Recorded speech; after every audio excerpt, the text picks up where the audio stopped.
in.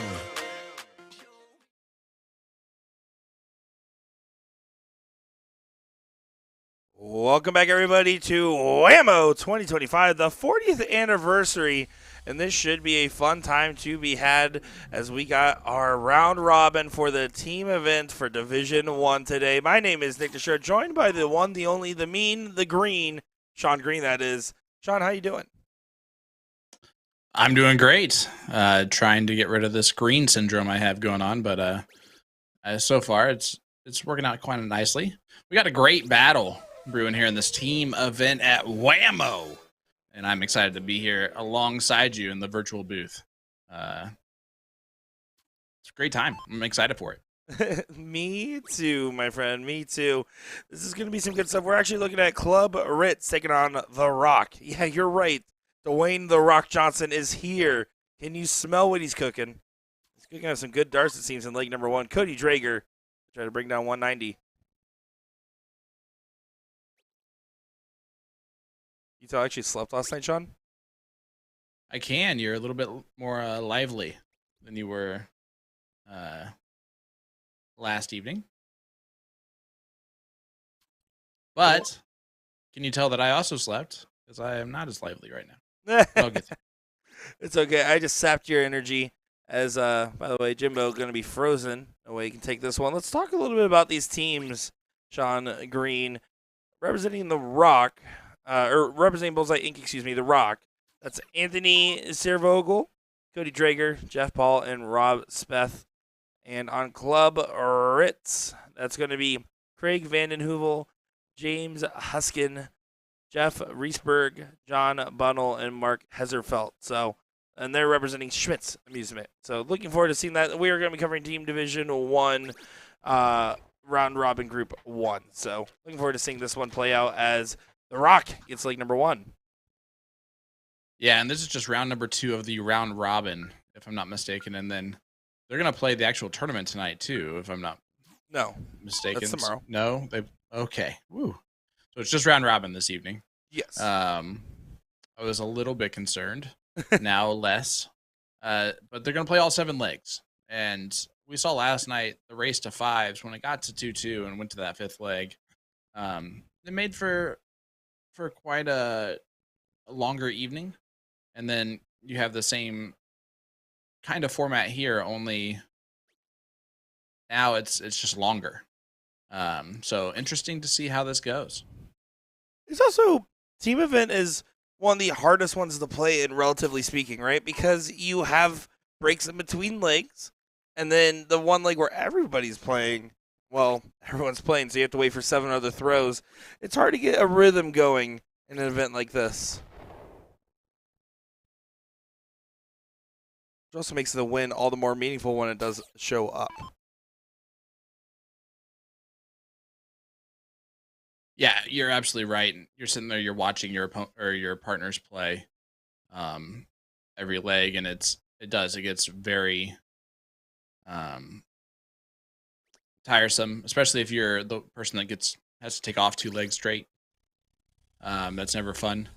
And it's not like you can sit there and then warm up before throwing the next round. It's like, all right, well, let's go. And by the way, it's double in, so no pressure.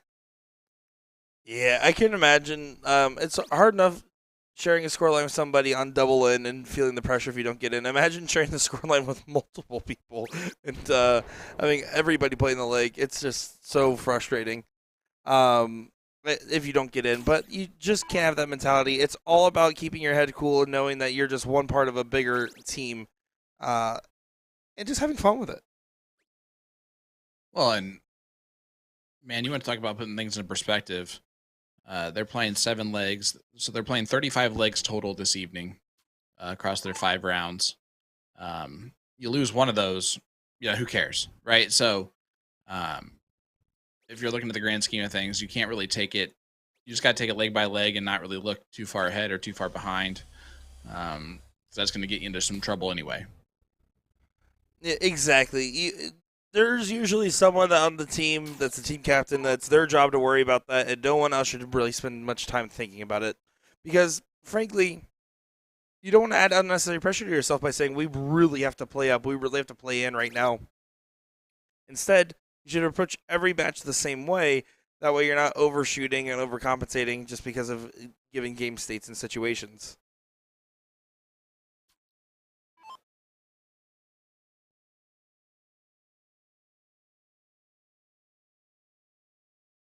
All right, here is Jeff Reesberg. Saw Jeff last night playing in doubles.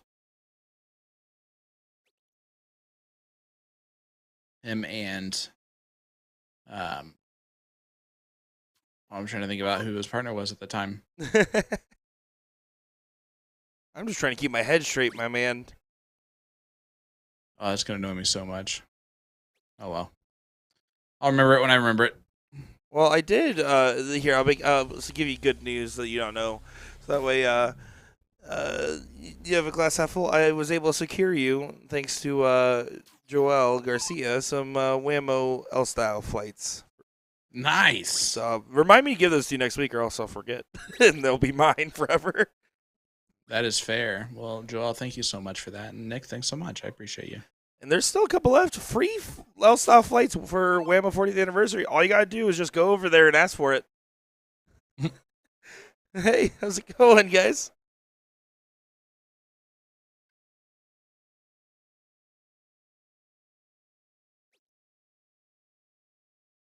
I think I'm still on, so I'm just gonna keep talking. Anthony, I know I'm on because I can see the thing moving.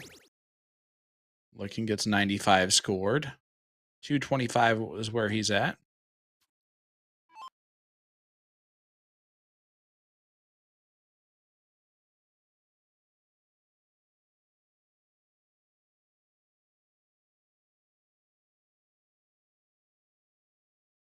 Here's Reesberg.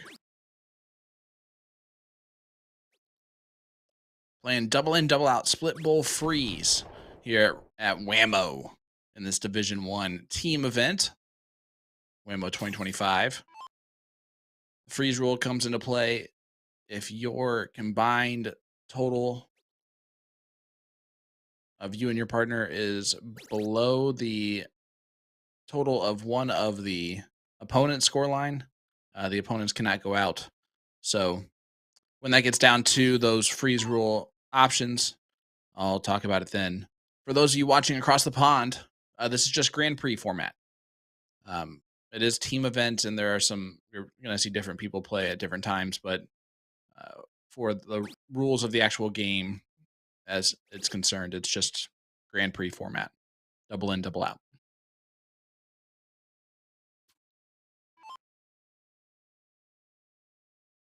All right, here is Anthony.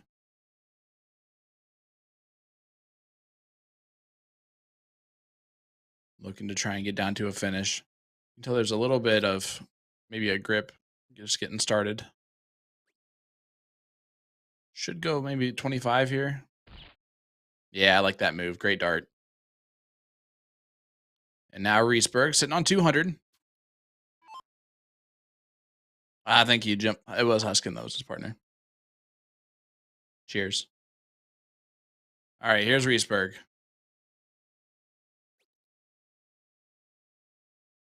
Trying to put it in a good spot, like another big treble. Doesn't get another big treble, so no freeze in effect, nothing else going on. Jeff going to get a look here at this 134. The new age route is the triple 18 tops tops. I like the 114 to leave double 10. Now let's see if he stays down there. I'm going to guess that's more of just a comfortability of where he scores. Mark an opportunity. Be sweet if we went bullseye, bullseye, bullseye, but I'm not expecting that.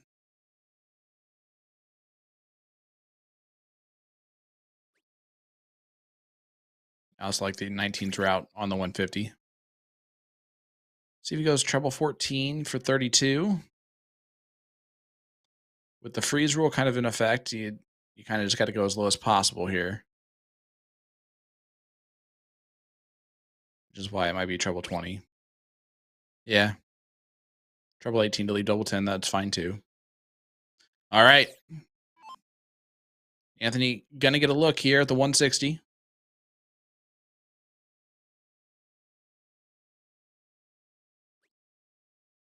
Not gonna hit it. Yep, now the goal is to get as low as possible. Good darts. Combined score there is 133. So Riesberg already below that. Gonna have to start on the 19s. You cannot start on the 20s on 119.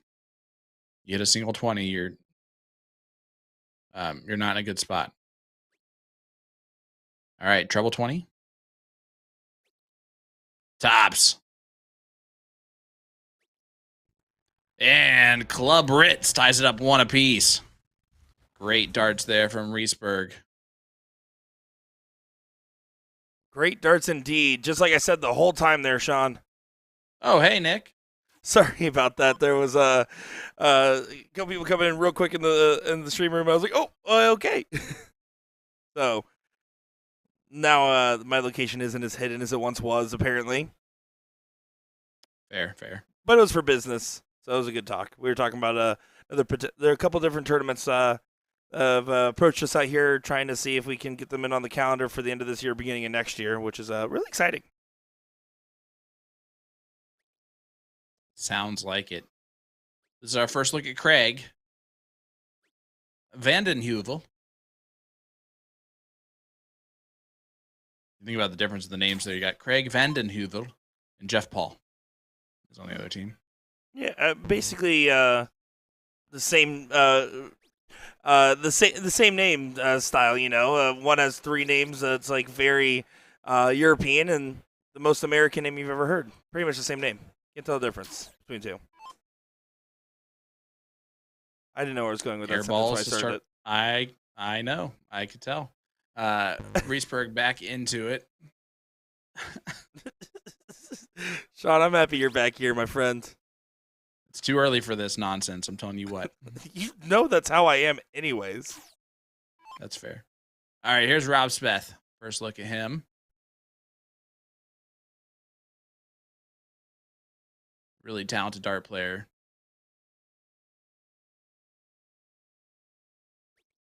Does get in on the last. Follows the same line as Jeff. Just switching over to that left side. Gets in on the 32. One dart in, but you wanted a little bit more juice on the squeeze, you'd think.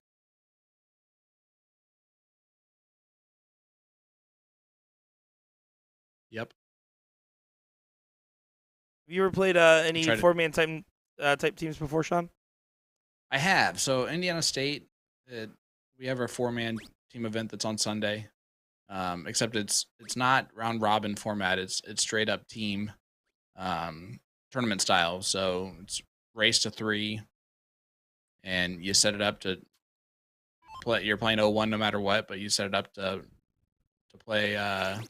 Who's going to play against who, and there's a strategy involved there. This round robin is a little bit different because you're going to play with every partner type that you can go up against. It's just kind of determining which partner type you really want to go up against which partner type.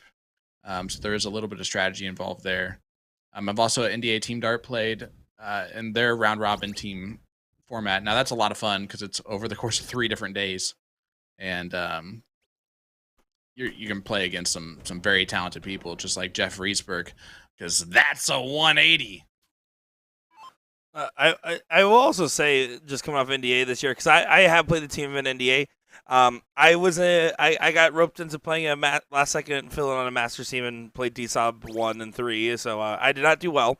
That's how I met Nico Kurz. He met me as a player before as a commentator.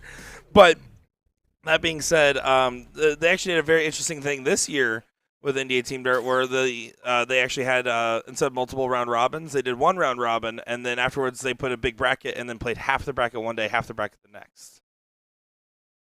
Okay. That was an interesting change up this year for them. Yeah. I love the team event on Sunday at Indiana State because it's 8 a.m. start time, right? Mm-hmm. It's Sunday. Been playing since Thursday for some people. For me, I go out in 2 games straight both times, so I'm really refreshed for Sunday morning, where a lot of people are really dead tired, and I don't I don't typically take part in libations when I am at least too many when I'm playing darts. So usually pretty refreshed that way too. And I almost feel like I have an advantage on Sunday morning in that team event because everyone else is too is slow moving. It's always Right. it's almost kind of garbage time getting off and running in that event. So I love it. I love the team aspect of it. There's nothing cooler than celebrating with three other of your teammates, like a big shot that happens, and um, there's something kind of cool about it. And so, a follow up question with you. This is now the Sean Green interview. Welcome everybody. Um, with a background of darts for ASMR. Uh, so Indiana State, you've had plenty of experience playing. I've had plenty of experience playing in Florida State. Um, how would you say an experience like Indiana compares to like your experience seeing WAMO in person, right? Like because someone I was talking about it earlier this morning. I said my state tournament is probably 10% the size of this one because I believe we had 500 players, unique players last year, and so therefore we're literally 10% the size of this tournament. What about for Indiana? What was that? How would that compare? We probably have 2,000, 2,500 people, unique players throughout the weekend for Indiana State. So it's definitely up there as one of the larger state dart tournaments. So it'll feel similar. Like this right here probably feels similar to Sunday morning. Cram packed. You are death staring the one lady that is sitting at the table, um, sideways, taking up an entire row when she's not even playing. She's just cheering on her husband, ever so quietly, um, and you're just waiting for her to have to go get another beverage uh, for for the gentleman that you're playing, um, so that you have more room and more space. But it's a lot of like, excuse me, sorry, excuse me, I'm gonna get by you here. Pardon me, and it's an aspect of the game that you really have to get used to when you're playing in Right. these team events. Oh, that's why my poor camera has been getting bumped nonstop with the team event more than any other event. So I get it. It's a lot of shoulder bumping. It's a lot of close quarters. Very comfortable. Make sure you brought extra deodorant for your friends. Type of situations. Extra deodorant is key. I can You tell know, you, I took a shower right before being remote commentary on the stream. did you? I did. I haven't showered in a week. No, I'm just kidding. That's not true. It's been 5 days. Not surprising. No, I will say now I'm thinking of tournament side hustles. This is going on a completely different rabbit hole than where we started this conversation because of the extra deodorant. Every vendor stand when I went to go grab food, sells beer. I was like, man, I think a hot dog cart with no alcohol might do killer because then everybody that's waiting in line for food would be good. But now I'm thinking instead of a hot dog cart, I just have a Uh-huh. deodorant cart and I go around, and I think Yep. people will buy more. So now I've realized that USA Darts is starting in some side businesses, and that's what we're doing. No, the deodorant, USA Dart deodorant, sounds like a great marketing idea for, uh, and like even with the USA Dart deodorant, like the DD alliteration Oh aspect of it, I yeah, love it. Yeah, Dart odorant. and smells like a champion. Oh, okay. Makes you smell like Will Stewart. Oh, you don't want to do that. No, I don't know. Who knows? Maybe he sells more deodorant than gin mounts. Let's find out. New experiment. Well, Jeff was frozen there. Rob is back on 273. The opponents are combined scores less than that. So Jeff going to look at 128.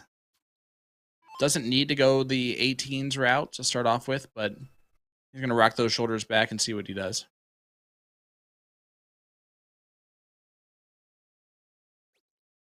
Mine's the first on the I like it. 18. Looking for Triple advice on where to 14. go. Triple 14 or triple 18. I found the 18 once. Yeah. Trip 10 on this last start. Went for trip I like 20. Yeah, I actually like trip 18 there too to leave double 8. That's fair. But just because it's a little bit less than the trip 10 to leave tops in the freeze format. But That makes sense. So There's nothing wrong with that because if you hit the single on the 18 on the last, if you're on 70, then it leaves you 52, and you can still have the same check. That's why I'm a big fan of just doing the trip 10, just because I don't mind hitting the single 15 for another 15, or the single 10 to hit a single 20, and all those different combinations. Well, 99 needs to go out in 3 darts. 99, those darts fine. Treble 13 here is fine. Treble 19 is also fine. I want you to know I tensed up when you said treble 13 just because of our previous discussions about the number. Treble 20. Well, I mean, I'm just saying treble 13 is the right dart on 39. Anyway. Different Jeff discussion. Paul stepping up. Different format. Not going to be able to do too much here. So, yeah, he's just going to set it up. Leaves the 2. I love 67. I love it as a steel tip finish. Single 17 for the bullseye. There's a kick of the camera. And, of course, the trip 17 leaves double 8. There's the double 8. And Club Ritz gets that leg.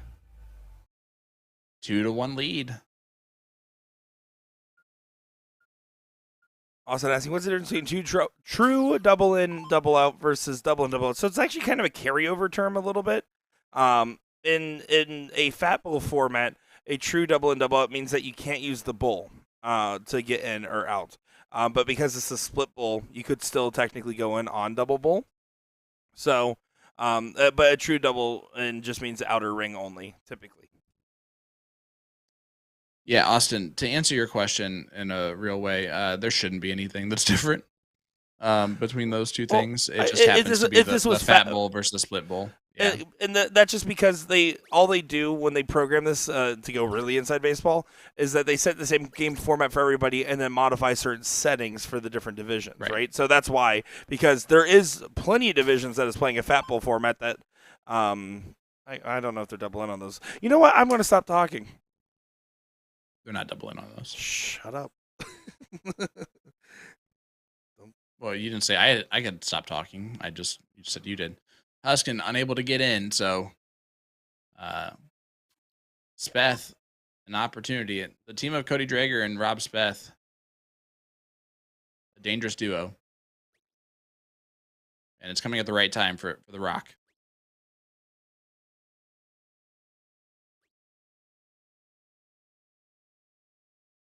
And it looks like John Bunnell is the one player that's not playing for the Club Ritz team. Yeah, so you see that either A, they're substitutes, or B, there were players that couldn't make it, so they, instead of taking them off the list, they just get added in. We saw that with Matt Graff on day 1 as well, where he actually was a third man on the team. Someone thought they couldn't make it, could make it, so then they were actually using their doubles team as a 3-man team and rotating the players out, which I thought was pretty interesting. That is interesting. Mr. Rogers in the chat saying you described it properly, Nick. Thank you. Thank you so much. Be nice to you because now it's a fellow Rockfordian. We actually prefer Rockfordians. That's exactly what I said. Pretty much. No, but we prefer Rockfordian. How do you prefer Fordian? Why wouldn't it be Ferdian? You prefer it? Because Freudian always gets me slipping. I don't know. Anyways, that was a dumb psychology joke. We're moving on.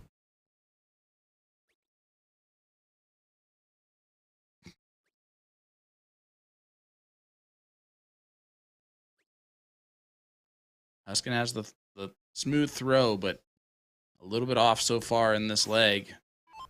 It's okay. Club Ritz is up 2-1, and realistically, this is one match of 5 that matter here. One leg of 35 legs. And as the day continues on, the evening continues on for these players, obviously you're going to start thinking about like how many legs are remaining, how many matches you've won or lost, because that's the first metric, right? It's just simply if you can get a match win, that's best case scenario. Then it goes from like, Okay, well then what's the league differential? And then it goes, okay, well then what's your performance against other teams you're tied with? So there's a lot of other like trickle down factors. You can't worry yourself with any of that.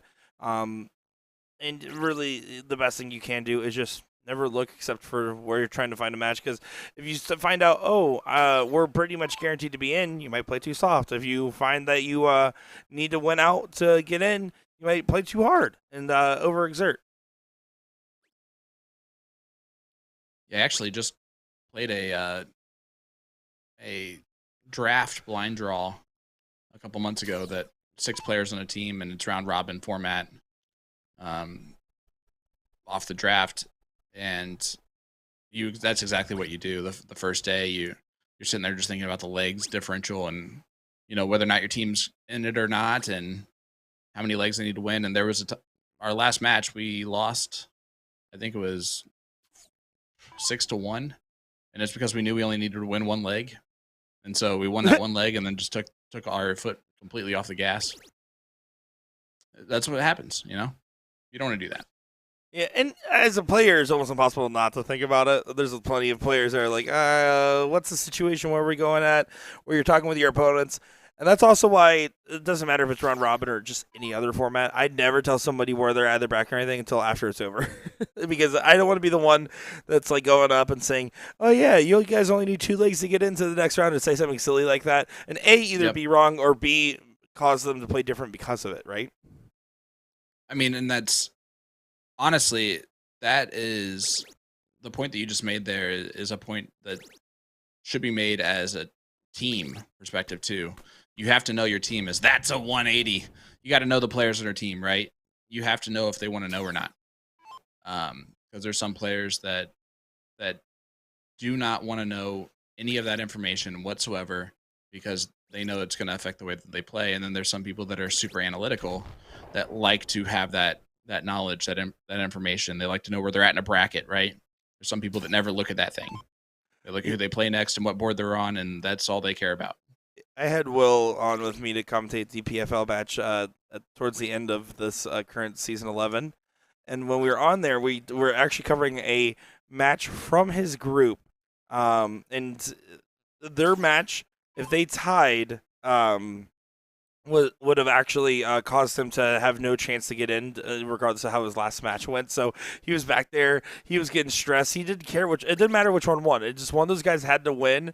And so I did not know that he was like the type to get stressed about stuff like that. I didn't really process it. So I'm over there talking about their match situation, talking about how it could affect Will based off what they do, and then talking about if that match finishes out, how Will could still get in the playoffs. And he's over there, and he just starts getting like sweatier and sweatier. Like I accidentally like gave him like a little bit of a panic sweat over there, and he's like, "You forgot that I don't like that, huh?" And I was like, "Oh, I'm sorry. You were a commentator in my head, not a player." Yep. Yeah, no, and that's exactly right. You have to know your partners. I know that I'm the type of person that's analytical in the way that I like to know that information. He is frozen. Double bowl would be cool. Craig is. Double bowl would be pretty sweet. You might as well shoot at it just for the fans. Yeah, because you still have the extra dart after to still set up. So. Yep. No reason not to, if you're asking me. Stephen DeWitt's in the chat. Good 180, watching from the Netherlands. Well, cheers. Thanks for joining us. 34? 22? Was trying to get the double 16, I would imagine. Yeah. Yep, and Drager on 112. This can go.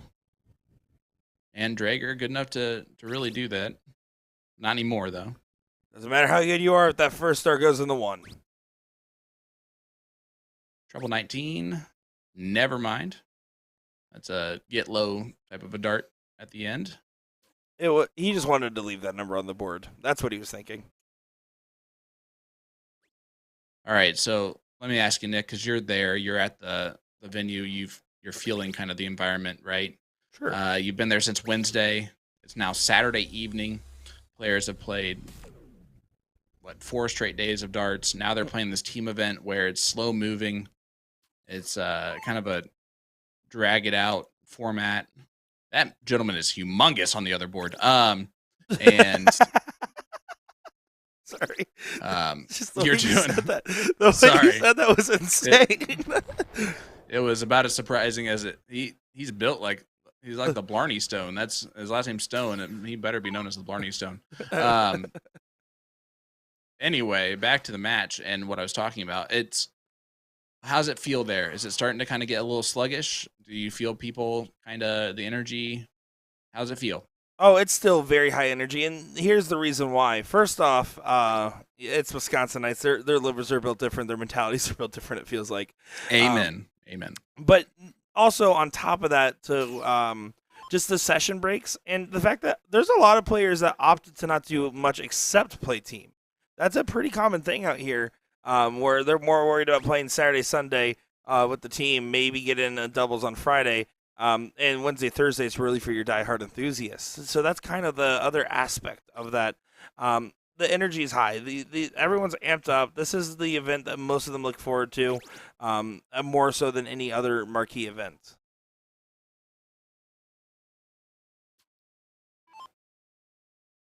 And yes, Smoochie Smooth was playing the air drums for sure. I mean, that means it was probably the Phil Collins song. I can feel it coming in the air tonight. Yeah, that's it's either that or Bohemian Rhapsody. Those are like the two most appropriate moments for air drums. You know? Yeah, especially the Muppets version. Treble 17, treble 19. Jesus. Treble 19 will leave 24. Treble 15 will leave 36.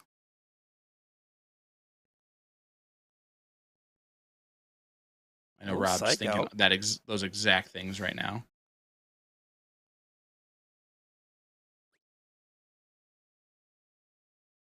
And, yep, I like the move. Yep, knew exactly what he was going to do, and I like it. Just leave 2.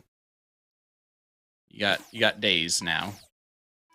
And you got your partner Cody Drager on 4. And if Drager doesn't take this, Jim Huskin does get shot 152, so you got to make sure to collect. Make this 2-2 in this matchup.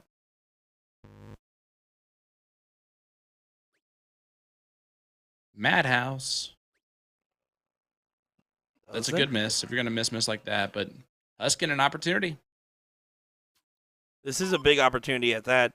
You want to make sure to collect on this big check. Trip 20, double 16 is your look.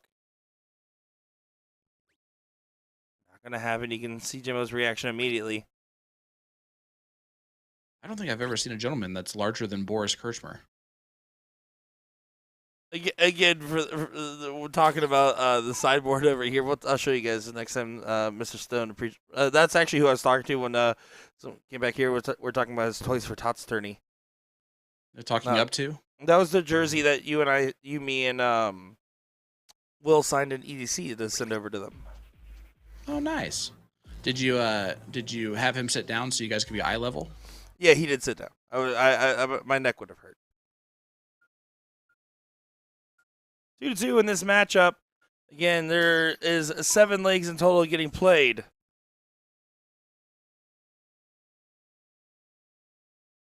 What's up, Bear? How you doing? Bear in the chat. Got a little kickity kick. It's a smidgen. All right, Mr. Stone's up next, so just so you know. Yeah, no, I'm keeping an eye. Don't you worry.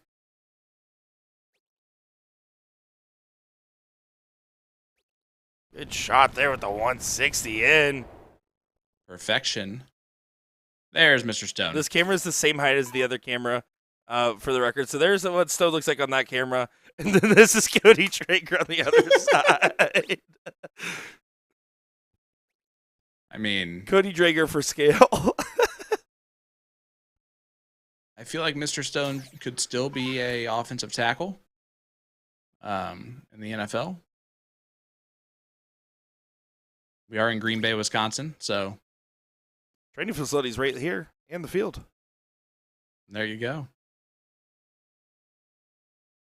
I can't believe how fast it has gone, though, knowing that tomorrow's our last day. We stream the finals of the team event in the morning, and then I pack up the gear, and then I'm hitting the road with Porky back to Rockford. Dan in Fort Worth said that is funny for scale.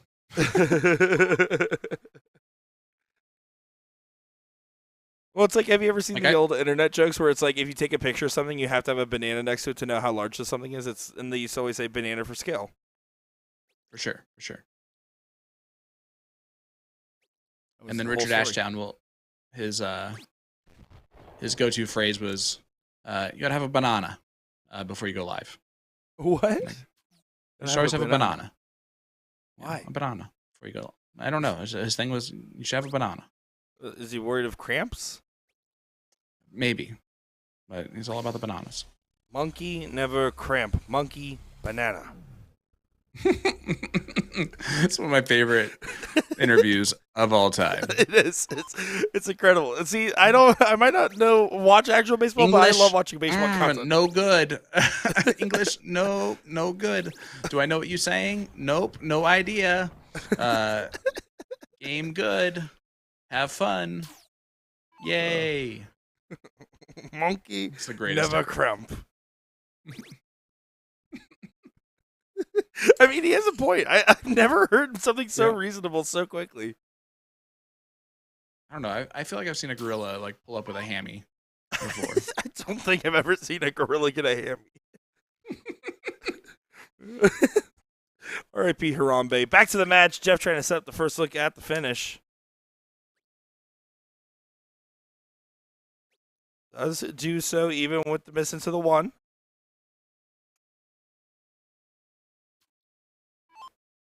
I'll say that was a crappy setup, Jeff. But he's in a driver's seat spot. Here's the other thing. Jeff Paul setting back at 450 means that it doesn't have to be a particularly good setup because they got a little bit of time. Now, you still want to go ahead and continue push out in front because what that does do is continue to pile on pressure. Jeff could hit 360 points in two rounds, not 2 darts. And if he does that, all of a sudden freeze might come out of play and you don't want to take too long, but if you start hitting these darts now and pile on the pressure now, it will make it be felt. Potentially cause a snowball effect.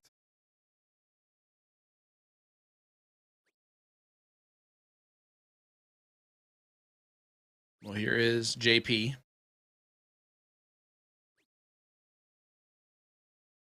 And he's got to stop throwing like me in this division, or else it's not going to go well.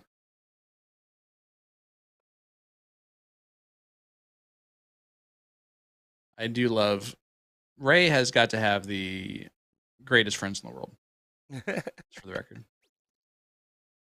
I can see that. I would have to agree. Treble 19. Ideally, but that's still fine. Miles to go before they sleep. Yeah, 253 for Cody. Just going to have to get put into a checkout. But again, if you play enough of this freeze format, your goal for Cody is just to continue to get low, and you're not going to get a look at an out. You're already frozen. Your only way is for Jeff to play perfect, and Jeff still needs effectively 9 to get there, and that's a tough spot to find yourself in at this spot. Yeah, I got to be honest. Here's what I'm thinking about if I'm in Cody's position. All right, I have to get to a finish so that I can yell at Jeff for freezing me. Got to let him know this is all your fault. I would have been able to take out this 170 if I would have been on a finish, but you had me frozen. So that's kind of what I'm thinking about here. Although now that I saw that first start from Jeff, I'm not going to do anything like that, because you can tell that he's struggling with the grip, follow through something there on that first start to drop it. Yeah, you can see by that visceral reaction that exactly how he feels about the situation. He feels frustrated. He feels overwhelmed. He feels mad, and you just got to kind of work through that. Again, look at players that are struggling with their throw, and you see Bob Anderson still produce results despite the situation. Double 18. It's never trip 12 for the fans and double out.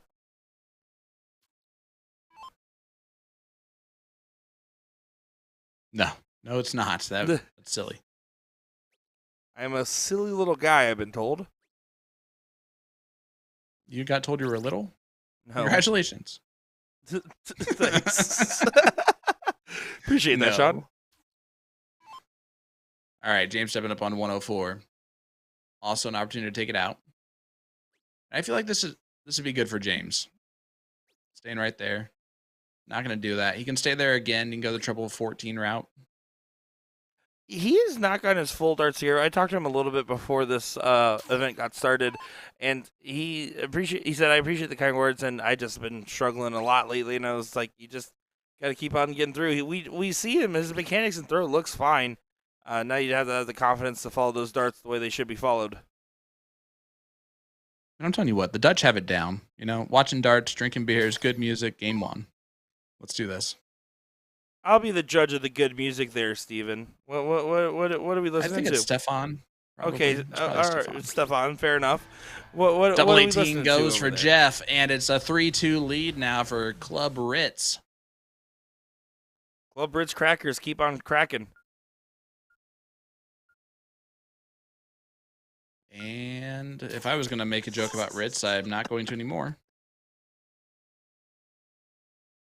You weren't going to make any Ritz crackers jokes?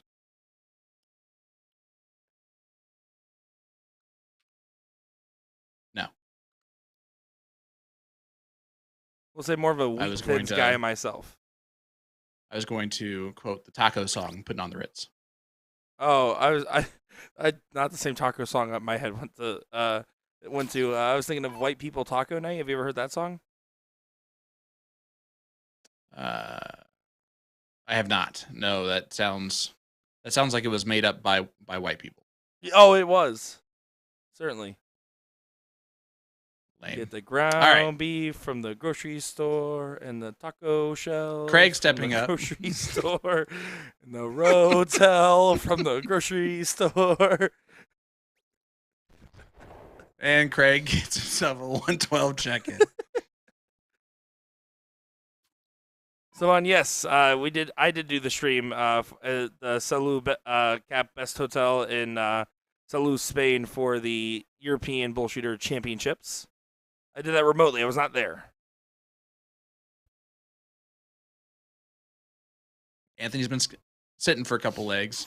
Same thing with Mark. So this it's tough. It's tough to be forced to get in. Yo. Bullet from Watertown, South Dakota. Oh, we got a yo. What's up? Yo, mama. All right. Nope. Pause. No breaks. Don't tell me to pause. You can't stop me from being myself. All right, fine. We need to come up with a safe word. It is shut up right now, Nick. And then we'll just move on from that. All right, that sounds good. I agree.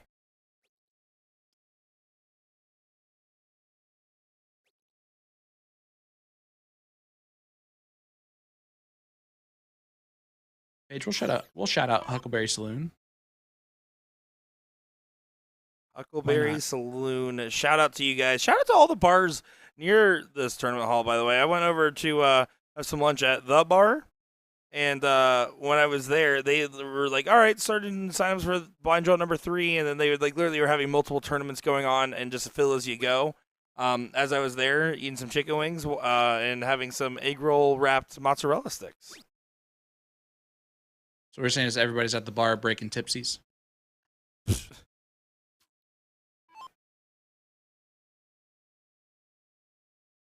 I can tell when you actually think it's funny because you do the embarrassing like sound when you start off it. Yeah, it was good. It just I was frustrated I couldn't think of that one myself. That's what that really was.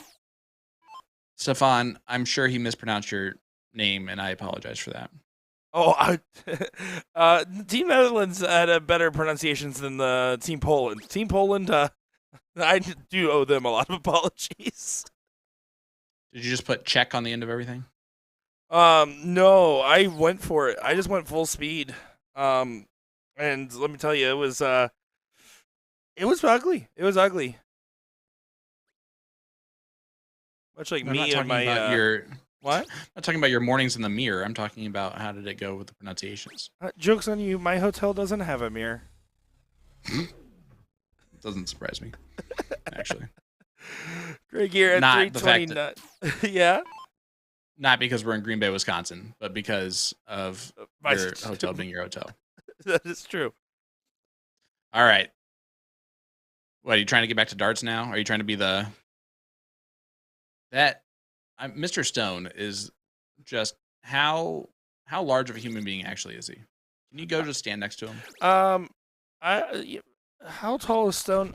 I need Jason Watt for scale. I need Jason Watt to stand next to Stone and see proportionally what we're working with here.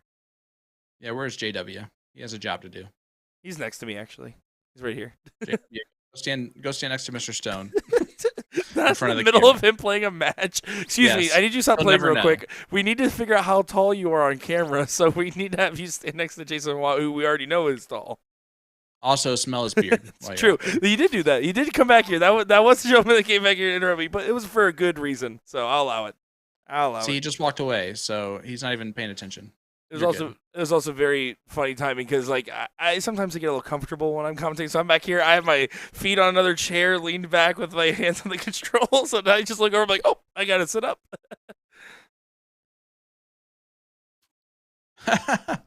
Look at the size difference there, just from. With smooth in the background. That's smooth, yeah. Yeah. I mean, that's a whole head. Comes up to his chest. Great. Coming up at 2:02. Make sure to be the first one at a finish. Mark and Anthony, pretty similar scoreline positions on the bottom side, so this is a good moment here because Club Brits can go ahead and get a 4-2 advantage in this play 7 legs format by getting a good win here, and this is how you would set up the break. Is this throw right now? Yeah, solidify the 4 on the scoreboard, and honestly, making it through these, it's going to be the 5-2s. It's not the 4-3s. It's the 5-2. So you want to kind of put yourself in the best position for that, and winning this leg is obviously imperative to doing that. I can't spell imperative, but I can see some good darts on the dartboard, and 148 is a good leave. Sorry, it means it means very important. No, I know what it means. It doesn't mean I can spell it. Dyslexia wins once again. Remember when I was Bobby just D's... letting everybody know that in case Ray Schultz is listening. Remember when Bobby D's Jr. was playing live stream? I titled the live stream Booby D's Jr. I'm just saying. Yep, good old Booby. Just saying. I've lost a few times on the spelling bee. All right. Karen got it correct. Congratulations. Okay, yeah. There's probably. How do we know there was autocorrect or not involved? Are you calling Karen a liar? I'm not calling her a Wow, truther. Karen. Are you gonna take her that? Are you gonna take that from him, Karen? I'm not fighting chat today. I'm not gonna do that. It's horrible. You just did. I'm not. You're fabricating. Bullet's asking a good question. Whoever wins this, what's first place? That's a great question. Nick has no idea. Bullet, just for the record. I actually do not have an idea, but let me see if I can find out the information. If this goes, this is the 4-2 advantage.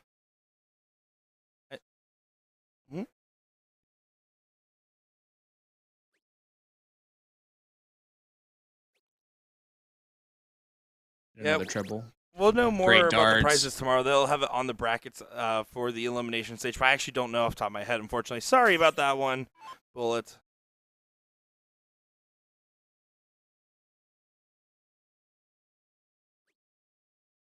Anthony needs it just sounds like he skipped a couple of generations. Yeah.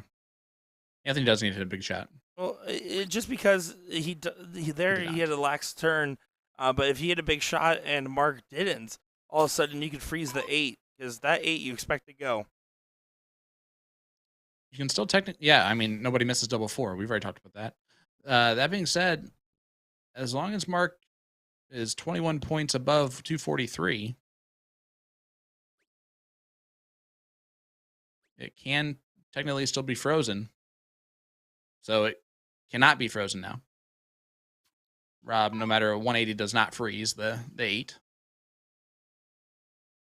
That'd be 263. Good news for Rob. Pink Pony Club is on the speakers once again. That means that it's going to be a good turn starting now. That means look in the background. Just look who shimmies, ever so slightly. Craig, double 4, which, Sean, you said no one ever misses. No one. Not one. With a name like Craig Vanden Heuvel, he's probably hitting this. It's true. You have 3 names, you're powerful. Well, it's only Vanden Heuvel is, I think, together. Well, he missed double 4. So. But nobody misses double 2 if he misses double 4. Craig gets the job done. Sorry about the banging that's above me. It's decided bath time was going on right now for my family. It's a 4-2 lead now for Club Ritz. Chris is just over here talking to Ray Schultz this whole time. Oh, listen. Shout out to Chris. Chris is just hammering this trash talk hard on his friend Ray. I'm guessing Ray has 0 enemies because he has friends like Chris. That is true. Or we're completely misreading the situation, and this is actually just just an argument. Oh, like this is just a really toxic relationship going on in our chat. No, Jimbo does not get in. This is the final leg where 2 players per score line, 8 players on the board, and it's 7:01. This is the marathon leg. This is hard. I will say this. I love double split. I'm a fan of this format as a player, as a commentator. Double split, 2 players per score line on 7:01 is just impossibly hard to play. I'm surprised that this is the format choice on this, and that's just because why jump to 7:01 just to make sure they all get more throws, even though they already played 4 legs or 6 legs at this point. It should be just 5:01 stacked, or everyone playing on the same, or obviously 2 people on the same score line freeze, or like 1,001. Just do it like that for like a last leg. Yeah, that's fair. You know what? I think we haven't gone high enough. Let's do a 14:01 leg. Okay, listen, 1,001 is actually a thing. So is I believe the dartboards go up to 15:01 is the highest, like default setting. Yes. I definitely remember when I was brand new into darts, working on that one and just telling myself my goal was to just finish the game. And then eventually became the okay, how efficiently can I start to finish this game in a marathon type setting? So that was definitely something I played early on. I haven't played a game of 15:01 in a long time though. Have you ever heard the format in which Jacob Taylor plays in his league up in Newfoundland? Not specifically. So his league is 6 people on a team. 1 player sits out per game. So it's 5 players per score line on each side. And it's 1,001 on each score line. So you're throwing once every 10 people. Ooh, okay. And that's just how they do their leagues. And he loves it. He sits there and gushes over that format. He gushes over his the players that are in his league. Just the way that some of the bad players can play some of the good players. The way that they have their territory versus territories kind of set up right all around this exact format that they play. So yeah, 1,001, 5 people per side. You throw once every 10.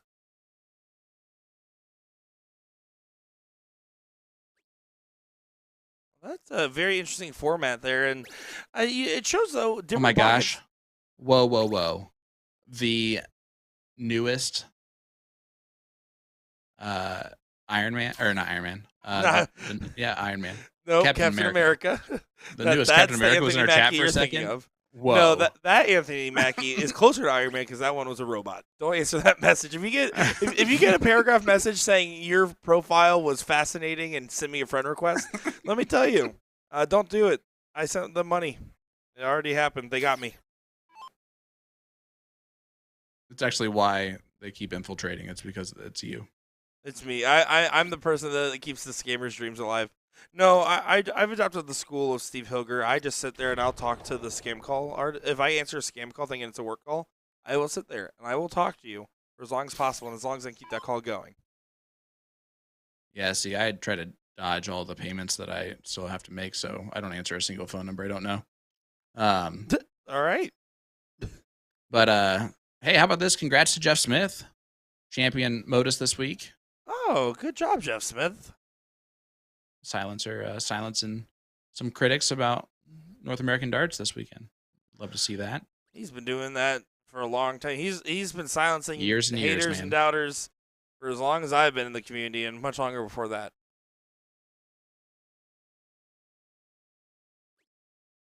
I still get to say that his wife hit her first ever white horse, or excuse me, her first ever 9 mark against me in our soft tip league. That was a remote league back when him and Rachel were still playing those. It's always my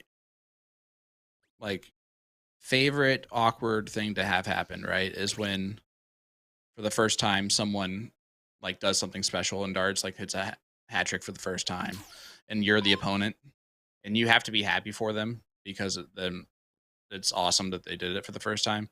But you also are seething, why did you have to do it this moment against me in this position? Because it's always in the most inopportune moment whatsoever. Yeah, it really is. I remember specifically how inopportune that was when it was a doubles league, and I was very happy for her. I open up 5, Jeff hits 9, my partner hits a 5, and then she goes and hits a 9. I'm like, what am I supposed to do? This is a caps Lose. league. It wasn't a no cap league because it was like I was losing my mind.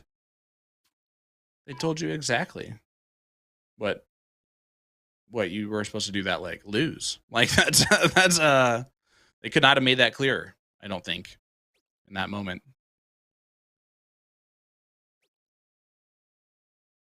What are you gonna do? Lose. When are you gonna do it? Now.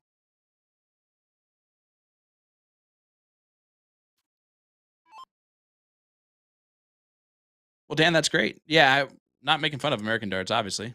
American, right here. Huge proponent for North American darts. Just saying, the rest of the world sometimes.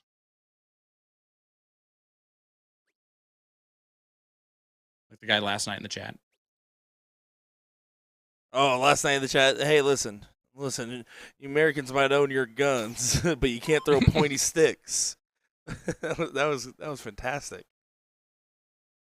It was an air ball by that guy, but that's fine. You wouldn't know the basketball reference. It was a wicket. Is that a term in cricket? Or I listen. I don't know cricket terms that well, like the sport cricket terms. Yeah, that's true. You definitely don't know cricket at all. Terrible Okay. at commentating that. Okay, calm it down. Sean, do you want me to play you on for our next video to go commentator versus commentator? Because I guarantee you it'll be a very different result. It'll make you feel better, then that's fine. That's true. I do need the win. That's what I'm here for. So there you go. I'm definitely not doing the speed cricket, the speed cricket after Will did. Oh, you have to do one seconds. run at it. Come on, my run was pretty bad for the speed cricket series that we started. I mean, I'll do it, but goodness, Ram Guevara has a beatable time in that series. It hasn't come out yet, so I'm not going to say the time, but he has a beatable time. There's only 328 people that can hear that time right now. You can just say it out loud. I'm not going to say it out loud, mostly because I don't remember the specific number off the top of my head, but I know it wasn't 45 seconds. That's still Will Stewart starting off for series. Was it multiple minutes? No, it's still Ram Guevara. It's not multiple minutes. Is 45 seconds going to get beat? Because I don't think it can be. Yeah, that's annoying. JC Martinez literally recorded himself doing a try just to prove that he could beat it on his first or second try. But the problem is you can do that, but when you're there and you have to immediately talk to the camera and then immediately go, and then someone's behind you talking the whole time and you get 2 attempt stops, that's what makes the difference there. I've seen speed crickets get as close to I think I've seen a 32 second, 33 second in person at least. So Seen a couple of them, but the average run, I mean, I would say I expect most of the runs to be closer to like a minute 30. Verky, this is Division 1. These are the top dogs. Who let that dog out?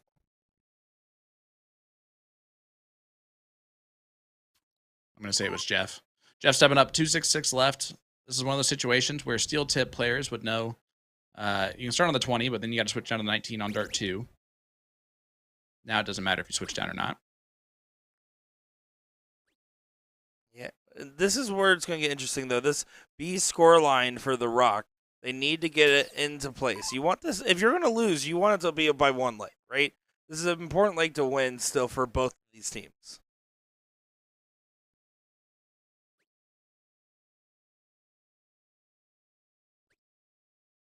Nick, I'm not sure what you mean by those remote games, but you are absolutely welcome. And in case you're talking about different Sean that spells it that way, then. And we'll asking what division, what's the average. So I can tell you the total number of divisions is there's 28 total divisions. There are 28 total divisions. The Division 1's the highest end. I don't know the specific average range, but it is filtered. So they take the top and then the next and the next, because these all have to be submitted through league stats. So this is a bracketed tournament in that sense. Bracketed is not the right term. It's fine. You get the idea. Good shot from Cody Drager. That makes it interesting at 1-2-2, because Rob, if it helps that 295 stay within striking distance, maybe, just maybe that A-score line for the Rock gets a shot.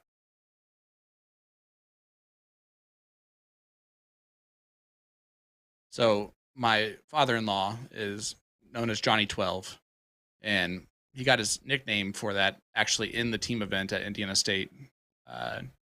This is probably 8-10 years ago now. And we're in the last leg decider. Opponents are on a finish, and he needs to score at least 13 points to freeze. You want to know how many points he scored? Not that many. 12. So Oh, he is forever known as Johnny 12. That's how Johnny 12 got. It lost us the match. Yeah. Does he still look like Brandon Neal? Oh yeah, for sure. I mean, listen, John is the person who taught me how to dress for golf. I used to wear like jeans and t-shirt because I didn't care, because my golf course didn't care. And he's like, "You're way too good of a golfer to wear that." He's like, "You need to start matching, like, and dress appropriately." So he's always about matching all of his stuff. He'll match his shoes to his hats, to his sleeve that he wears, to his jersey. There's one time he got my Westfield Middle School Dart Club jersey, and actually went to the Westfield High School to order a arm sleeve that was a Rocks arm sleeve so that it matched. I just want everyone to know Jason Watt finally got his song to play after, what was it, a couple hours there that he queued that one up ago. It's a big deal back here. Go Cubs go. Is that what Oh boy. Oh, this is about to be a riot out there. Now I see why you're hiding in here. This makes more sense now.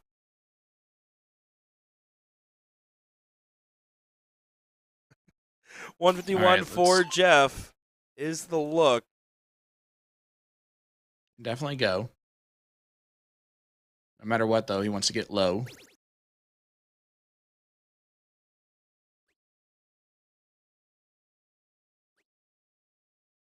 Well, Yeah.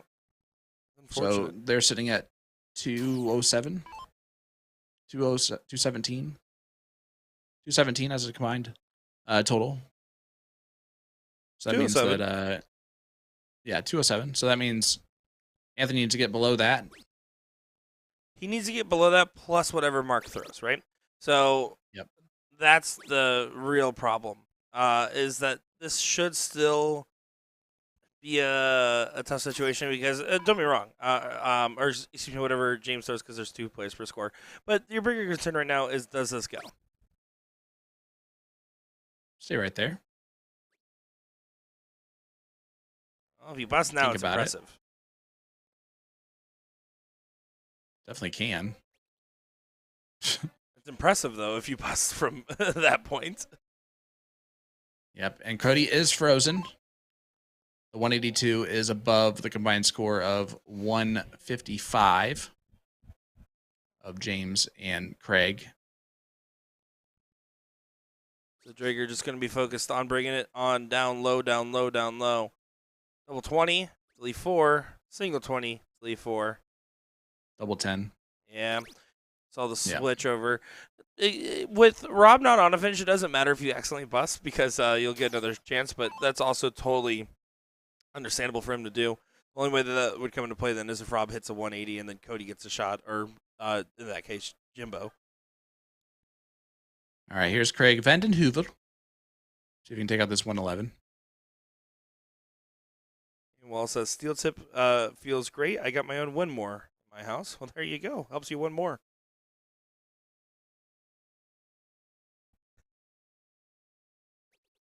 Jason Watches shook his head at you, didn't he? No, he for actually top. he was fist pumping. If you guys are curious. Or 19 for 32.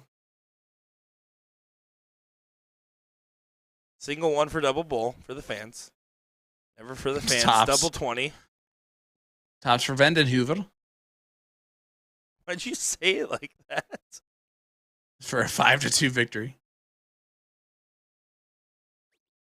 And Vandenheuvel takes it out.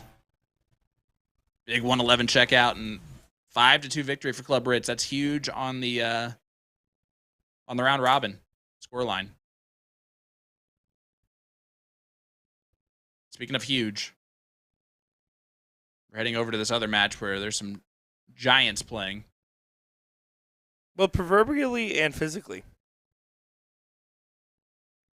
That's a word I can't spell. That's a big word for Elmo.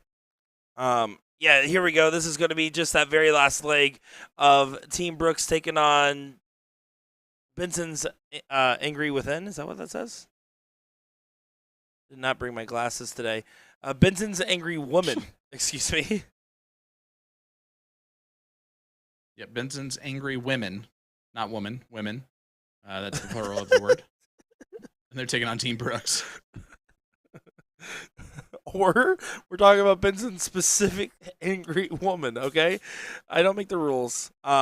Looking over at Benson's team, it's Brad Kurowski,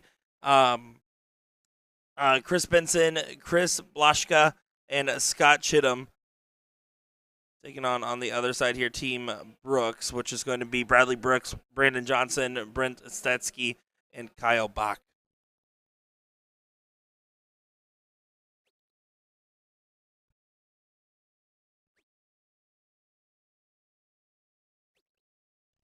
Again, this is that same round robin pod, so they're playing on both streaming boards. So these are teams that we're getting a little bit of a preview of. The next round on our streaming boards, we have The Rock taking on, this one's for Carl, and the other streaming board, Benson's Angry Woman, taking on Sam Saloon. Well, eventually stepping up here is going to be Brad Krakowski. Looks like there's confusion. I wonder if that's Stone. I mean, if I'm their opponents, I'm not letting that countdown go any further. I'm like, yeah, he can take his time. Go do whatever you want, Brad. Yeah, it is Brad. Brad is Stone, but he says literally almost nobody calls him Brad. It's just Stone. Yeah, Blarney Stone. This guy is built like a massive safe.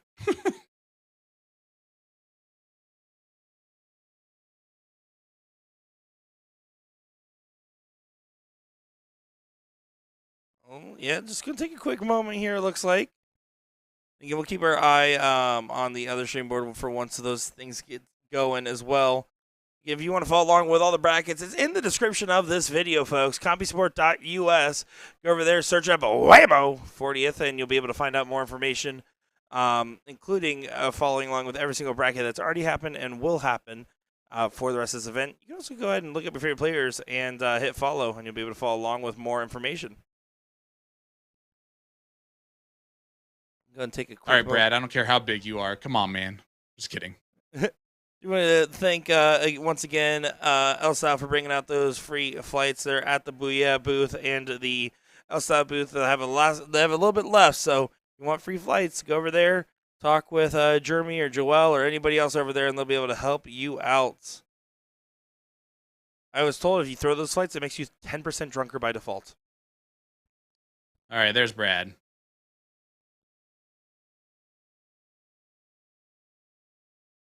Yeah, you zoomed in on the wrong camera. And look at the big darts on Brad. That's a 180 from Brad Krakowski. You got to love it. Your opponents wait for you to come back, and then you hammer them with a 180. I just love that I hit the wrong button and ruined all my camera positions all right before he threw.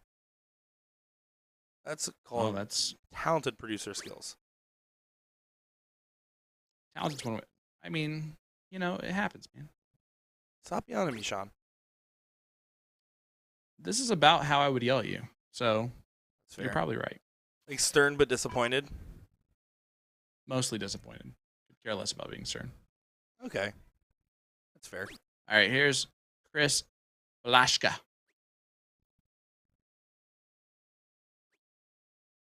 Blashka not saying Dankia because he is not thankful for those darts. I feel like you're having flashbacks to the overseas Polish team. A little PTSD, like I'm like twitching a little bit in the background. I had too much of my off-brand Mio, so I have a little bit too much energy. I'm feeling a little unhinged, Sean. Well, here is Scott Chittum. Well, that's about as simple as it gets on the throw. Back-to-back 180s on that score line. Big darts from Scotty. Simple as it gets on the throw, simple as it gets on the score. Just hit the triple 20, no math needed. We all know what that equals. Amen. No, a woman. And Benson's angry woman. Singular. Women. How do you know it's the plural? It's M-E-N instead of M-A-N. That's Are they literally the spelled difference. different? Yeah, that makes sense. Oh, why did I assume they were spelled the same? That was real. Woman, I hate that women. That was real. I thought it was like, like one of those words that have different meanings based off context. I forgot that. Yeah, Stop. You're right. They are spelled different. I need you to stop being such a I bro have right Florida now, okay? public education, Sean. Okay, some of us aren't school teachers. Throw it down. You're actually making our entire gender look bad right this second. Okay. All right, here's Brent. Yeah, it's your fault. Right this second. You're right.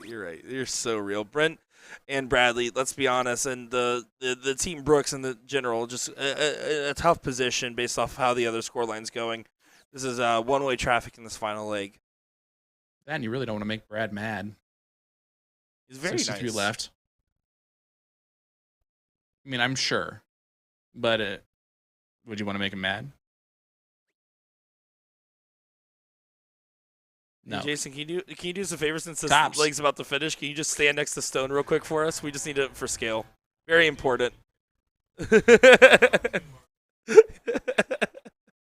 Just send BDG out there real quick. Hold on, we'll see him come on over. Okay, just stand in front of the camera. Make sure you stand in front of the camera.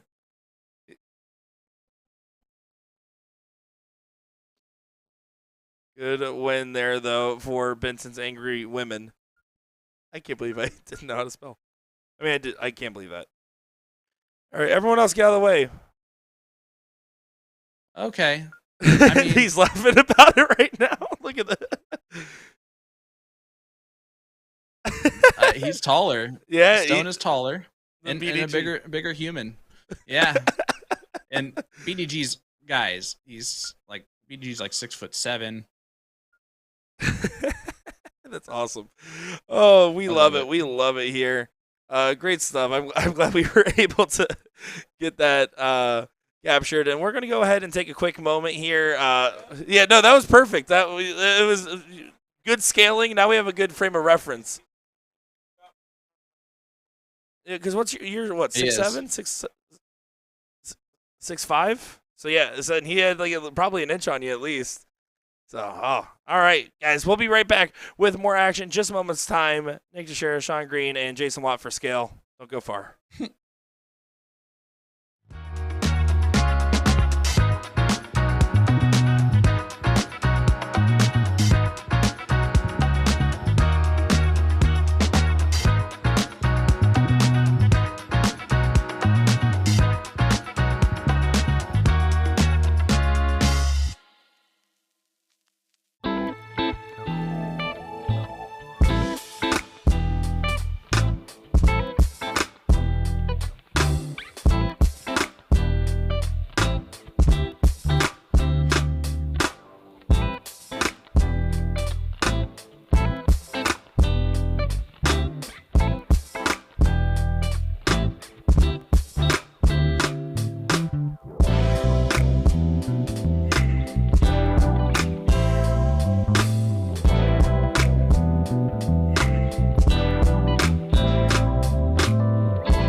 Welcome back to WAMO, the 40th anniversary of the Wisconsin State Dart Tournament. I'm Sean Green, joined by my partner in comms, Nick Dirachi Teixeira, and we are live for the round robin of the team event. 501 double in, double out, split bowl, Nick, and we're in for a good time. Every time with Sean Green on the mic is a great time to be had. Looking forward to seeing it, and looking forward to seeing the Sam Saloon team. I got a chance to talk with a couple of the guys, talking with Jose and a few others, and they're expecting to have a good run. They want to get some good results, and I think this would be a good match to really test that. As we saw the end of Benson's Angry Women in their matchup have a pretty good result from what we did see. I'm curious to see how Sam Saloon will put up against it. Yeah, I mean, I can tell you right now, if they were playing basketball, the advantage definitely goes to Benson's Angry Women. But Sam Saloon's going to have a good shot here. A lot of great players on both teams. For Benson's Angry Women, we got Brad Krakowski, Chris Benson, Chris Blaschka, and Scott Chittum. And then for Sam Saloon, it is Brad Mello, Derek Schneider, Jose Campion, Leon Hopkins, Matthew Jenkins. It's going to be one of those combos of those 5 players there. And here's Matt Jenkins up to the line.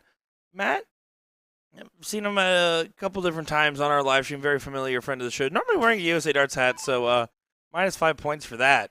Not wearing one Dead to here. us. Yep, you're done, Matt. But that being said, Matt's one of those guys where every time I've seen him on the stream, I feel like I just always catch his worst game. Whenever I see him play anywhere else, he's always lighting it up. So, really curious to see what version of him we'll get in this matchup. I mean, you just said what version we're going to get out of him. With the terrible version, and you just jinxed it. Unless he picks it up. Well, here's Leon Hopkins.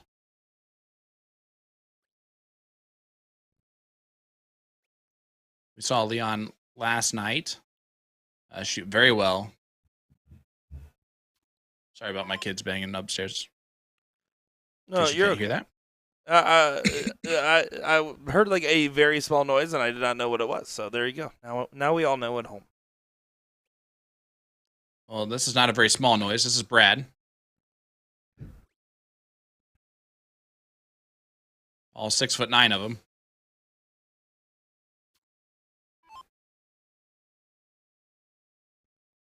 Coming back up to the line. See what he's able to do. He's sneaking another dart in. Looks like he was almost going to, but he does kick to the one. Still a solid 83-point turn. And the other factor, we talked a little bit about this, but not directly so.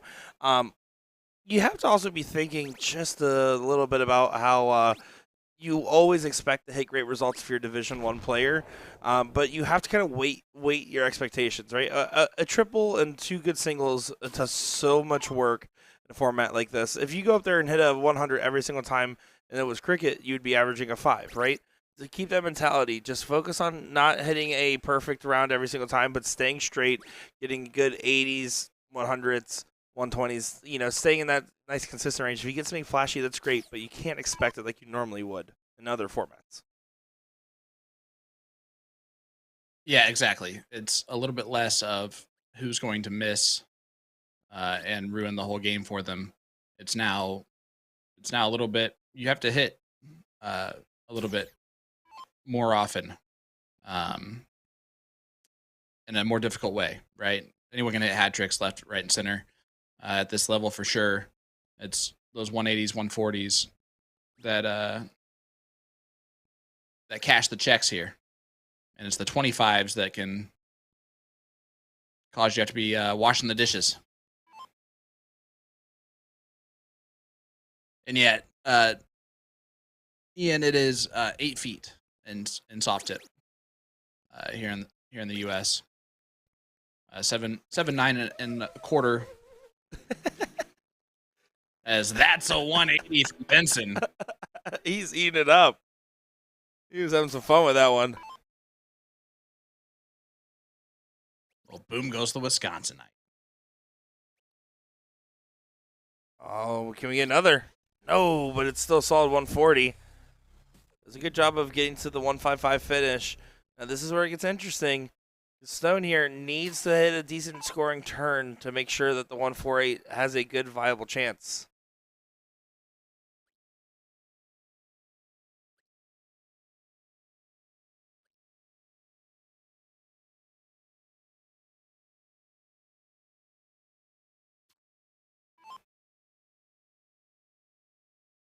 I wonder what Brad does for a living.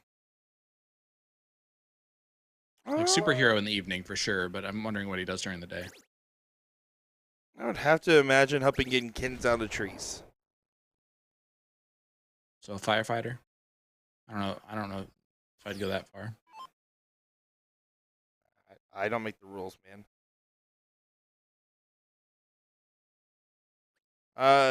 Company owner, let's see, shipping and sales at Krosky Stone Company, Inc. So, a natural stone quarrier and fabricator since 1978, specializing in architectural full and thin veneer, landscape stone, and custom cut stone. And that's why people call him Stone. That's really cool, actually. All right. Yeah, so that makes sense. He lifts rocks and stuff all day. Yeah, actually, he probably doesn't anymore. But he probably used to. Team The Rock. There's a team called The Rock, and it's not him. Mind blowing.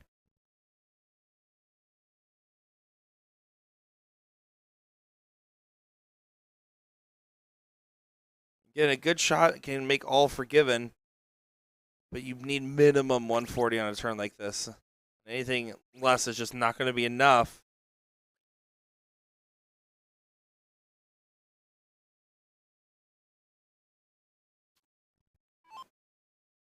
All right, now it's on Matthew. Doesn't need a whole lot to freeze.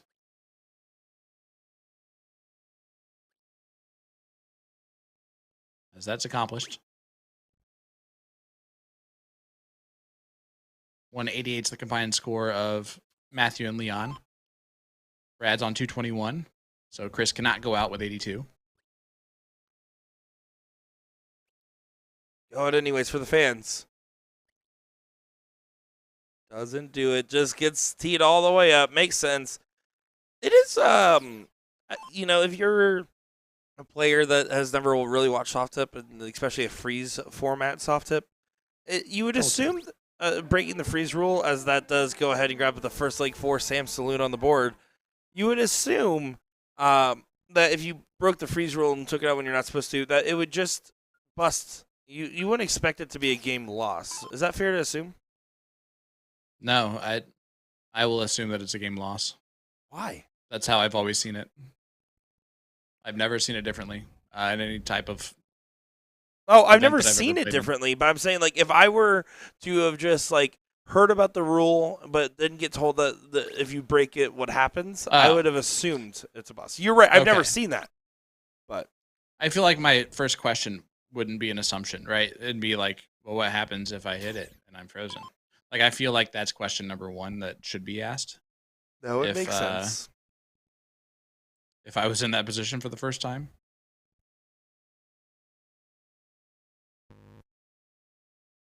I definitely am able to get in.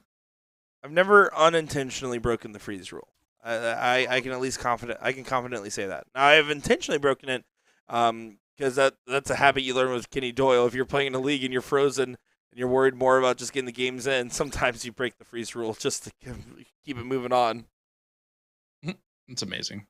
It's like when I coached softball and had to step off the bases early. I will say that I have had it happen where my partner has unintentionally gone out on the freeze rule a couple times. Oh, same here.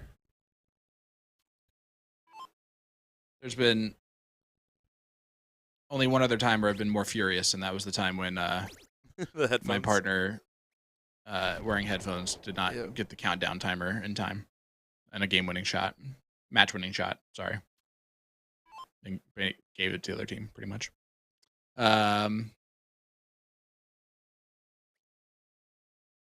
Back to things that don't haunt my nightmares, like Leon's throw. Nicely done. 51 points scored. Off and rolling. Yeah, doing a good job keeping that ace scoreline in front. Benson's team is. We'll see what's able to happen in this back and forth affair. I have to imagine. I mean, we were looking at some of the other groups, but just looking at this one in particular, I think it's going to be really hard to call which team's going to run away with this. There's a couple teams in like different pods where I'm like, oh, this is who I would expect. The other spot's up for grabs. There's not really two dominant teams in the same pod, it feels like, though. The second pod has a couple of pretty massive teams in there. Oh, the Blue Water and Black Saddle in that one, yeah. Yeah. Pod 4 is just the Milwaukee Monsters. Pod 3 is the Eric Bobzine team's kind of the leading charge on that one. And this one I think is wide open. Augie's is a tough one. Excuse me. Yeah, I see. Yeah, these are no real breakaway in like this pod in particular. I think that's what makes it exciting that we're getting coverage of this one is the fact that it's a lot harder to predict. Like if two teams are going out of each pod, you have a good idea of at least who's going to take the first spot, and the second one up for grabs. But I don't think that's the case here. Yep. And Nolan asked a great question in the chat. It says, when a player is on a freeze, why will they still try to whittle their way down into low single digits like Chris did last leg? Why not leave it on 30 and skip your last start or two? Nolan, it is to then potentially, your goal is to then potentially freeze your opponent, right? The last thing you want to do is freeze your partner if your partner gets an opportunity, even though he's frozen you at that point. So the goal is to get as low as possible. That way, worse things can happen other than you freezing your partner. Another way to help reframe that as well to help understand. So if you're sitting at 30, let's say your partner that froze you is sitting at 150 points, and they have a checkout available on their next visit. You, even if you can't take out 30, want to get low, because what if the other team goes and gets below 30, then your partner doesn't have a chance to win the game. That's the way to kind of consider it, is like you always want to make sure your partner has a shot, so you still need to do your part in the freeze and get down to 10 or less is the base target line, but really it's usually 4 or 2 is the number you'd want to go to in a double format.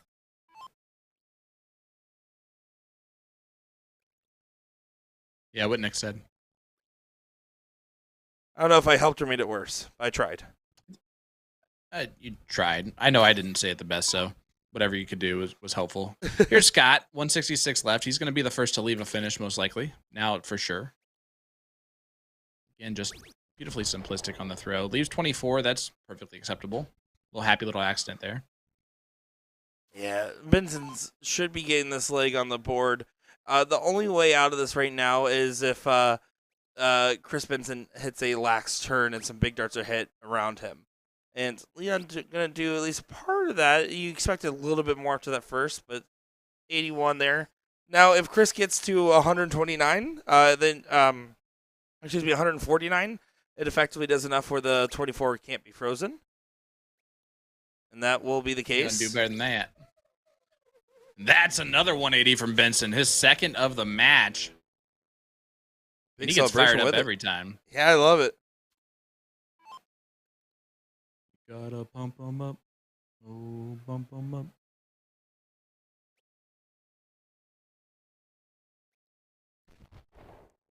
Now, Schneider just going to get down to a finish just in case, but Scott, 24 left.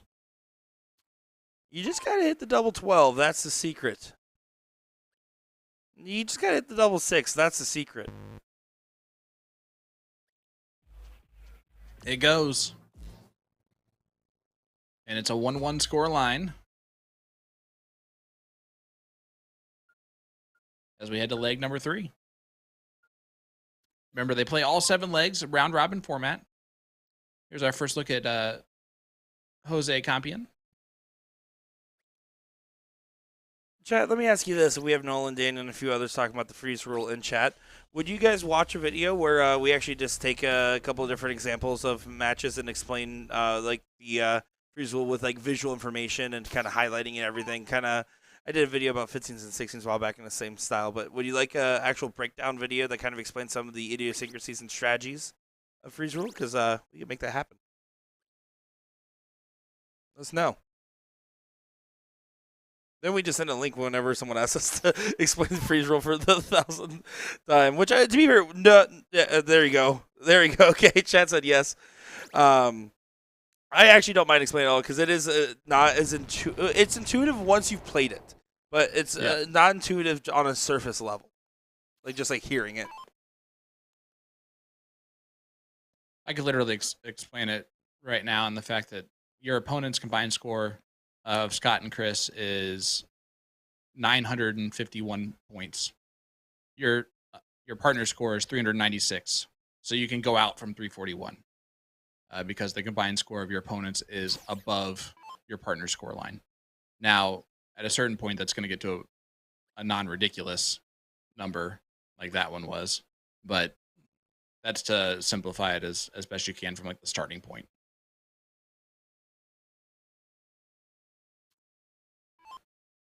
All right, well, I'm going to clip that for the video real quick. Thank you, Sean, for the free content.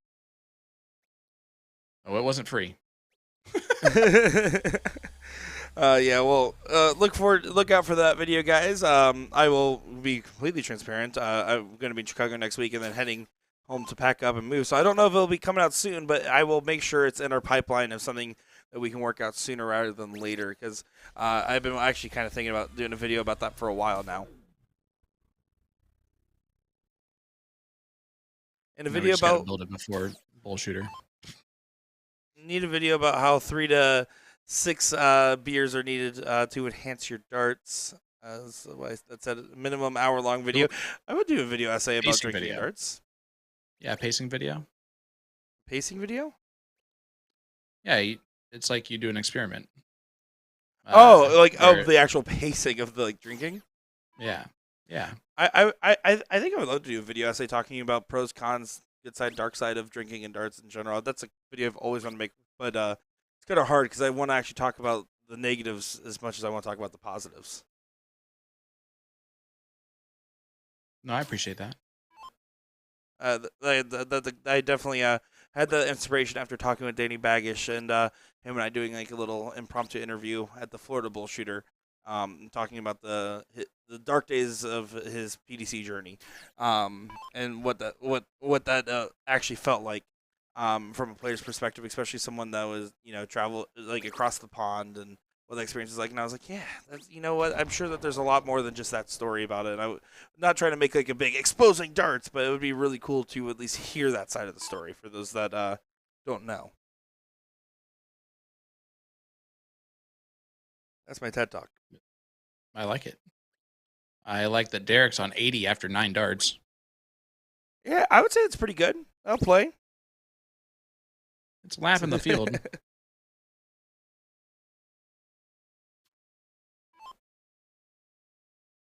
Yeah, Jose's just like, all right, cool. I'll just I'll be Robin in this leg. That's fine.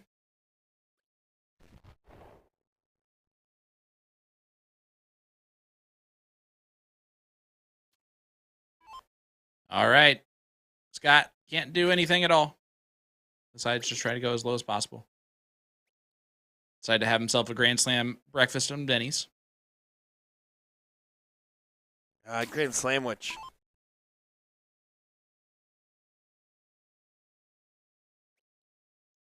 Double 10. Or double 10? Double 5. And a 12 darter from Derek. 2-1 lead now for Sam's. Do we get better than a 12 today on the live stream for this event? Yes.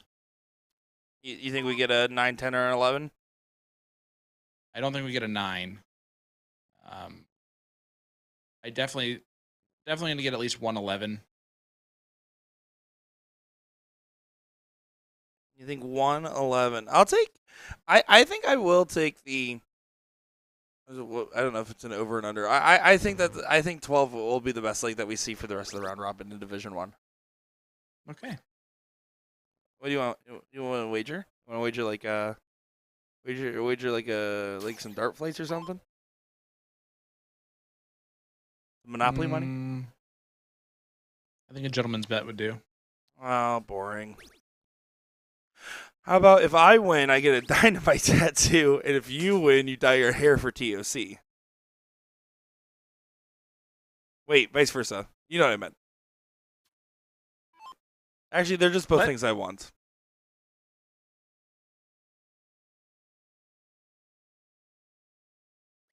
Back to the match. Bullet threw in a boom goes to dynamite. I like it. That's the type of energy we need here. So we're going to walk around next weekend and just ask people on camera to give their best boom goes to dynamite impression. I don't know if the Chicagoans are ready for that.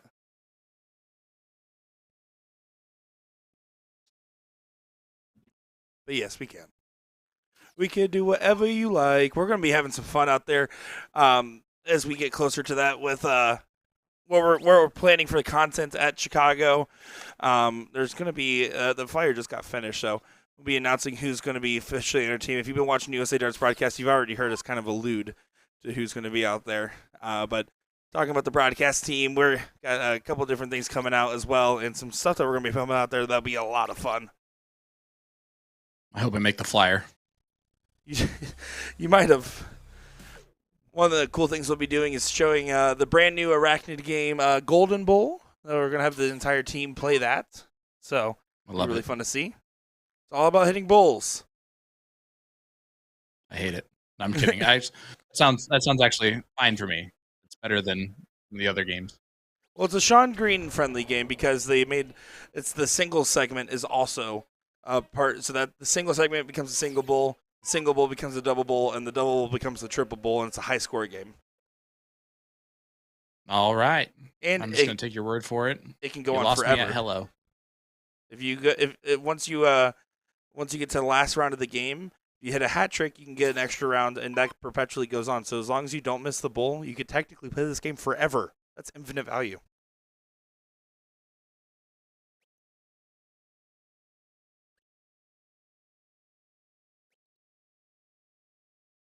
Rick Leary asking, you guys ever think about streaming NDA Junior National Darts? We should think about streaming every tournament if we could.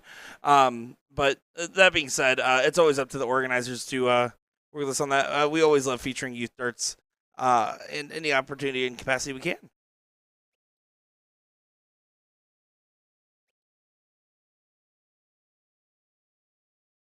Matthew cannot leave a finish after the second dart.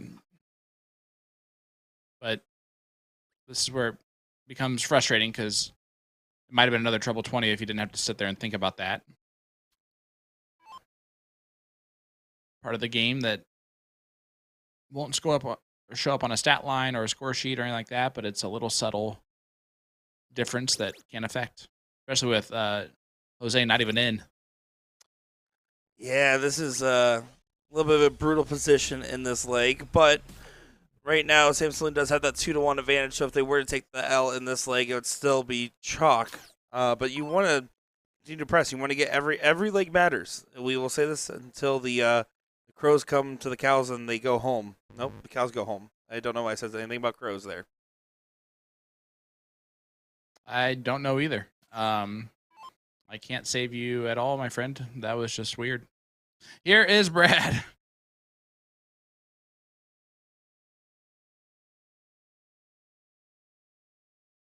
Grip skiddly, you're saying it correct. Yeah, too much fist bumping and man hugging going on.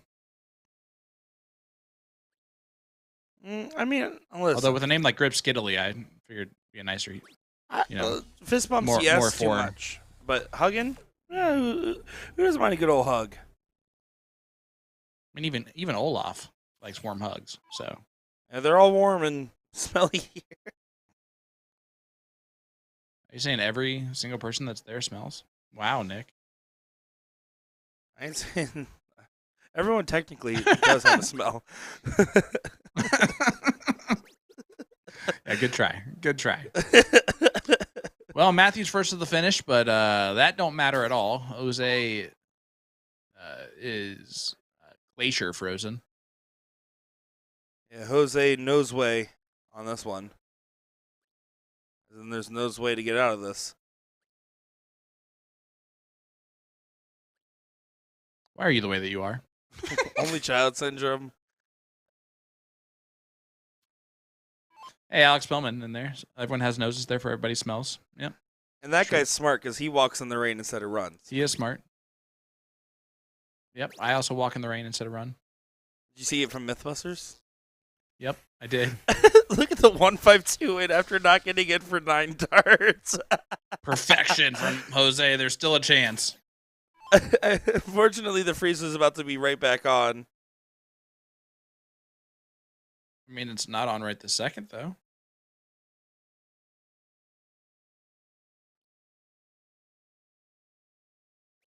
And it's had to ruin it on the first start. Leaves 99. Not ideal. Doesn't matter.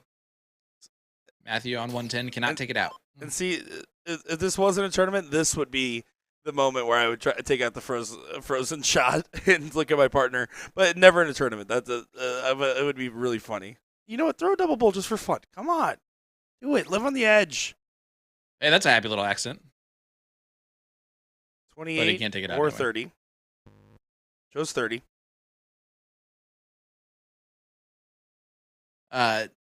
Ian, yeah, Phil Taylor was going for bull on 701 matches, and that Japanese Darts Live match because it was a full bull. So the 25 segment and the 50 segment were both worth 50 points. You would be seeing our players going at the bullseye if it was not split bull. So, yeah, that's the difference there.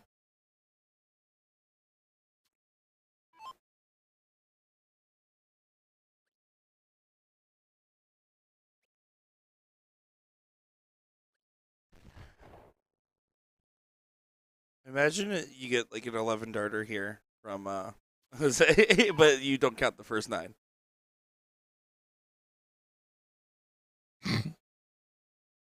I mean, it'd be pretty cool.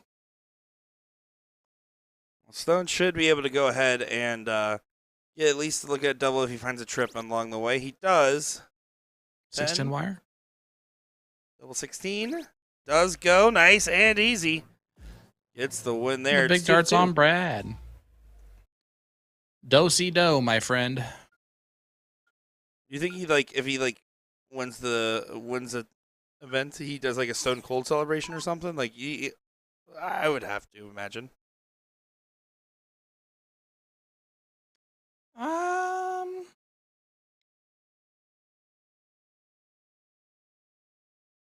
He can do whatever he wants if he wins. That's all I'm gonna say. You could tear down the dartboards, and I don't think anyone would say anything to him. You could buy me like, flowers. All right, Brad. I don't think he's gonna buy you flowers though. What's the TikTok song that's really popular right now?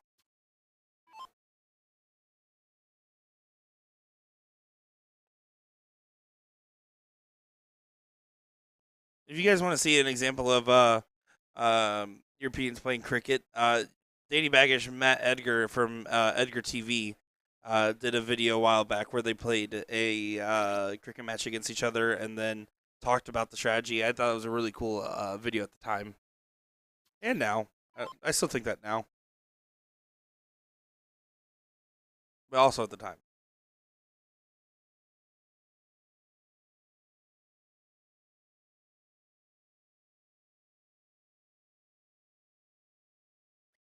Yep. I got nothing else to say. That's what happens.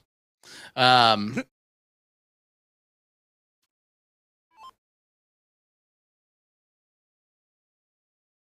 Live still happens here. I believe they're just getting it back. Here shortly, I think that was just announced. So, I think they just had an event, right? Yes, they did. About a month ago. April. Yep. So, cool stuff. From all around the world. Great dart from Derek. We saw Derek throw a 12 darter the last time he played 2 legs ago.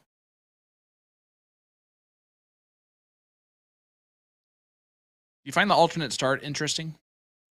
I do. I mean, it's round robin play, so but what? What just happened? Did you just put something in your mouth as you said it's round robin play? No, I didn't put anything in my mouth. No, it sounded like it. It sounded like you were like, I mean, it's round robin play, and so that's how it sounded. I mean, I might have. I think. Okay, so yeah, because it's round robin play, I would normally say, "Oh, that's not weird." But I do think it's weird because of the fact that the last game is just different, right, than the other games. I think if it was unilaterally the same game, I don't think I would be as confused by it.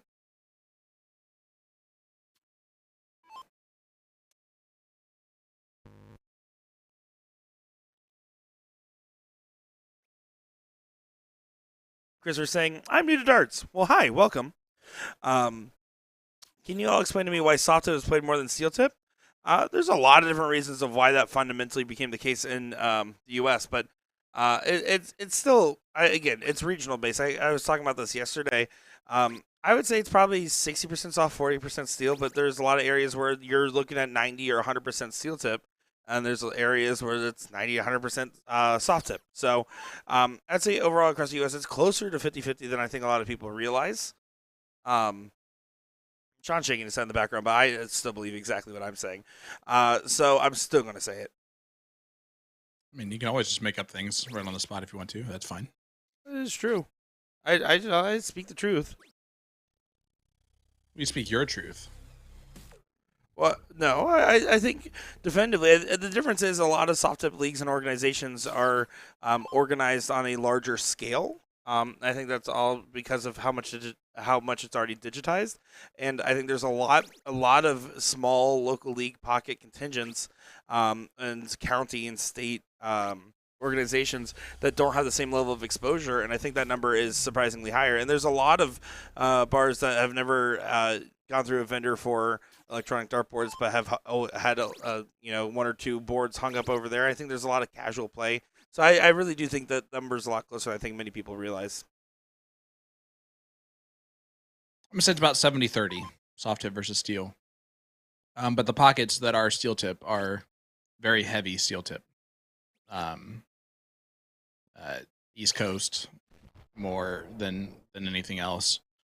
But yeah, every answer that everybody's giving into the chat is all part of it, right? It's the idea of it's much easier if the machine's doing the math for you as you get started into the game, right, and get comfortable playing. It's just a much easier, not easier. It's a much more comfortable way to get going into the game, and so it's a bigger attractor. That being said, as well, Dart Connect now has evened the playing field a lot in North America. I think that the addition of Dart Connect as a scoring option and as something that's being utilized in a lot of places, I think it does even the playing field out a little bit with soft tip, which is pretty cool. That and there's organizations like the CDC that continue to legitimize the North American pro scene. There's organizations like DPFL that makes darts in North America not as far away, right? It makes it an international exposure to high level talent that you can play at your own house, making it more accessible there in areas where you don't have access to good local leagues. You get more reasons why soft tips is more prevalent. There's a lot of different states with very intensive insurance laws for businesses. So that has played a factor in some areas where you see more soft tip heavy dominance. And also it just is more inviting. I've always been told this is a great shot here from Derek to continue to bring it on down. Soft tip feels more like a game from perception, while steel tip feels more like a sport, and it's easier to approach and try to play a game for the first time than it is a sport for the first time. Now, do I believe that both are this, part of the same sport? Yes, fundamentally I do, but I do understand that perception.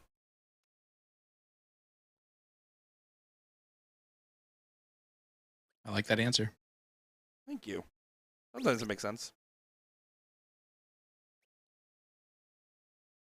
So Brad's on 104, but unfortunately Scott's way back on 325. Matthew on 176 is going to just bring it lower. So definitely going to be frozen as Brad, but Derek's going to get the first look anyway. It'll be for a 16 darter. But it'll be for a 3-2 lead, more importantly. Playing all 7 legs. There's 4 players on each team.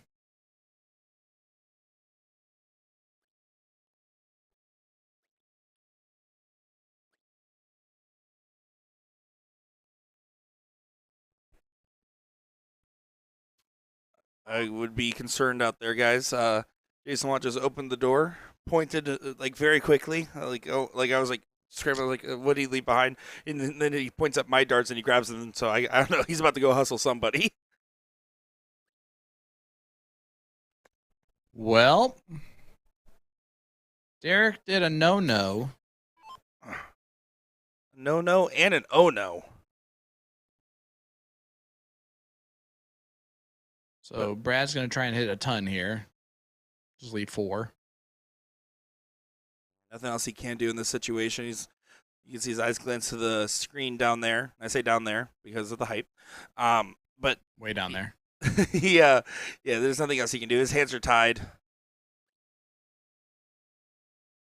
Would have gone for the easy 100 math myself, but to each their own.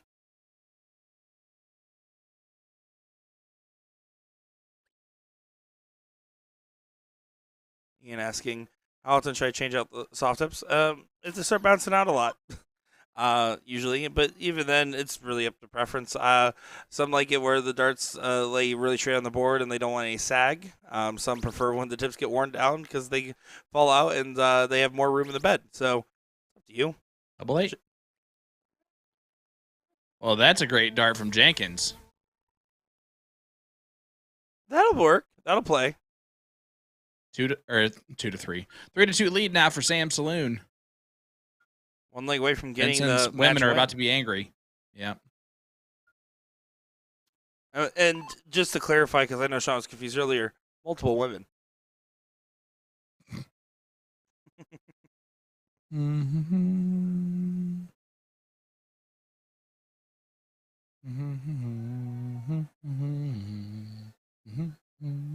You're welcome. We all live in Wisconsin State darts. Nope, that was a miss. As Chris does get in on dart 3. Here is Jose.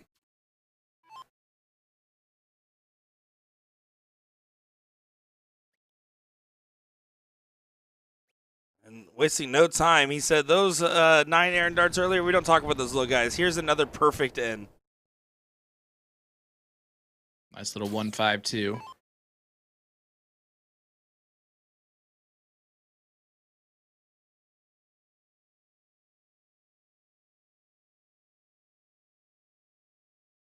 This is level 1.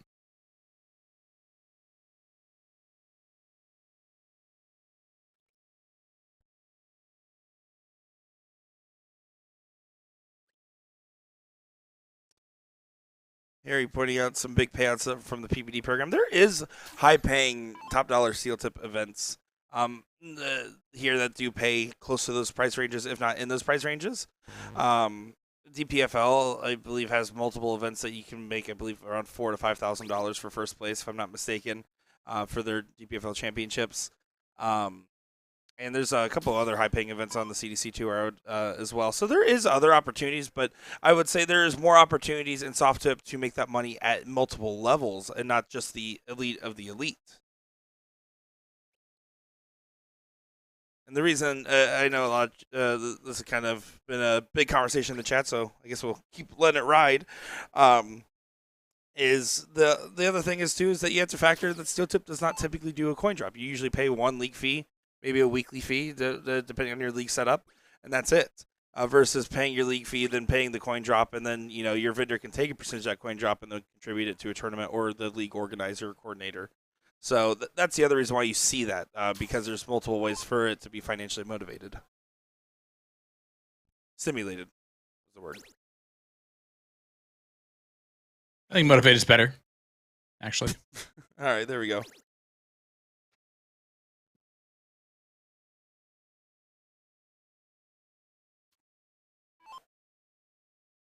And then while asking, random at bullshooter, can I find a random match and play with someone? Usually get registered somehow or some way. If you're talking specifically the Chicago bullshooter or the bullshooter tour, you can pre-register and save money. Pre-registration close is in 3 days, by the way. So if you haven't done so, do it now. You can save literally 20+% on your entry fees just by paying online right now. But you can usually register on site for events like that as well.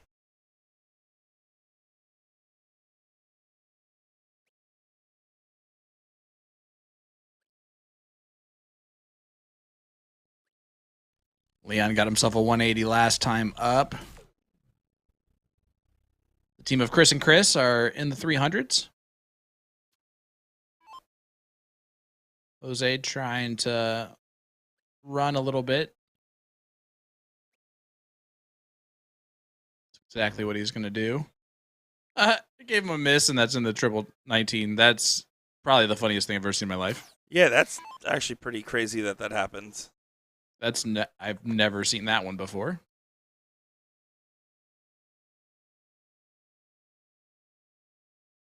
Sorry, board does not lie. You don't get it. To be fair, the amount of darts that get thrown on these boards across the couple of days here at WAMO, they go through the ringer. Oh, yes, Ian, to answer that the question just as far as like going to the board playing, yeah, you can literally play. You don't even need that to download an app or anything. I do recommend downloading the Bullshooter Live app. It's free, just so you can track your stats and everything, and there's going to be some cool stuff coming out with it soon, so be on the lookout. But yeah, you can go to your local bar, put $1 in the board, and play someone online. And if you have accounts, by having an app, which is free, you can log in, track your stats, and then it displays your stats so you can play other people of your similar skill levels as well.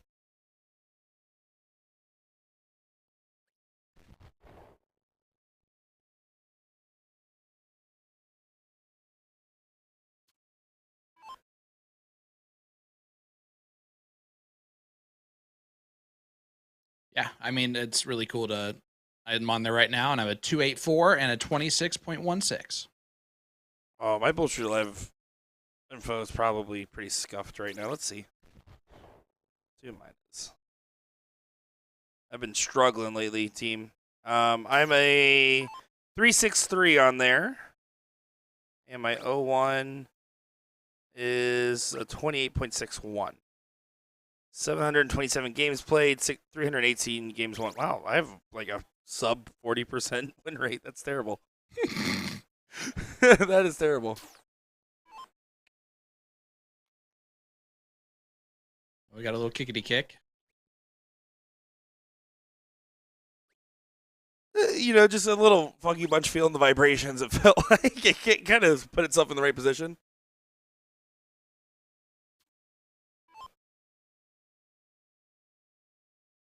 Mary, unfortunately, as much as we would love to show your son, there is 310 dartboards in the hall. So to all our friends watching along, this is our board 235 that we're streaming. We also have 234 that we have access to as well. But we always try to highlight whoever comes up on our streaming boards and write it out from there and give what the tournament organizers show us. In this case, we are getting Group 1 of Division 1 for the round robin.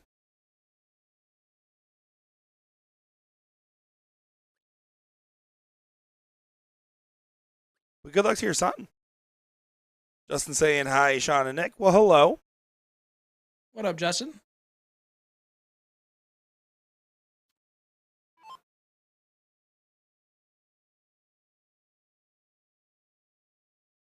Wait on Jose to get up there. There he is.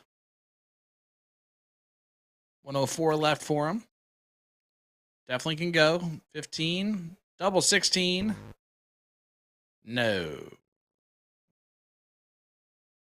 Benson's going to have to get low and then lower.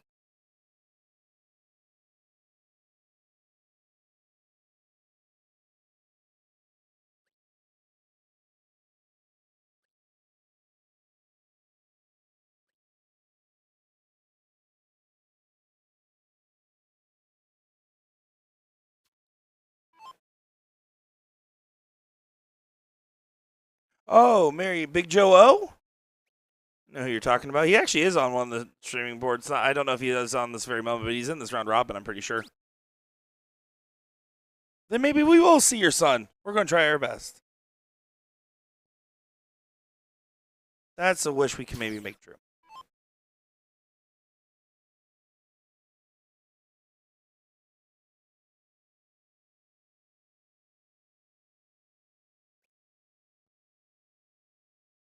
Can't go. Just going to bring it on down because of the freeze.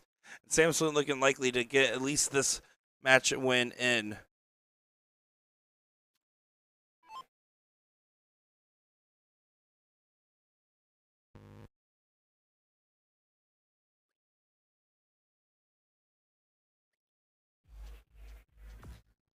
There is that 4-2 lead.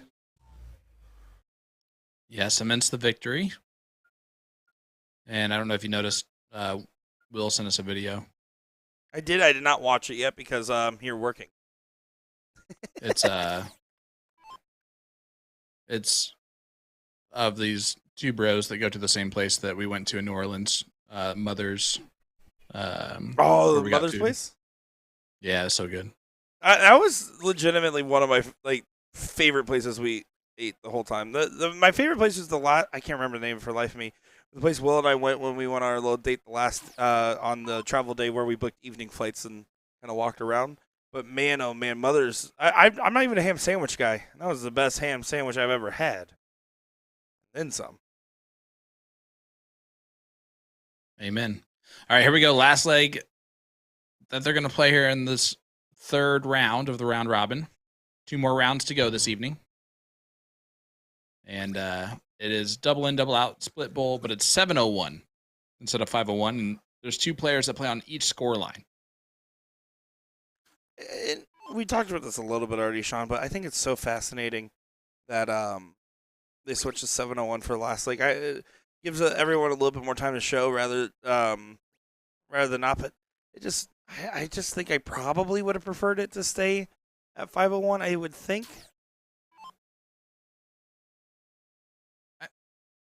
I don't like it.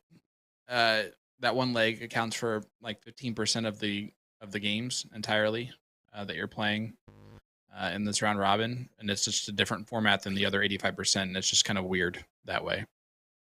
That's fair. I mean, you effectively still play the same, but here's the other problem when you have a 701 leg with that's multiple score lines with freeze rule, is that you can usually get pretty strong indications way earlier that it's going one direction because it can cascade rather than 501 where you can get 33% of your score done in one turn, or a little bit more than 33%. You could get 38% of your score done in one turn. So you can come back. If this starts spiraling early, it becomes a ripple effect where the end is almost non-competitive in that sense. It's already been predetermined. Maybe that was the word I was looking for.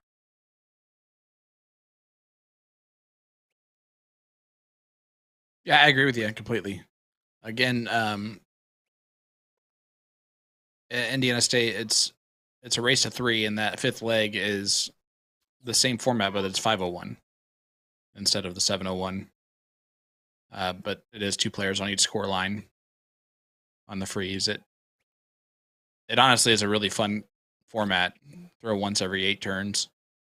So you really gotta make your turn count because next time you come up, the score line could be completely different.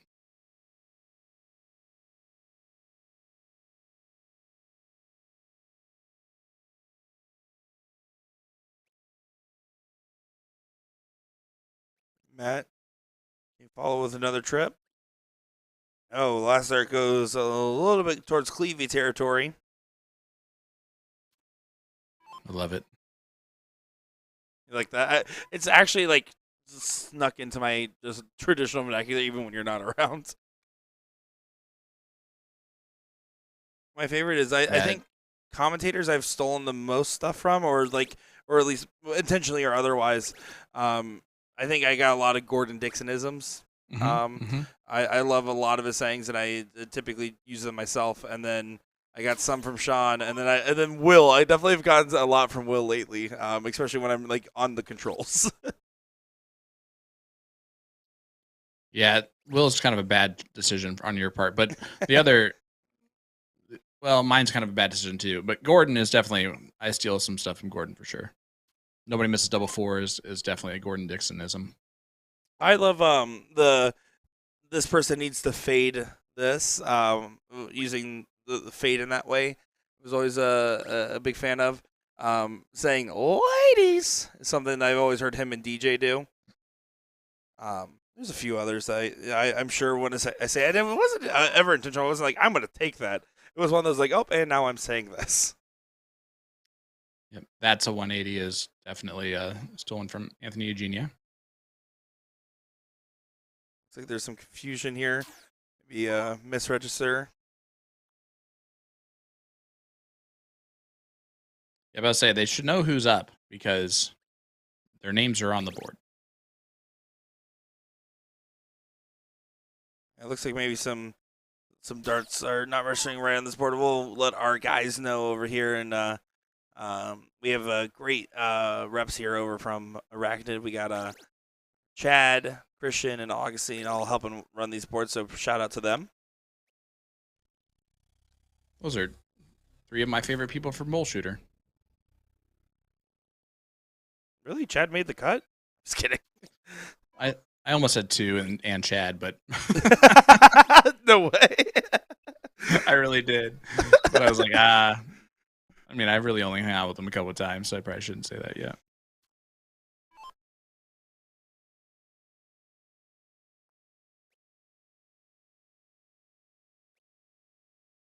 Right, Mooneyham back to the match. That's another one we've taken. 100%. Coffin shot. Coffin shot.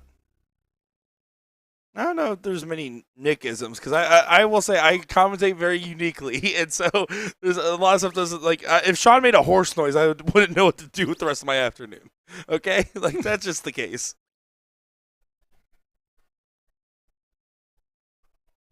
Well, but like the first couple of seasons, we were 110%.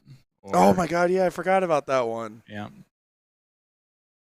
Yeah, those early interviews showed that they were early interviews. If you ever listen to them back, I've done it a couple times, and oof. I was way better dressed. I was always in like suits or like ties because I would always come straight from K Jewelers to do them. That is true. And I'm skinnier. I don't want to say that's also true, but So you've gone far enough into that where the impression is clear. I mean, if a bird's a bird, you know. Yeah. And don't want to call an apple an apple.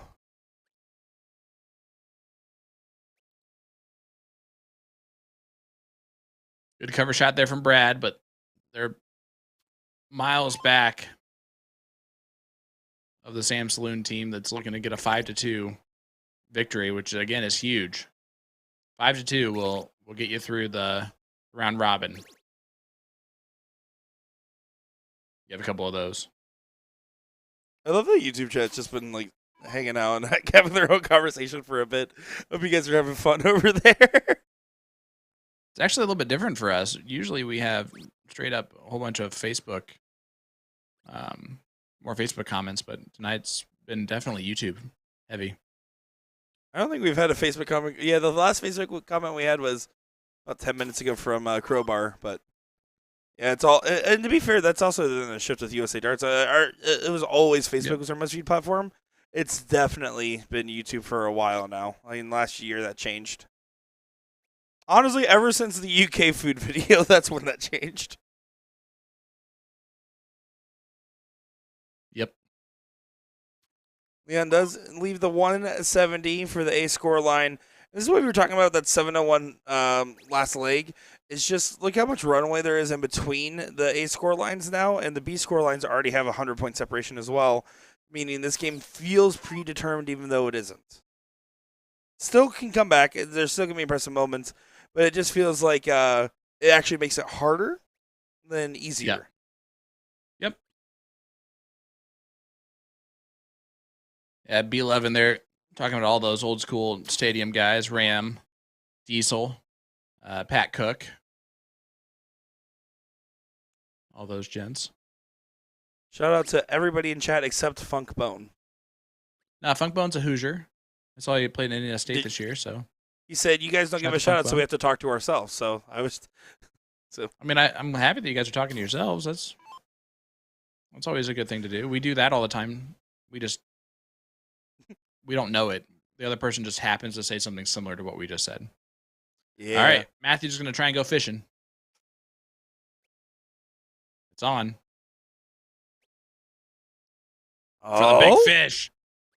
Oh. Just a bit outside. I love they had no reason to go for it other than for swag.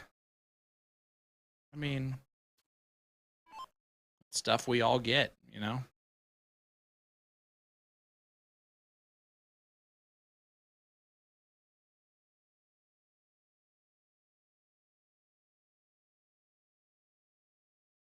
People still say swag? No. I didn't think so. No, they don't. We'll say we are going to be in for a little bit of a later night than I think initially anticipated. We can see the times that were put on Comedy Sport kind of slipping a little bit, and the other divisions going about the same pace. I think it's just this is the first time ever, and I know we've talked about this one for sure, that they've switched to this split bowl format, and I think that they're going to continue to make adapting the format. That's a Will Stewardism. They're going to make some adaptations to the format to get things dialed into place over time and analyze the data to get it up to 110%. And a lot of people don't know that. One for the archive. It certainly is. I saw on TNT, Shaq was talking, and he even said archive the right way. Double 16. Them San Antonio women. They got big women in San Antonio. You're doing Charles Barkley. It's not Shaq. Yeah, but that's all I think. When I think Shaq, I think of him and Charles Barkley arguing on TNT. That's all I think about every time. You're like, you don't even know what you're talking about. Is that your Shaq? Shaq always put. This is the most Florida lived experience ever. Is that for 4th of July and New Year's, Shaq always had the best firework display on Lake Windermere. So you would go to one of your friends' docks, get on the boat, and then you would go out to the middle of the lake and be able to watch Shaq's fireworks show. That's pretty cool.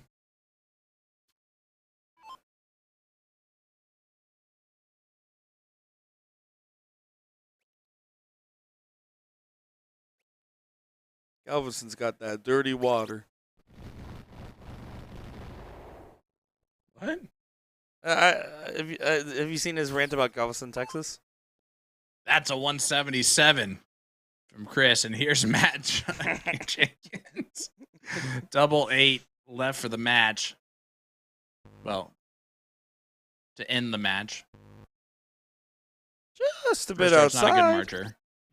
Yeah, the first start was not a good marker, but found it on dart 3. 5-2 victory for Sam Saloon.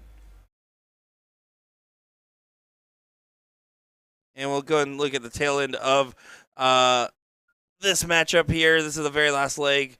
You can see a very tail end of this last leg as well. This one's for Carl, taking on The Rock. Don't know the scoreline of this, but we're going to at least look at Cody Drager hit this 126. Don't shoot the 18s on 126. Just don't do that. 419s.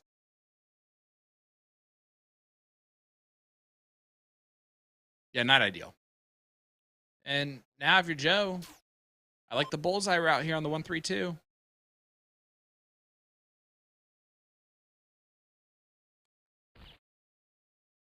Treble 19.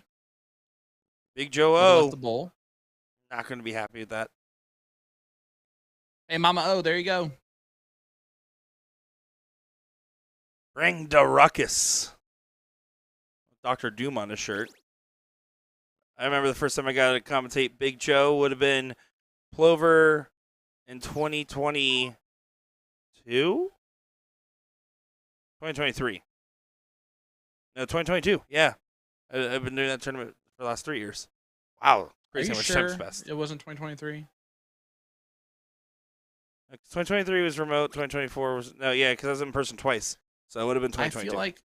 I feel like this is a huge detail that we need to figure out. 8 does go in for Rob's bet. Go to bed. Sean, go to bed. Sean, go to bed. I'm done. No, go to bed. No, don't try to save it. Don't try to talk about stuff that's happened over there. Sean, it's your bedtime. Go to bed. Look, I couldn't help it. You teed it up for me there. I don't know what to tell you. No, 2022. Oh, that's so funny. Sean, you're so hilarious. Yeah, see, Mary knows. Thanks, Mary. Oh, boy, already. Well, coming back, we'll have Porky and not Sean for the rest of the night. So we'll be back in just a moment's time for more action here for round 4 of 5 of this round robin. Don't go far, folks. Nick Chera, Sean Green. We'll be right back.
Powers.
Welcome back to WAMO. I'm Sean Green, joined by Nick Teixeira, live here for the team round robin on this beautiful Saturday evening. Nick, we got two teams we've seen so far. Club Ritz taking on, well, the other team they're taking on. It's going to be a great matchup. Sam Saloon. Yeah, that's right. Yeah, no, this is gonna be a fun time. We've been having way too much fun having a lot of shenanigans here on the stream. No, it's been a great time being able to see everything, seeing all the different dart players do what they do best, kick our cameras and throw some darts.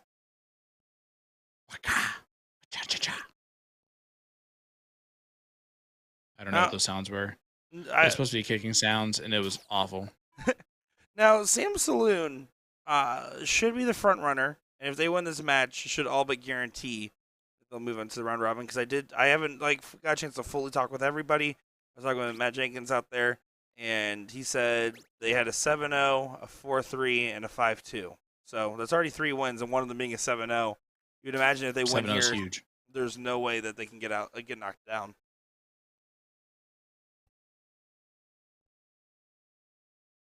Yeah, and they're not going to have to get up again. You're never going to keep them down.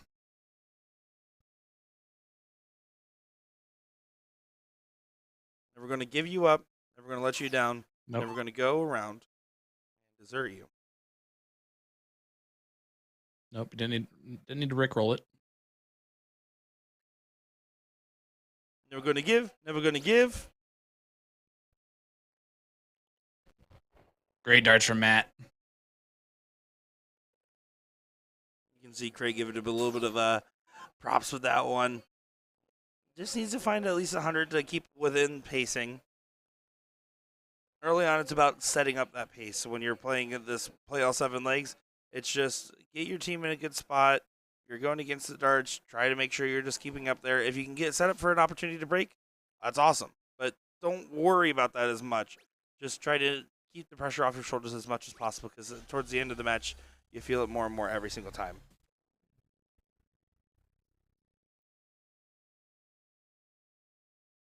And at this point in the evening, they're on autopilot, right? Yeah, you would think so. You would hope so. I mean, it should be autopilot, right? I mean, you played a lot of darts. You got Rainbow Connection playing on the jukebox right now. What else you got to do? I love that song. One of my favorite songs. Specifically the Weezer and Haley Williams cover of it.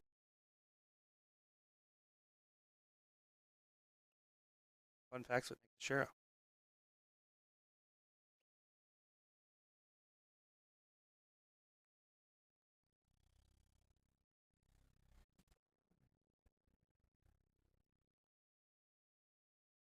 Nice little 1-2-1 there from Jeff.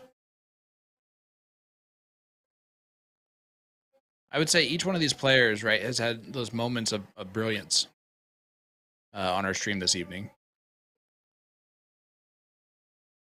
Yeah, that's the nice thing about these team dichotomies, especially you see in Division 1. And Sam Saloon's a good example of this. Club Ritz, I believe, also applies to this criteria, but I know for a fact it applies with Sam's, is that they have so much familiarity playing with each other, so much comfort level built in, playing together over time. You know, that's one of the reasons we talk about Milwaukee Monster's success, is the fact that they have the comfortability of their team dynamic. Everyone has their 100%. moments of brilliance. Well, and we saw that last night, right, in the doubles.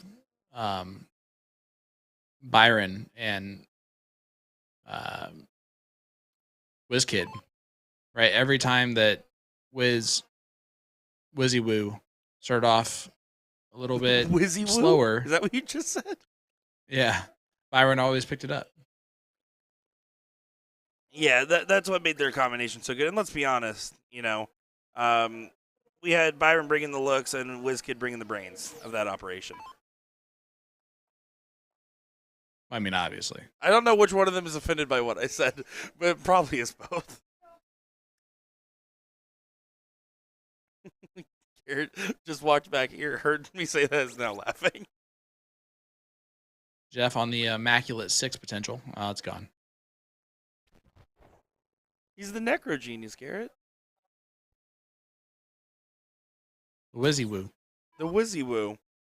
The Whizzler. The The Wizzy Whizzler is with the pretty good. glizzy. Wizzy Borden. What we can the cheese whiz. How many different versions of Whiz Kid did we come up with yesterday? Yeah, we're Oh, it live. was a lot. This is live, Garrett. Cheese whiz. This is our job. We're working right now. Thanks, buddy. One of us is trying to. John's actually trying really hard to work it. You're right.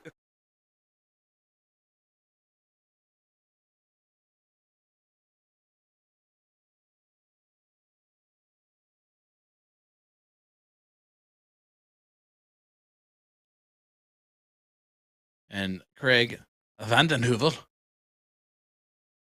Only 81 scored. Leon should be able to leave a finish if you find a good trip. But even then, you're just playing support. The only reason you'd want to leave a finish from this spot, I mean, you always want to. But the reason you feel like you would need to is because of the fact that Jeff is at 250. He could also leave a finish instead. And might have the first opportunity to leave a finish now because of the fact that Leon did not. I almost said something intelligent. Lost it along the way. It was like 80% intelligent. 10% concentrated power of will. It was like 60% intelligent. It keeps going down, huh? Just like Jeff's scoreline. 150 remains. Matthew is going to have the best chance here. To leave it simple. He did confirm with me that he lost his USA Darts hat, and I said, how dare he?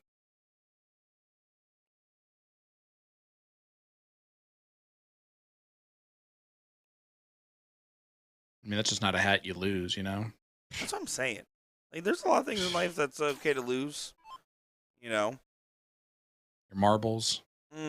Lost those plenty of times. That's actually the only thing I can think of that I'm allowed to say out loud. You're cool. Oh, that's another one. That was what I had in mind. This is like Family Feud. I think I would be pretty good at Family Feud. Like, it's probably top 3 game shows I could perform in. Some weight. Oh, you could lose your weight, yeah. Your mind. Your mind, yeah. Your voice. Yeah, that's a good one too. You probably got all 6 top answers. I don't know. There's always that one where like 2 people said on the survey, so it's just enough to get on the board that like completely throws everyone off. Mike Redmond's calling this for the fans. Let's see it, Jeff. 3 bowls. The Whitlock, baby. The Whitlock. He's saying he's asking his partner for permission, even though it makes no sense to do it here because you're worried about the freeze.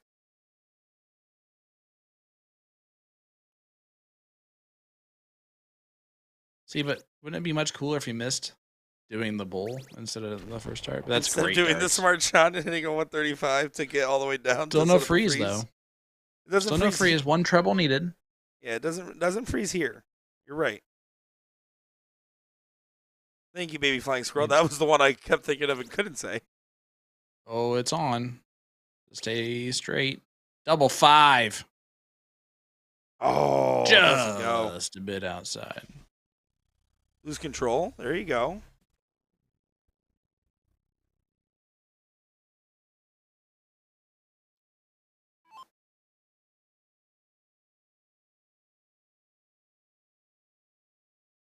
This is also an opportunity to go, and I like the bull route. You should almost always go the bull route, just because it's cool, efficient, and fun. Those are all good reasons to do it.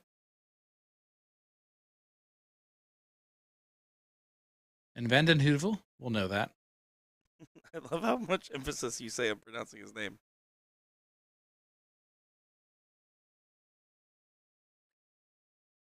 He did not know that. Yeah, again, didn't really. You got to play for the potential miss, and just missing into 25 is still a hit on that shot. I mean, you just you don't have to play just the freeze. Your partner's on 15. It's not like it's the easiest shot in the world. The 1-2-1 can definitely go from Leon. It's on 11. Bullseye. Oh, doesn't quite go, Almost but that was popped a the good balloon. attempt. But this is not an easy shot from Jeff. The No hard kidding. dart's always the first one. Well, I mean, he can't take it either way. That's exactly right. You sounded so disappointed. No, I was not disappointed. I was disappointed myself. So yeah, It's I okay. was disappointed. It's okay. We don't blame you. Go right at it. Double cinco. It's a good marker, but it's kind of blocking. It goes in anyway. Jenkins, leg number 1, goes to Sam Saloon. We saw them win earlier, 5-2. Yeah, 5-2, and they have Doing that quite 7-0 well. and a 4-3. So they are, again, you effectively, if they get these next, if they get 3 more legs in this matchup, that would be more than enough to qualify them. You would have to imagine, unless there's another team that's 7-0ing everybody else, which there is not. No, there isn't.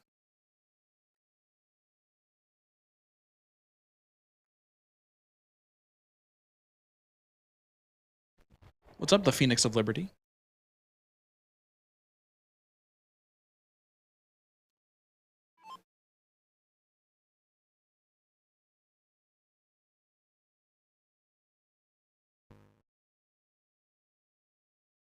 Loose control is definitely a good one on the list from SS from earlier conversations.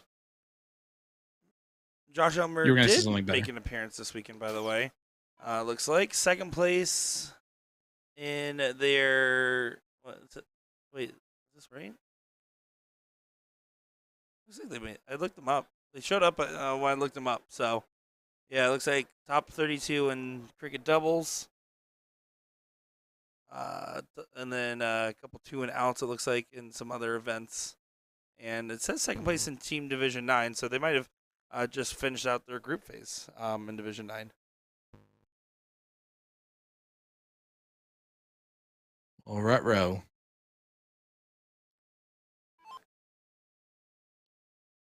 Vanden Heuvel did not get in.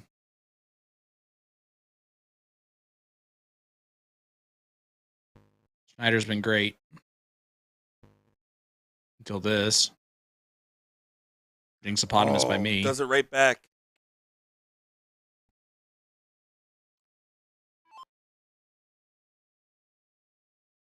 Got really quiet, but James is going to step up. Let's see what he can do.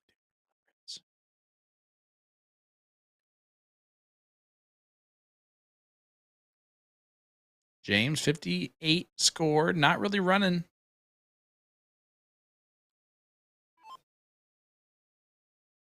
Come on, hop. Hop it up.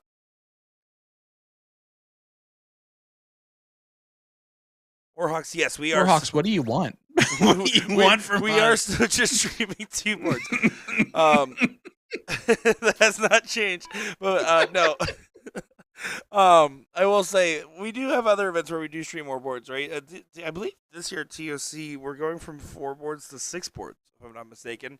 I'm already dreading the amount of cable management that it's going to be. I'm excited because people are still going to complain.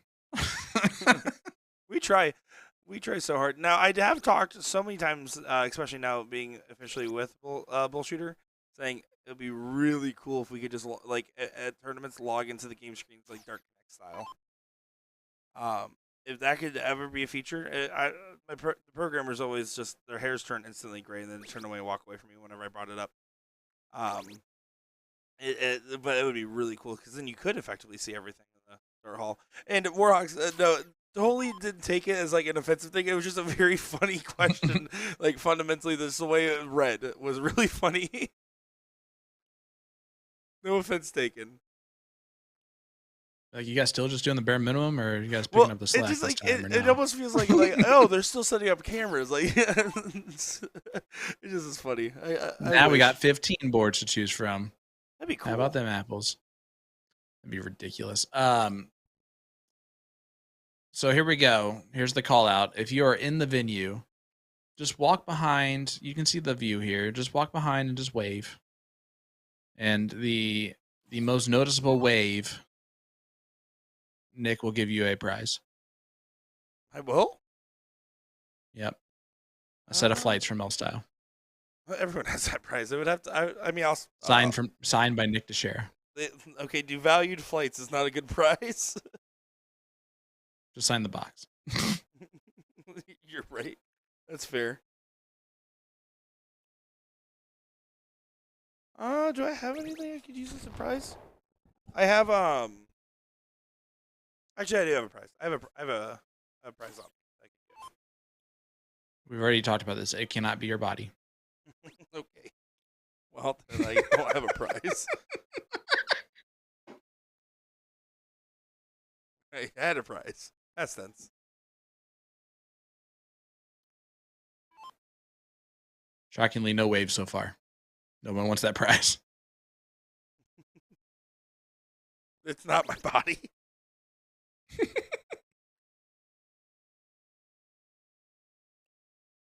James, nice 140 to leave a finish.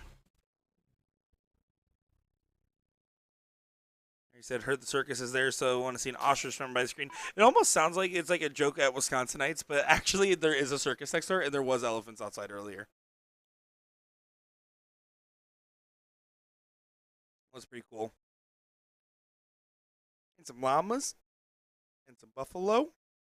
I don't know if it was buffalo. You say some mamas? Llamas. And some mamas. Like, that's out of pocket. We got it all here at WAMO. We got elephants. We got the mamas. we got too much going on. How about this? 6-time Super Bowl winning quarterback Tom Brady played this morning. He's waiting from the hotel. What? He's here? In Green Bay. It was very nice of him to hang out with us. 180. CVH with a big 180. Michaela goes, I can give the most noticeable wave, but what's the prize? That's a terrifying way to word the proposition. Like, oh, you'll know it. You'll remember it.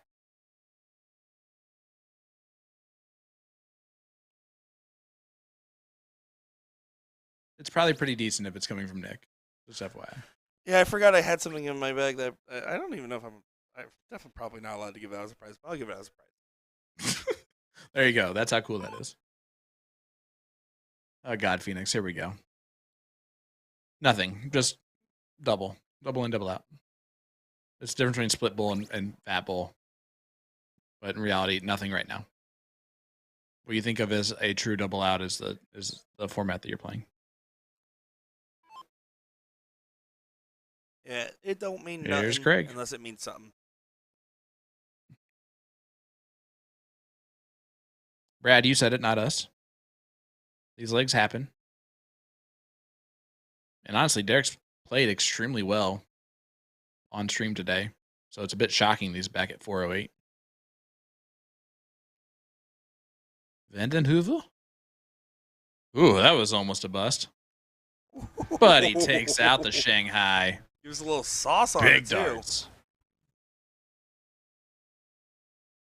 Justin says as long as they're not Will's barrels. So you have to find another prize. They don't worry, that's not a prize. That's a punishment.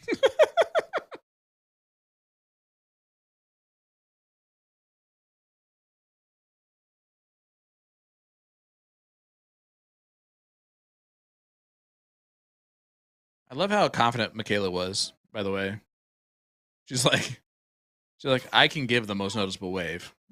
like I can win this. Like, That's not the problem. Training for years for this specific challenge to take place.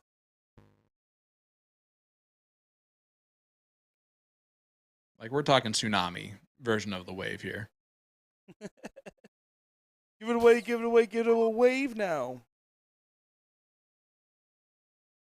You know, like the song. Oh, I got it. Red Hot Chili Peppers.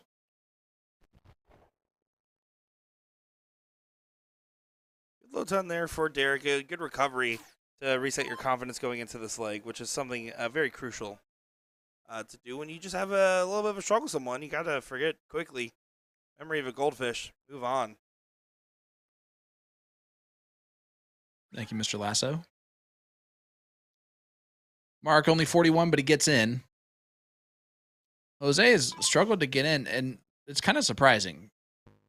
He is one of the players that I definitely know of from Wisconsin from years past, and because of how well he plays and how great of a player he actually is. So to see him kind of being the struggle bus at times tonight, not just like once, but it's been kind of multiple times. It's been a little bit surprising. And if they get it together on that side with him, that's a dangerous team. Yeah, we've seen him have recovery from his struggles and go from 9 darts missed into a 1-5-2 in. But you're right. This is not characteristic of his normal game and something he's going to have to continue to work on. Again, we say that, but it hasn't been enough to hold them back at all, considering the results so far in this round robin, 3 straight wins. You are right in your analysis there, John. Somebody clip that. All right, here comes Mark.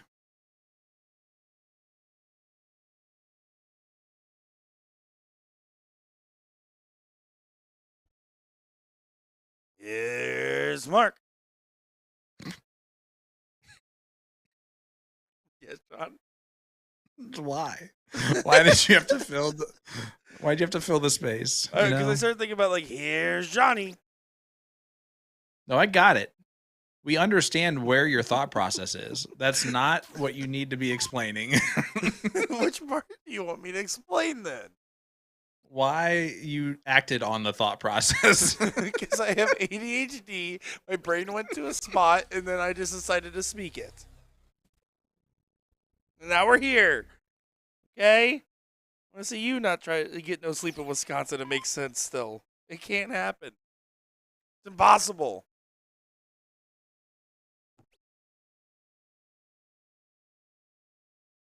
Good recovery on the last there for Jimbo. Gets out in front.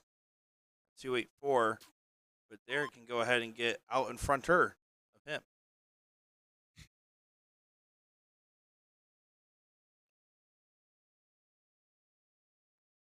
As Gary Sean's trying really hard not to laugh, so I don't get encouraged to continue acting like this. It's very true. Yeah. And this is actually, that's a trick I learned from my 7th graders. When you're dealing with immaturity such as this, you can't reward it. If you reward it, it will continue and build upon and get worse. It is the thing that I struggle the most with my 3-year-old daughter, because everything that she does is absolutely the funniest, most adorable thing in the world.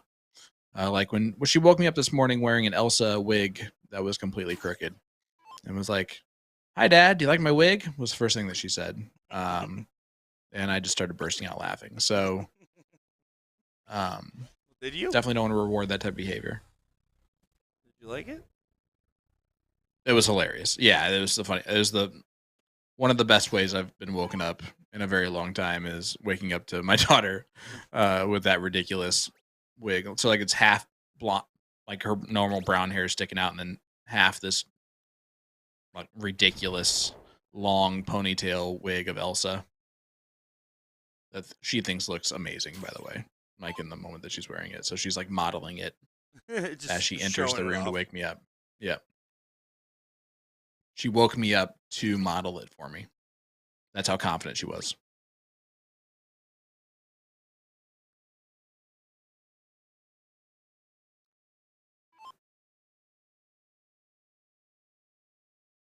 I'm going to answer Phoenix's question here real quick. We have it. I've been to Alley Pally, packed Alley Pally, and I have been to the U.S. Darts Masters at Madison Square Garden. And Phoenix, if you get the chance, go to the U.S. Darts Masters at MSG. You will notice, if you've been to Alley Pally, the similarities are very much there. It's a really, really cool experience to have that as an event in the U.S. So there's my invite to you. You should go to the U.S. Darts Masters. And I will say the other aspect of that, of like to have it. That is exactly right. The U.S. Masters is that, and you can have that now. But as far as for like other events, if you're especially referring to soft events or maybe just some more of the homegrown U.S. based events, the other answer is just continuing building the spectator culture. I think CDC's done a great job of building some great live event spectacles and for some of their marquee events. I think that a lot of I'm seeing a lot more events that have proper stages, so that way for spectators, because the idea is like you need to have fan culture. A lot of those people at the Alley Pally audience, not all of them actively throw darts. In fact, there's a good portion that does not. But there's just like how I don't actually play football, but I still watch college football. Sometimes. Not really. I lied. But that's the idea behind it, right? And so to get that here is to continue normalizing being to a spectator, to make it inviting and fun experience for people to watch darts. That would be a big answer for that one. More sports betting, probably. Oh, it's my favorite part when is the fact that Ali Pally sells out every session as soon as they go on sale, and they go on sale well before any draw's done. So you have no idea who's playing what day, what session, what match. That's not the point. The point is that you're buying tickets to go enjoy the party with your mates.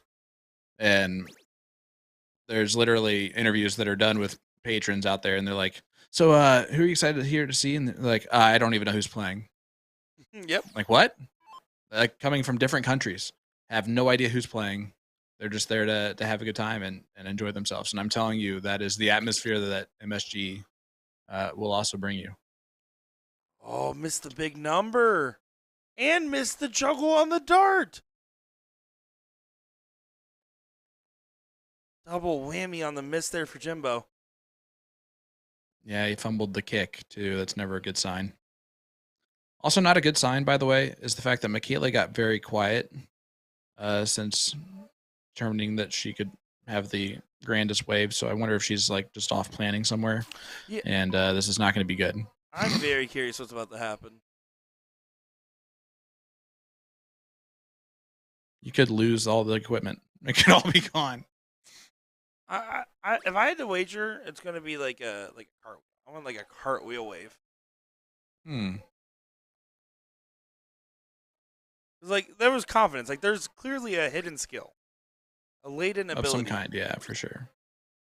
I agree with that. All right. Speaking of hidden skills, if this 156 goes out of nowhere for Mark, it would be. I am impressive. Trip 20, trip 12, trip 20. I'll allow it.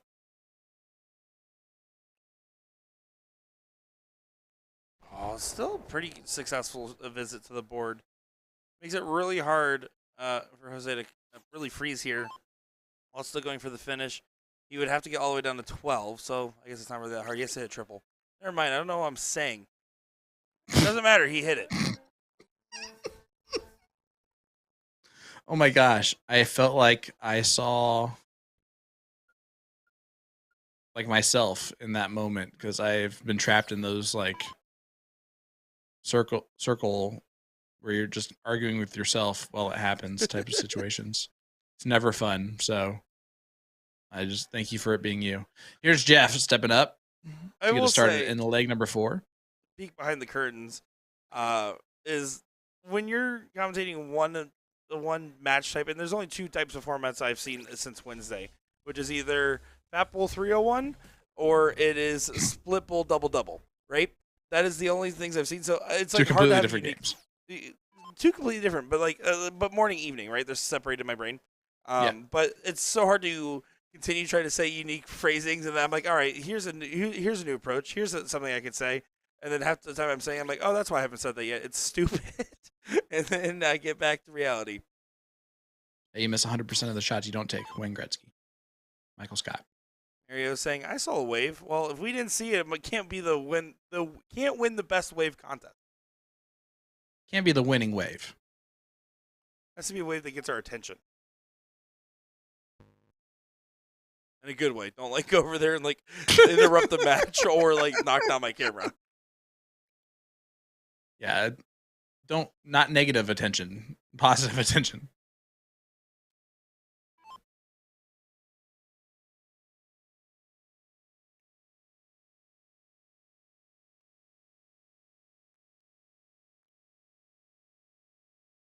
Jose's in. So all 4 players off and rolling. Now we're just playing open and double out split. Our viewers are watching across the pond. It's just normal Grand Prix format. There is a freeze rule component in it, but we'll explain that if it gets there. Round robin, they play all 7 legs. We're near the halfway point of this matchup. We have one more matchup after this. 11 legs left. I'm not counting or anything.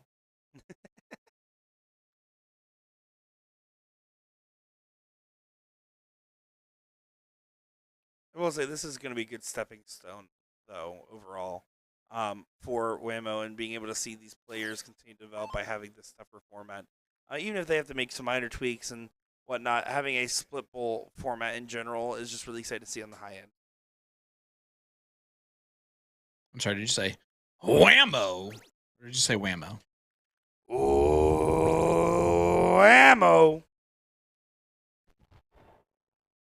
That was almost like Russ Bray epic of the Wambo in there. Oh, there you go. That's how you gotta say it every time. That's high regards. It really is. Like it is the 180 Russ Bray of Wamos. 180. Nope, that's not how he does it. How's he do it? It's actually extremely hard to explain, but he rolls most of the words together at the beginning of it. Show us. Nope. Can't show it. Say it. Actually, he keeps it. It's the first syllable he holds out the longest, then the rest of it he says really quickly at the end. He goes like, 180. Kinda. I mean, I know what it sounds like. I can hear it in my head, but it doesn't mean I can replicate it for the record. No one can. That's why he's the voice. That's true. Warhawks, the matchup coming up after this is actually one that we know. It will be Team Brooks taking on, this one's for Carl. This one's for Carl. Does not have a Carl on the team, but it's Byron Johnson, Joe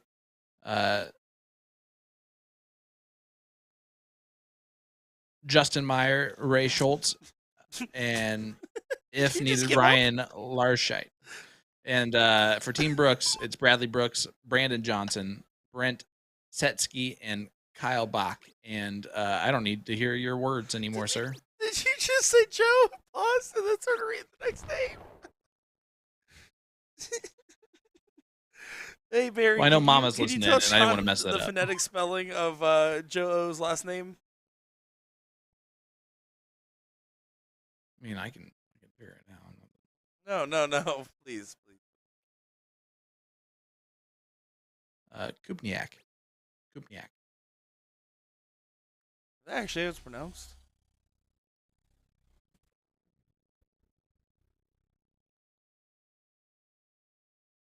Because if that's the case, I've been butchering that since 2022.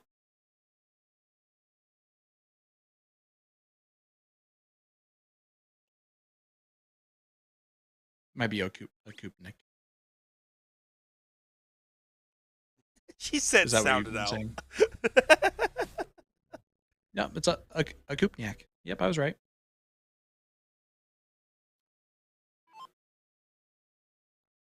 Big Joe. No, apparently you can't say that and then pause, or else you get called out by your fellow commentator, aka supposed to be friend. The pause was hilarious, though. You also just called me out for arguing with myself because I started saying something really dumb and then yelling at myself for saying something really dumb. I didn't call you out for it. They all heard you. I just commentated it. That's my job. At least you're finally doing That's a job. 180 from Jose.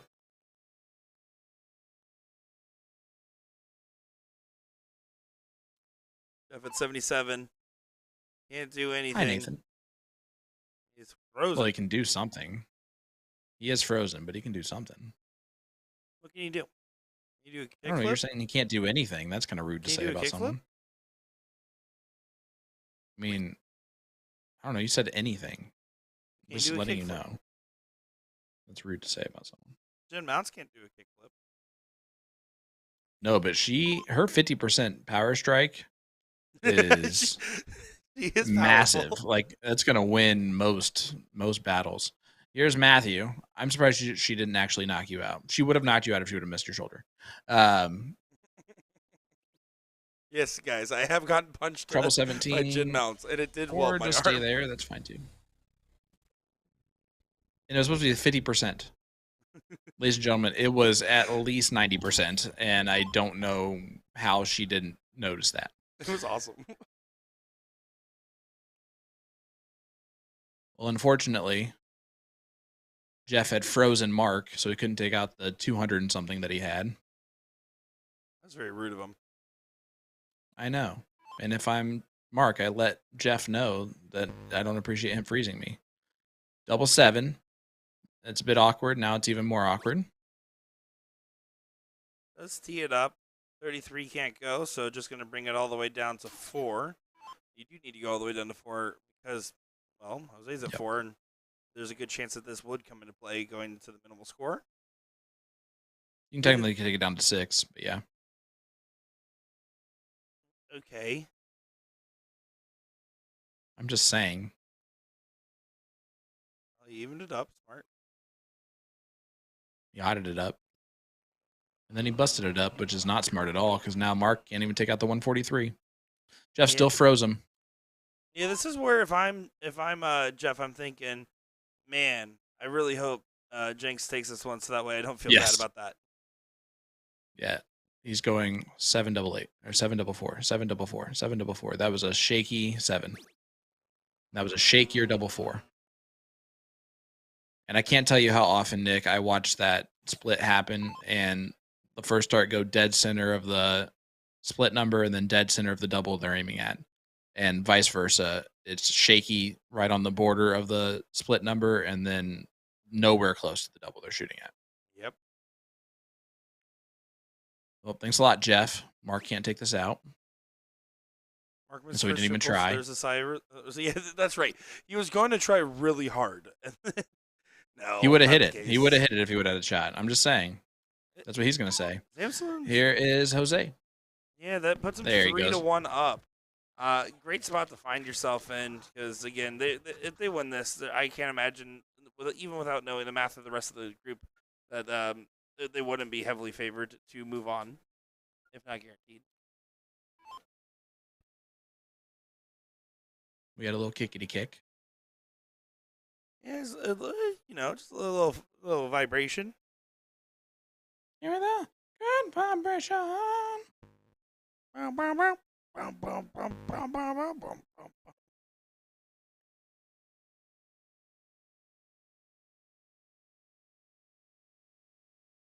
Did see a question here.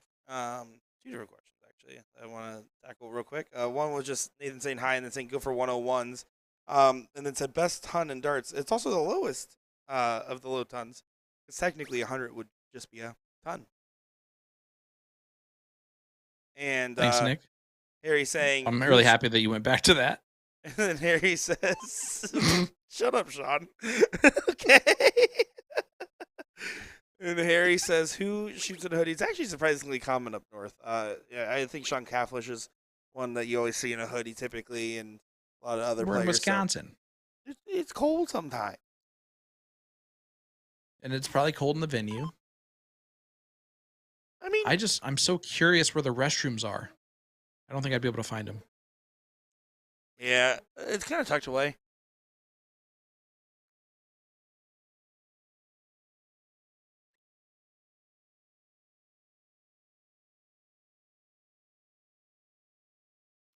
The silence is the best part of this, so shh.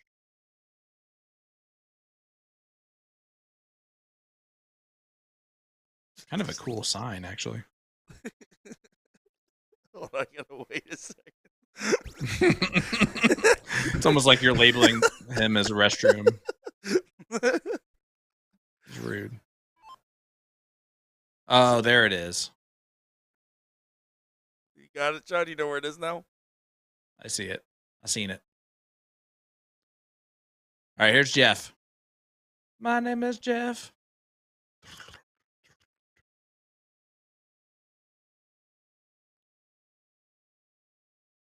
The fact that you guys are still staying here and listening to us, by the way, is very much appreciated. Not lost on us in any way. Over 400 people tuning in across our different streaming platforms. Thank you all for tuning in. I can't believe you assume that they're listening to us. They shouldn't be.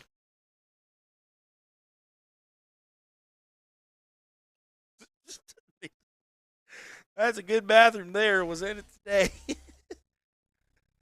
Let me tell you. Pretty sure he's a Wisconsinite, so it's not how he speaks. How would you? Like, Okay. It's a good restroom. I was in there today. Big.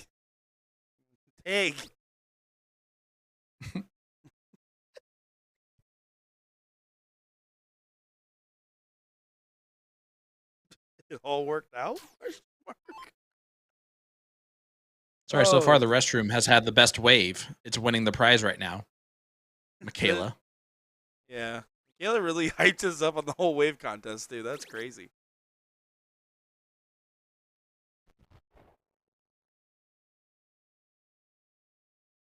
The audacity of that confidence, I'm telling you what. They're doing a good job of getting out in front. Jeff would need to find perfection to pass him on the way in this turn. Samson has to throw, by the way. So the fact is that there's a good chance that they get that 4-1 advantage, and they're going to try to continue to press that advantage.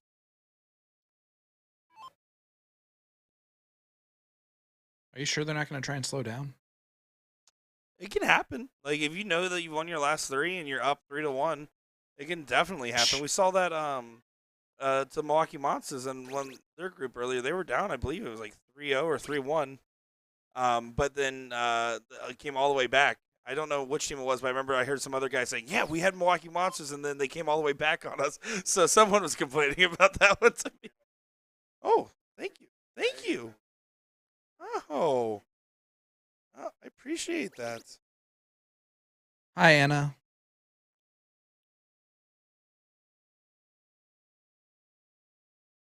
Game of Thrones is great.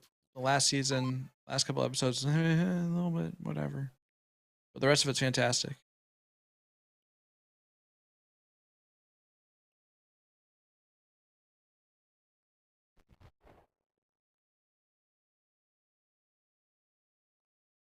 Is that for me? Did you autograph the player's book for me, Porky? Porky came in here and gave me a gift, and then grabbed me the player's book, and then signed it. Keep walking, aka Porky. Oh, Porky, you're the best. Thank you so much. I love you too, brother. They had a special gift for anybody playing the team event today. Every player got a WAMO bullshooter sling bag. And apparently That's there really must have been cool. an extra one because Porky just copped me one. So, very nice. And signed it. No, he signed the player handbook as well. He did not sign the bag. I actually don't have a sling bag. You mean the funnily bag? enough. Big? The bag. The big? You got to play tag? And then smoke a cigarette. All right. Here we go. Jimbo trying to get to a finish.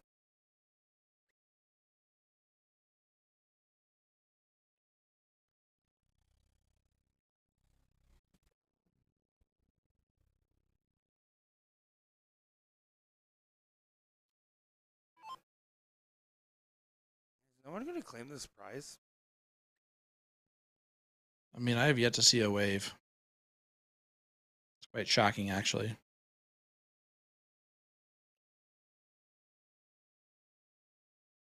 More like womp womp bomb. Go to the Wisconsinites, you know? Womp womp.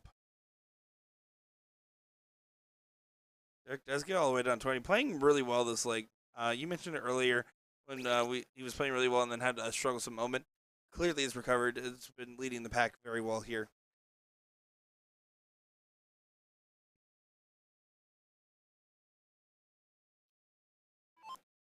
Suffocation on YouTube says, "Someone give Tim O shout out. He's my dad. He's the best dad and dart shooter." Well, let me tell you. Hi Tim O. How's it going? Never heard of him. I'm just kidding. Hi, Tim. No.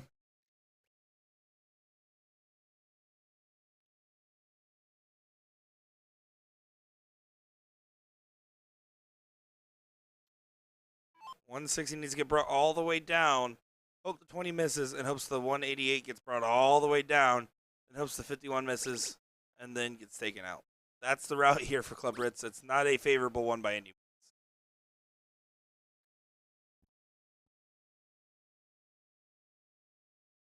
But Derek, you would expect to go ahead and take this for a 4-1 advantage in this matchup.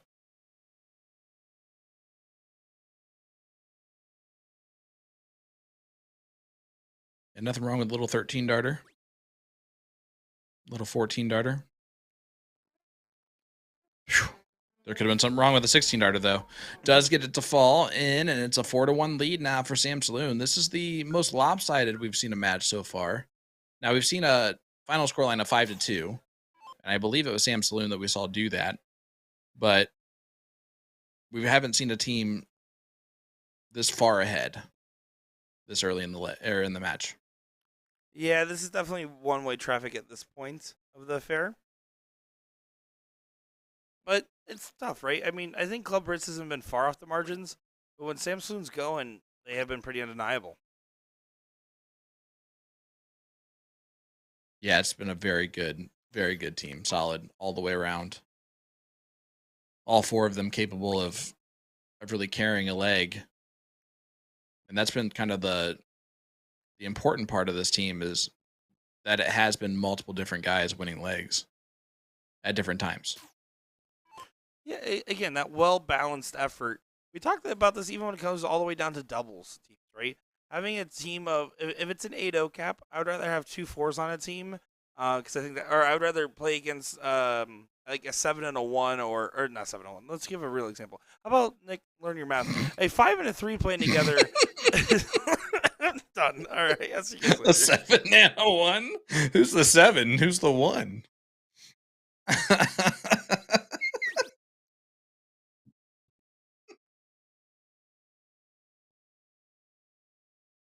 Like, even 6 and a 2 is a little bit unreasonable for the part of the 6.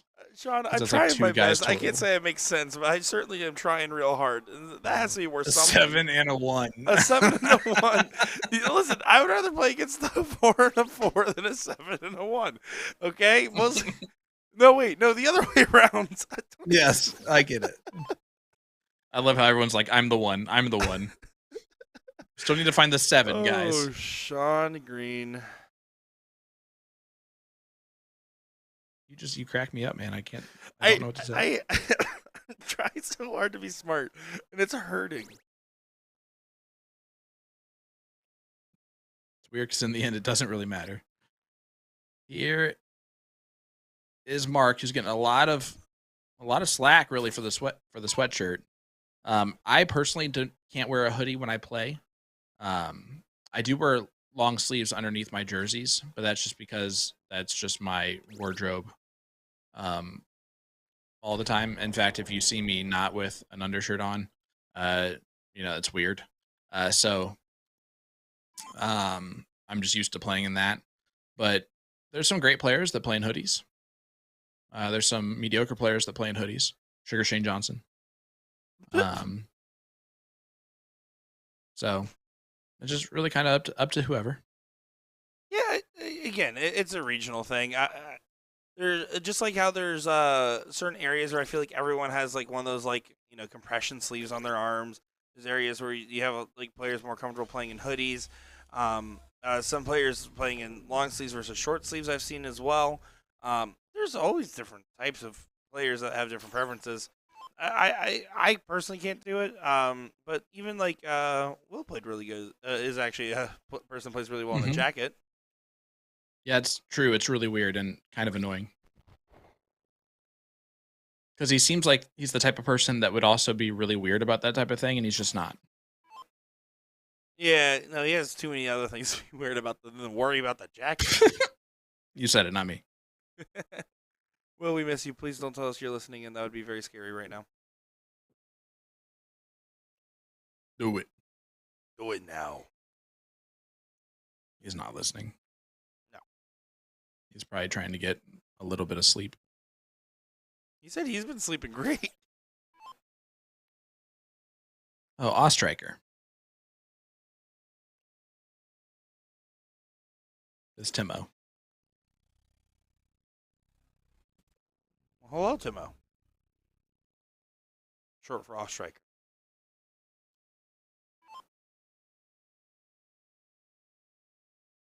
309 needs to get brought in line. Should start on the 19s. But again, that's an overthinking it type of a mentality that I would have. No, I mean, It's the right shot, call. But you have to try to pressure that first lever to finish. And it's between Craig and Mark to do so. Because a 140 doesn't leave a finish, right? At least 169. 169 ain't feeling that fine. Because it's just not a finish. It's the same as leaving a 189 effectively. But if he would have started on the 19 and gone 19 first and then hit those 2 trip 20s, he'd be on 170, which, guess what, is a finish. Math. So to answer Jason Watt's question, no, the math has not been all the way there. But frankly, my math has been worse tonight, it seems, because apparently I'm thinking there's 7-0 players out there, so who knows? We're almost at 7-0 players again. I like the new 305 debate, by the way. And yeah, this is the nerd me coming out. Usually 305, the idea was start on the 18s because single 18, 2 trip 20s leaves the finish. However, if you hit the trip 18, then you have to hit 2 more trebles to leave the finish. Whereas you go 2 triple 20s, you can go at the bull on dart 3 and leave the finish that way. So it only means that you have to hit two triples. So I actually like that route more. Yeah, that's been my route typically. But I also love anything that utilizes the bull, right? Anytime where I can use the bull and a shot to set up or to take out, I will. Like that's why I actively practice 132, 122, 126, 130. Those are all outs I actively practice as part of my regiment when I'm actually playing all the time. If anybody watched me earlier play on the steel tip boards at the Winmore booth for the 9-dart challenge, you'll know that I have not been practicing lately.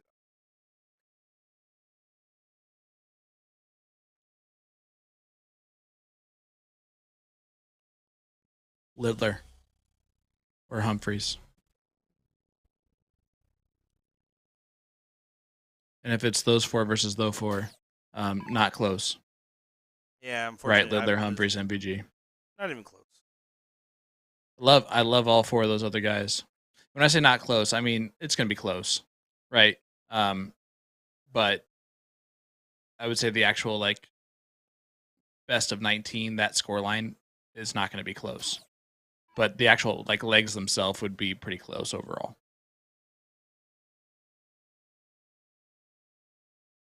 What hurts worse, 111 or 333? The mark. I will say when I hit trip 3s or trip 7s going for the 19s, I feel like I'm more off than when I hit trip 1s and trip 5s for some reason. Whether that makes sense or not is a whole different argument, but I definitely think I probably would agree with that sentiment. With your own sentiment? I'm sorry. You just said, I mean, I would say this, and I'd honestly agree with that sentiment. It's yeah, it was your own. That's yeah.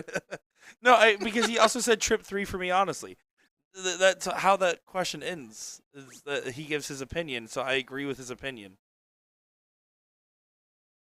I didn't say I already know I agree with myself, but even then, sometimes I don't. So maybe I don't. Maybe I do. Maybe I have to let it be known.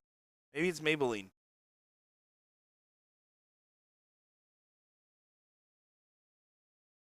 All right. Vanden Hoover has 69 left. I like treble 15 or double 12 here. I have a weird feeling it's going to be 39 for 30. No. It did go triple 15. Now 14 for tops, or 18 for double 18.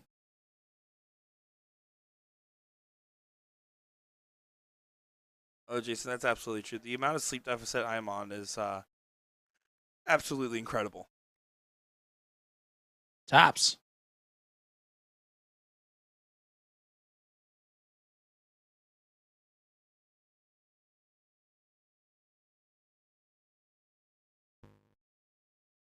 Oh. See, Uh, James says, I agree with your opinion, agreeing with my opinion. as he talks to himself in the mirror. Actually, I will say this: as far as like the cricket strategy, you're actually probably onto something. As far as right, Littler, Humphreys, and MBG goes, I'm going to doubt that they actually do know a true cricket strategy, which would give our guys an advantage in those legs, a slight advantage in those legs. We see it every year at Las Vegas Open, and it's always the most fun when we know like is Cameron Menzies is probably the most talented player in this field. Yes, he is. However, does he have the proper cricket strategy to win this tournament? No, he doesn't. And it's always fun to kind of have those battles, and it's always fun for us because the next day a lot of those players will come see us and be like, "So we watched back the match. Now we completely understand what you're talking about. We learned so much by just listening, and it's always fun." Point out to 20. the team there, it looks like. I think they were trying to hype him up on a step off.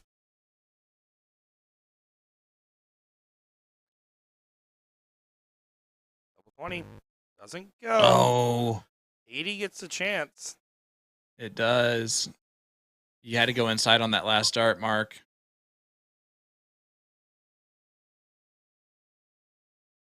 In fact, literally, that's all you had to do is go inside on that last start, Mark. That's actually a great call there, Sean. I mean, it's Jose, so it's. Ooh, that was way off. Gonna have to regroup for this double 5. Luckily, it's completely opposite segment, and he does hit it. 5-1 lead now for Sam Saloon, and I mean that's honestly a difference, right? You got to shoot at the inside wire of the 20. It's not about necessarily hitting the double. It's more important to ensure that your opponent does not get that shot, especially when your partner's on tops.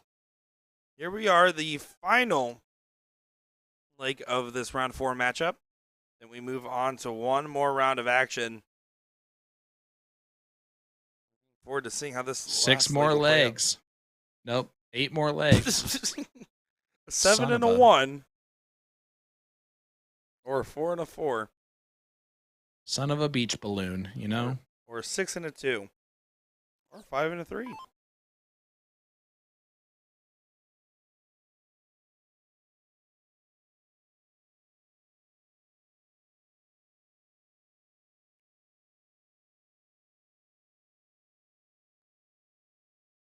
Or a 4.5 and a 3.5. Or a 1 and a 7. Or a 1 and a 7. Which was definitely the most logical first thing to say. You know, if I was playing this has been one for the archives, I'm telling you what. I would like to sincerely apologize to everybody for the level of commentary. I would like to sincerely say you're welcome to everybody. And go ahead and hit that share button. You know why? Because we still got 8 more legs left of this bad boy. That's 8 more legs of guaranteed commentary that has been this. I don't know. Is perfect too strong of a word? I don't think it is. No, I think that's fair. I think you're cooking. We want to take a moment to thank WAMO for allowing us to be here. Booyah for sponsoring us to be here. And, of course, L Style for educating the players alongside the One More booth out there as well. Flashpoint and Magnetic Ink for their jerseys and products. The charity booth for raising great money for great causes. And the vendors, everybody, the staff, players. Just want to thank everybody here involved with what it takes to run the largest North American dart tournament. Now just run that through AI real quick and just have it be like, now add enthusiasm to this. Oh, do you want me to take it from the top? I just want to Yeah, thank real that'd be quick the Winmore booth for teaching people how to play steel tipped and do those 9 dart challenges. The Booyah booth for being able to actually help sponsor to bring us out here and everything that they do for us along the way. I want to thank the L Style and friends over there. I want to thank everybody involved. Flashpoint, Magnetic Ink, everyone else. I want to thank whoever made this restroom sign. Thank you to them. That was really cool. I want to thank the elephants I saw on the way in today, the beer cans I saw on the way out. I want to thank Sean Green for pushing my buttons. You're welcome. I want to thank Jason Watt for coming in and What? hanging out. I don't know. I'm running out of people. Is that good? Is that better? How about the bearded sensation in the chat, Mr. Colin Rath? What's up, brother? Hi, Colin Miss you. Rath.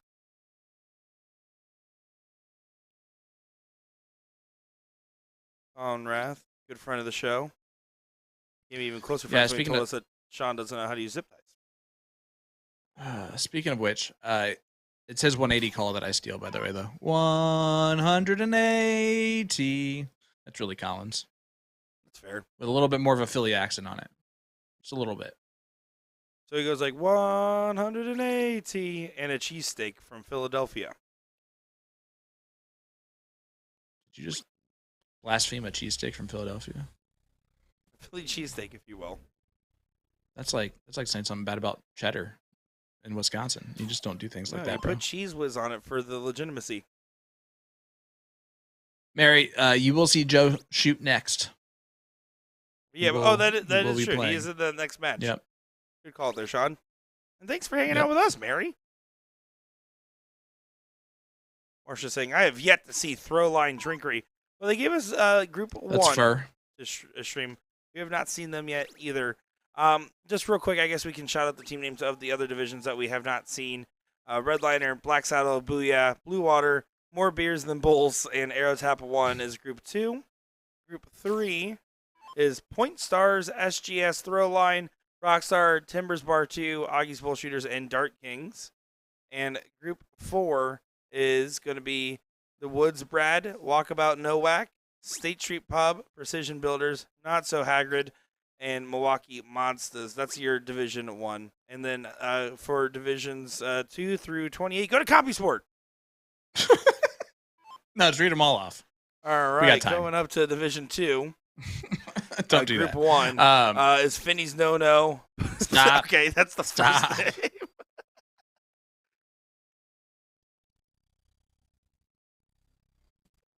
That's it. I'm asking the Uber driver if they're here for the bowling tournament. That wouldn't surprise me at all. Is there a ringing going on? It's it's bagpipes. The one song with the bagpipes, I don't know the song. Is it the corn song? No, it's Or is it Shipping Up to Boston? pulling up Touchtunes app. Hold on. WAMO darts. It's a long way to the top. ACDC. I knew the song. I just was blanking on the name for the record. It's like the little like bagpipe section. Bagpipes? I'm pretty sure those are bagpipes. You know, like the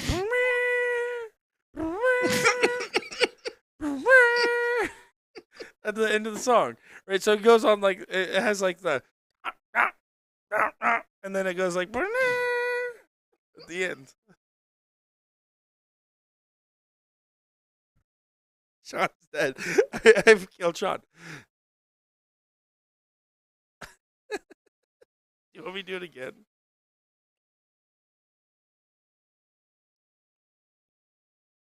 I don't even know what to say anymore. Great 140 scored there from Craig Vanderhoover. Well, apparently you do know what to say. It was whatever that was. Here comes Matthew. This is the very last leg of this match. Sam Saloon trying to dominate a 6-1 scoreline on Club Ritz, which might be the type of scoreline that takes Club Ritz out of this bad boy and puts Sam Saloon in tomorrow's action. Although, do you think of it as like a almost like a happy accident if you just, I don't know, get tomorrow off? Like, oh man, darn. Had a lot of great memories this weekend, but considering might as well everything's a just not split play on Sunday. session, I don't know. I think because everything's a split session, I don't think that's as big. I think yes, if this was like like an NDA team dart team event, I would say yeah, that can apply. I can see that being the case because it gets real long with having a morning and evening. But because it's split, I don't. I think these players are eager to continue to move along. B Love, yes, he did win Bull Shooter this past year and was MVP for all of it. So, yep.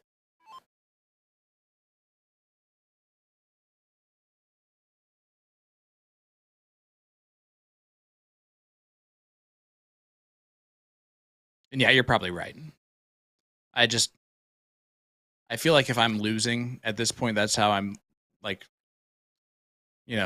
half glass fulling it. You guys want to hear my impersonation of Thunderstruck by AC/DC? No, we don't. We what we want to do Thunder! is wow. No, nothing more. Okay, cool. Good last start there to leave the 158 by hitting that 136 for Leon. Fortunately, with Jimbo at 353, it's an awkward spot to find yourself because there's no way to get to a finish here. All you can do is sit back, relax, and hope for an opportunity. One that is unlikely to rear its head in this last leg the way things have been going so far.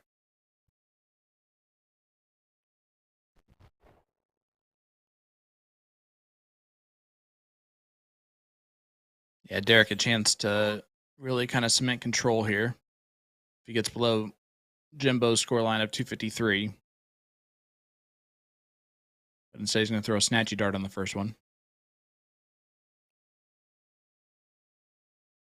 Almost gets below that number. And again, it does a lot because it leaves the door open for his partners.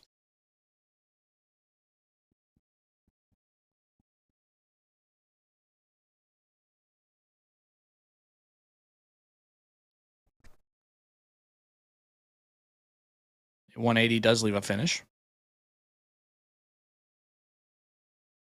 But it's always tough when that's what you're trying to expect.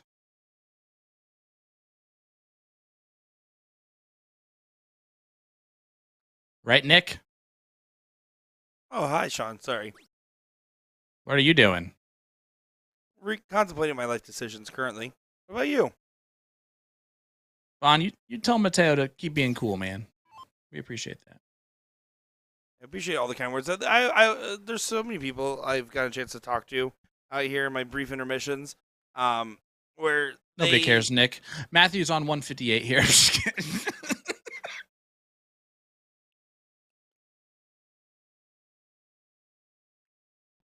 He hits the 158s. You're welcome. As Sam Saloon wins at 6-1.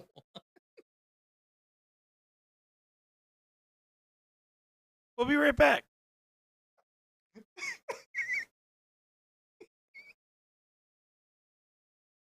Sorry. No, it's okay, guys. I'm just Tell kidding. me that wasn't great. We're still on. We're still on. Yeah. I appreciate you guys. I appreciate everyone except Sean Green. That's what I was gonna say. That was the whole point earlier. That was the entire thing. That was it. All right, now we'll be right back. Right after this.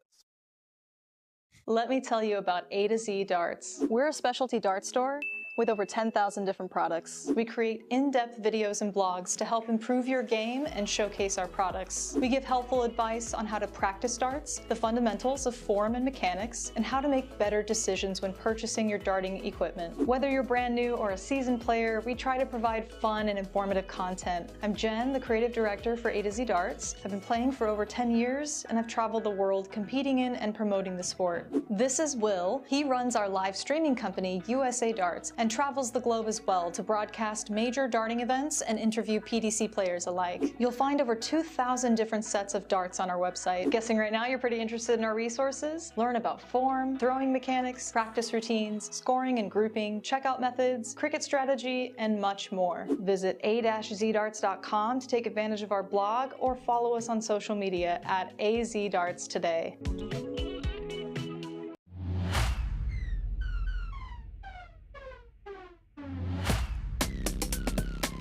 Luke, pre-game nerves, something I didn't deal with very well. How do you cope with it in any game now? The best way to deal with it is to relax into yourself. I'm never a good starter, but I think relaxing into the first couple of legs does help you.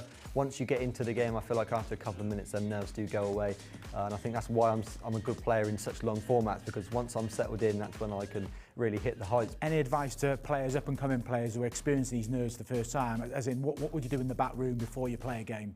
Just decent breathing. I think just, don't hyperventilate. That could be the worst thing you do. If you start panicking, then the nerves are going to come on harder. So embrace the fact that you probably will feel a little bit nervy at the start of the game, but just once you've settled in and you're familiar with the surroundings of being up on the B stage, just to relax and hopefully you win that first or second leg, and then you can run into it then.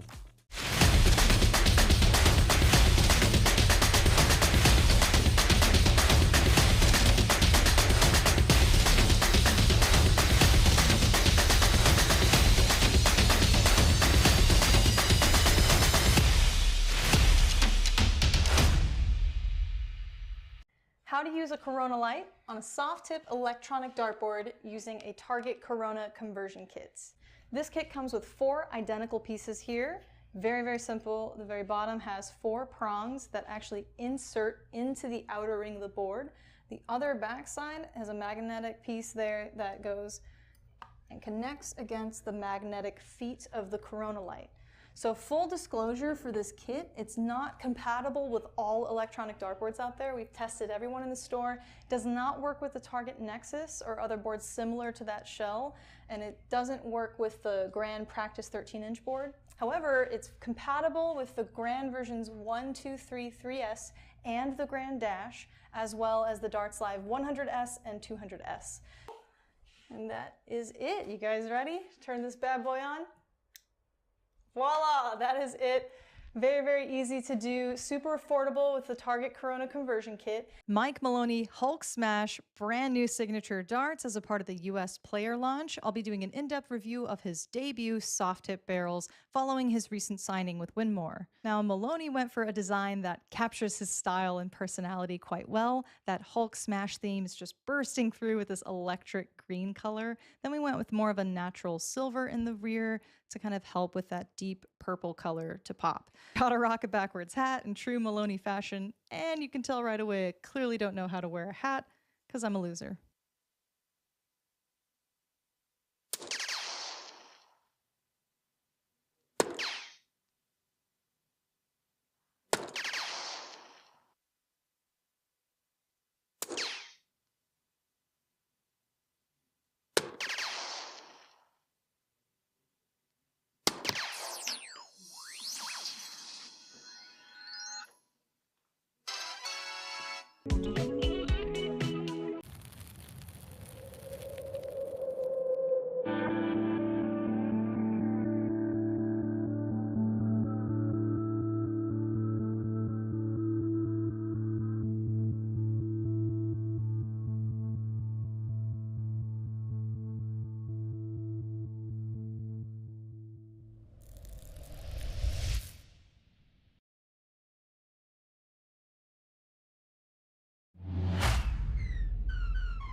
You mentioned the difficult part of your career. I've always wanted to ask you, obviously my career kind of came to an end thrown-wise with the dartitis, never managed to recover. How did you get through that awkward part of your career?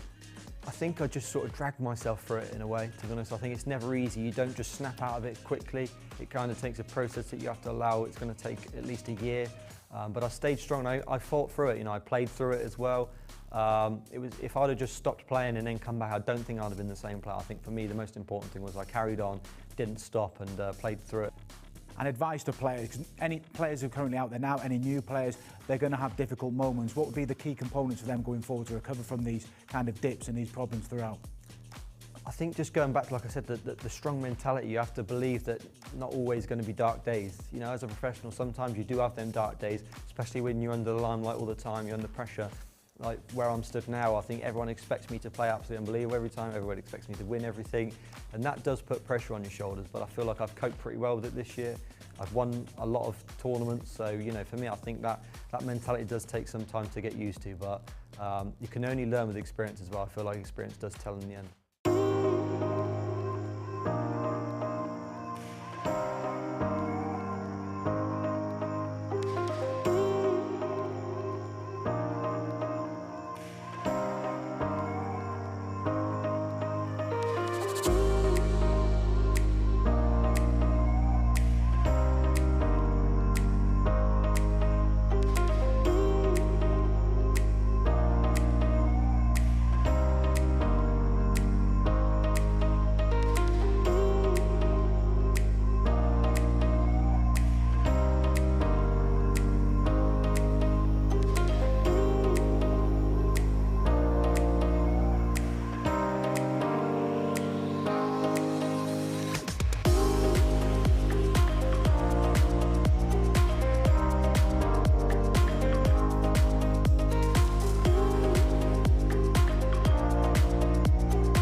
Garrett Rakowski's signature darts as a part of the Win More US player launch, our fourth and final video after Jules, Mike, and Rick. I'll be doing an in-depth review of Garrett's 20-gram soft tip darts. You can see here we've captured the spirit of America with the red, white, and blue color scheme, a long straight barrel, incredibly popular in the States, two distinct grip sections. In the front, we have a more intense interrupted ring cut, the front half, grooves coated red blooded American, then a softer, more subtle rear half, let's call her Lady Liberty, mostly smooth with just a little bit of bite and those tightly spaced radial bands. I'm gripping his dart in the rear radial grooves to start.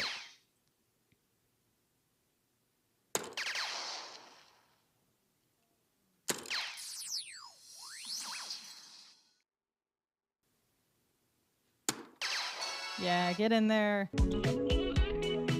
Rick Hensey, the Juggernaut, brand new signature darts as a part of the US player launch. I'll be doing an in-depth review of his debut soft tip barrels following his recent signing with Winmore. All right, so Hensey's design surprised me. I was delighted to see a freaking cool scallop back there. I love stuff like this. My own custom sets always come with a scallop placed around mid to rear, just like this. So Rick, twinsies. We're not done though. Continue down the barrel, and we have this sexy, super tightly spaced reverse cut. Bro, I'm sweating.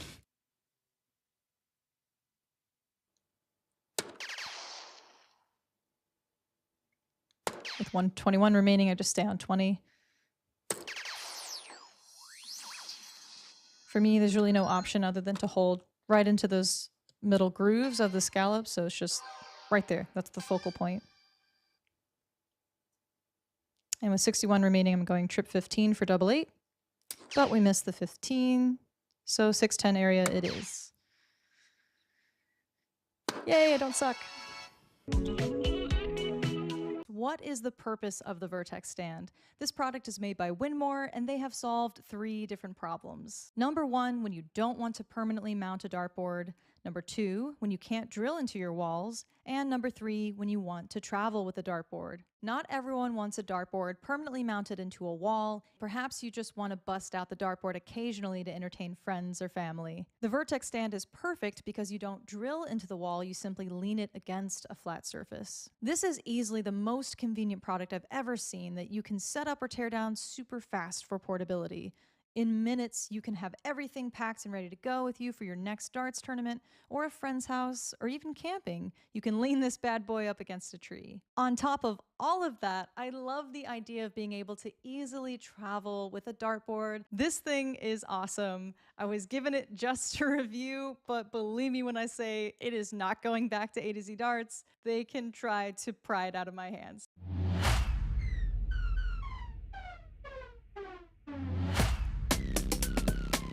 Luke, pre-game nerves, something I didn't deal with very well. How do you cope with it in any game now?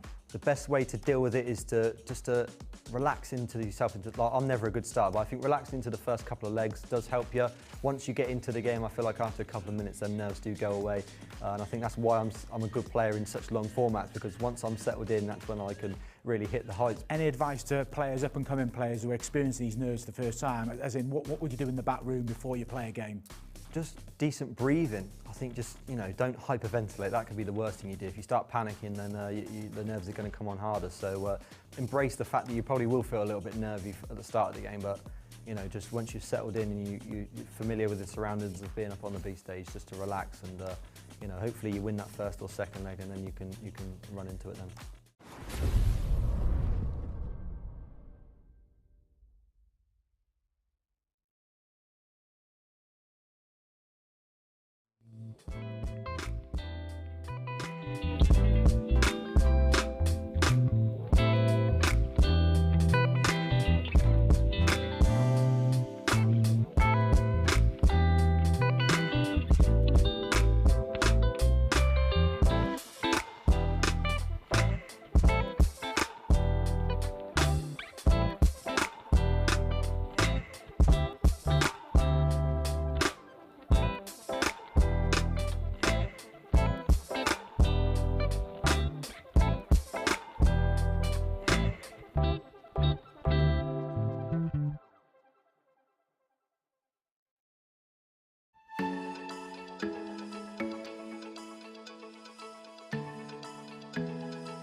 Well, Nick finally woke up, and we are back here for the last match of the round robin at WAMO for the team event. I'm Sean Green, joined by a special guest in comms. I think he won something this weekend. It was singles, something or other. Mr. Matt Graff. Matt, Division I champ. How's that feel, bud? I mean, I kind of existed today or this weekend, so it's been fun. Whenever we get to obviously do any type of tournament in which you are participating in, at some point your throw comes up in chat. Yes. In chatter. Naturally. We tried to avoid it now at all costs because, I know how much you love to talk about it. Yes, ad nauseum. we've beat that dead horse over and over again. We buried the However, dead horse. We beat the dead horse. Yes, understandable. the one thing, it's 11:30 my time. The one thing that is interesting, and the one thing that I don't think anyone can see on camera, and I mentioned this last night, is just the fact that even with your throw, the way that you release the dart, it still fires into the dartboard. Like there's still like quite a pop to it. Is that a purposeful move? Do you feel like you have to do anything extra intentional for that, or no? I mean, to be honest, I've been doing it for so long that I don't even realize that I'm doing it. You and I actually talked at TOC last year, and my phantom throw that I showed you looked normal. Yeah. It's as soon as I get a dart in my fingers that all of a sudden the wrist flip. Yes, that exact wrist flip happens. Like I just it's don't magical. get it. And I've been telling people like all day that have asked me about my wrist flip. I said it's almost like I'm presenting the dart to the board. Yeah. And I don't understand how it happens. And trust me, do not try to mimic it because it's horrid. Don't ever do it. Oh, it's so much fun. It's so much fun to try, though. Yeah. Yeah. Until you wake up the next morning and your bicep hurts because you don't know what's going on. Are you saying you're swole? That's a weird flex, but okay. No, not. Matt Graff works out, ladies and gentlemen.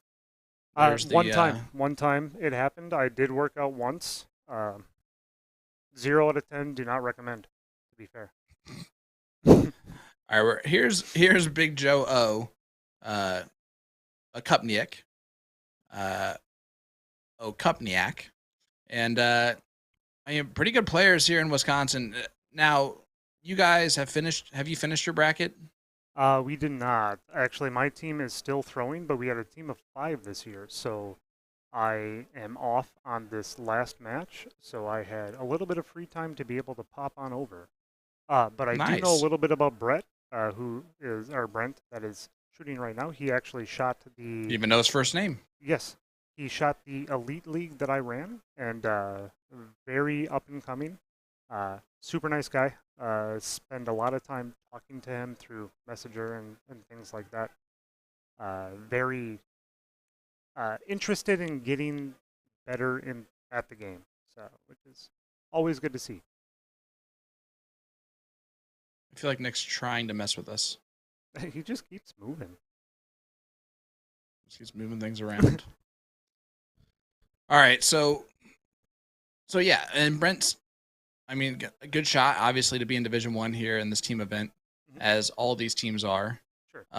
When you're playing each match and going through this team event, what is the goal in each match? What's the score line that you're trying to achieve? And don't say 7-0 Obviously, that's the case. Absolutely not. But like, what's a good bottom line? If you're trying to be reasonable, you try to go 5-2 in every instance. At best, go 5-2. Okay. Yeah. Try to go 5-2, and if you go better, you go worse. I mean, you kind of adjust from there. All right, so talk me through your run to the title on Thursday. I did not watch it, admittedly, but it's just because I don't like the commentators. I blocked you on Facebook because of that. So that's fair. I would too. Yeah. I guess I'll look at it. If you want to fight about it now, we can. It's probably a good time. I don't have enough time to get to Indy, so. I don't mean like fight. No. Don't threaten me with a good time. I mean, I've seen how you throw a dart. If your punch is anywhere close to that, I'm good. But you never know where it's coming. I feel like you just throw sand in my eyes with that little flick. To be fair, with that same situation, I'm still trying to find out where Nick put the 46 on the board, so I can. Because for whatever reason, I decided to set up 76 way too many times on. I heard. Yeah. I heard. It was a real treat, to be fair. Yeah, so when you have 46 left, just the 610 wire. That's where you're shooting there. Because you'll feel good about 36, you feel good about tops. Either or there is a good finish. So I always will tell everyone at 46 go 610 wire. Or the 610 wire there. Yep. I will definitely tell them the same thing. However, I will not Yeah. do that. I will do something completely random. I wish that you And wouldn't. yeah, I know. I very much know, because after listening to the commentary about it, I was like, oh no, I know that I'm messing up on this one. Hey, winners win, right? Well, and you he know. ended up winning. That's all that really matters. Oh, absolutely. Why I One of the crisscross bigger my wins for you. applesauce. Yes, very big win. Sorry, Harry. Harry in chat asked why I faked the crisscross applesauce. Oh, that's fair. But that was more for Nick's benefit. Yeah. He's Well, Derek and Haley say hi, Matt. good people. I think their son Jason Watt's Aiden lying, though. just turned 9 months old. So very, very happy for them. They were up here. I think it's 9 months. Derek, you can probably correct me because you always do whenever I'm wrong. So be that as it may. It was very good to see you guys up here. There you go. Joe at a 232. He needs to pop in a decent round here. Oh, 11 months old, huh? Well, You were way off. yeah. Do you know how much Mine- of a difference 2 months is at Jeez. that point in He's their one life? on June 12th.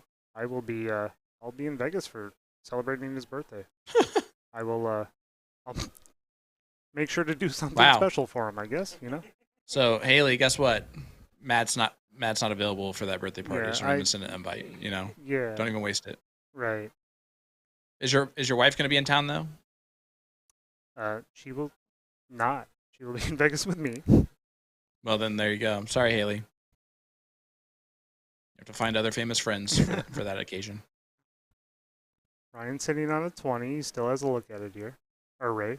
Sorry. Oh, not when Ryan, Ray. he busts her. Hey, Yeah, that was double Ray. 15, though. Ray has That Ray double has 15, one though. of my. Yeah, listen, we're not going to talk about the double 15. Here's what I'm going to talk about. I'm going to talk about the fact that Ray has had someone in the chat all night long, his friend, and I'm going to put quotes around that constantly because every time this person was making comments, it was just negative towards him. jeez. I'm trying to find. I have to scroll up quite a ways. I think he left a while ago when he realized that he wasn't having fun anymore.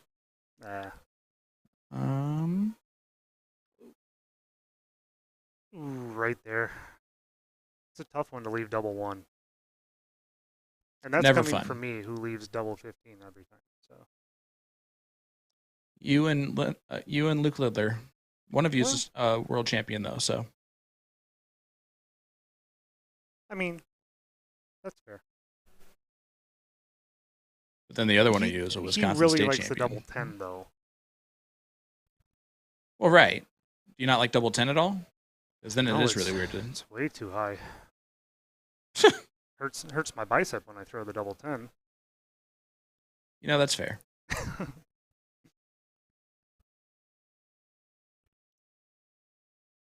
This has turned into a ridiculous conversation.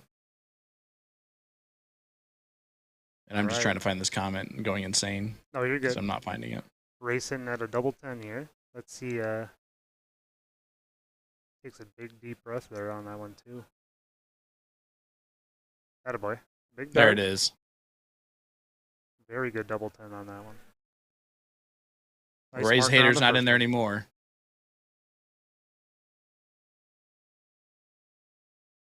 All right, we got 1-0 there.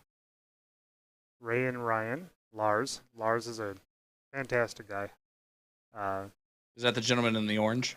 No, so this is Bradley Brooks. I shot with him in a couple tournaments. I'm gonna make myself sound old. Jeez, it was probably 10 years ago. Very good shot. Yeah, I know. Nick was 16. Yeah, he was probably. Well, he doesn't even know what we're talking about, so it's fair. But yeah, 10 He was years ago, 16 Nick though, was 10 years 16. ago. Mhm. Yeah. Yeah. He just That's a he true story. He did confirm. Yes. So Brad is going to be the captain here, I'm going to guess, since the team name is Team Brooks. Yes. Either that or Yep. his friends are just wanted to make it all about him. So sometimes he seems up in like a this hoot. level, everyone just picks one person and says, you know what, you're the captain now. Much like the meme. Well, Carl's not even on the team of Ray and Ryan. There's no Carl. I'm gonna guess that they're playing for a gentleman named Carl. When you play against a team that has a kind of memoriam name for their team, do you feel badly for them and allow them to win a couple extra legs because of that? Or do you ruin their lives completely with just ending their hopes and dreams of actually doing something great for their friend? What a question. I normally don't even realize the team name of the people that we're playing against until the next day, to be fair. Like, So I more know, of a no I know soul. who we I have got to it. play against. Like, I don't look too far into that, but it's for sure something. I'm just saying, it's something to think about. I would. It is. It honestly might be a good way to name your team, like for this point forward. Like, win one for Susan, and then everyone feels sure. really bad. Right. And then you just have to tell a story. You have to make up a Susan. Well, exactly. Just hope you tell the same story every time. Otherwise, it gets kind of silly. But Well, Susan would tell it, but she passed away. well, if she could, See, she would. that's all you got to do. Poor Susan, Hashtag win this one for Susan. Win this one for Susan. All right. Back All to right, Ray. reality. Yep. We got Back to Ray the match. stepping up. We got Ray walking up here. Ray's dropped a couple darts like that. That's an interesting.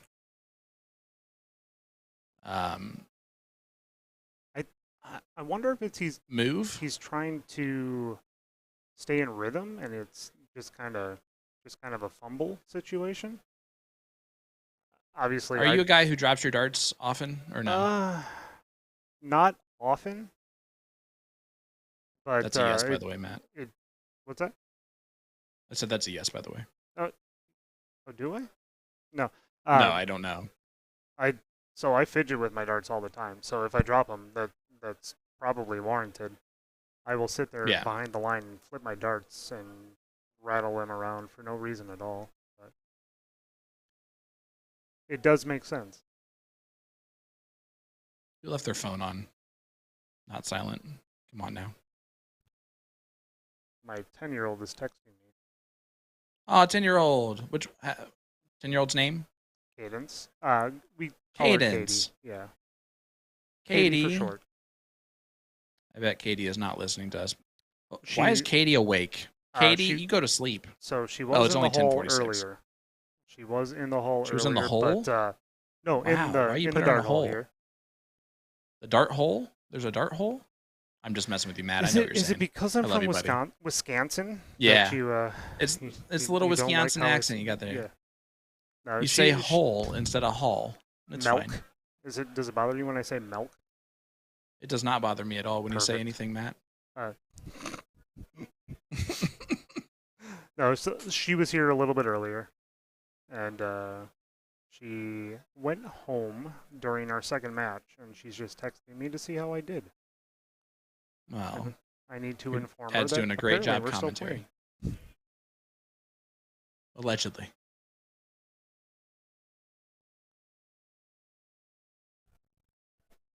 Well, sweet baby Ray at 314 is leading the field.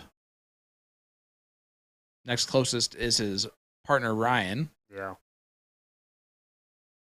Do you know anything about Ray or Ryan, that team at all? Ryan's been shooting Who's for a Carl? long time.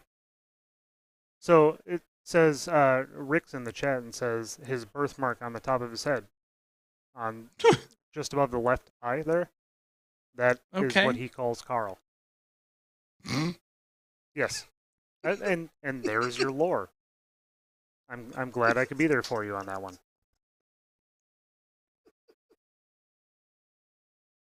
On that note, apparently, You no, know I'm what? just kidding. It's just, of course it is. Of course it is. Yes. Yeah. I'm Oh, telling Shelley- you, you Shelley said Wisconsinites that Ray never, drops- never bother, never failed to impress me. Yeah. The mole, not the birthmark, the mole on his head. Yes. Thanks, Mary. Shelly Doesn't said it kind of that. stink that he can never be a secret agent? Yeah, I mean, that's fair. Just trying to see if I can get you to laugh. It's my whole goal from this point forward. Okay, perfect. Let's do this.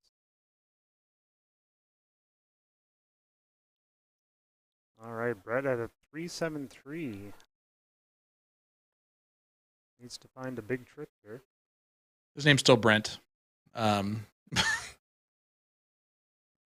Yeah. One of these days. Hey, Brent.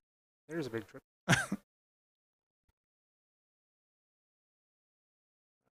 95.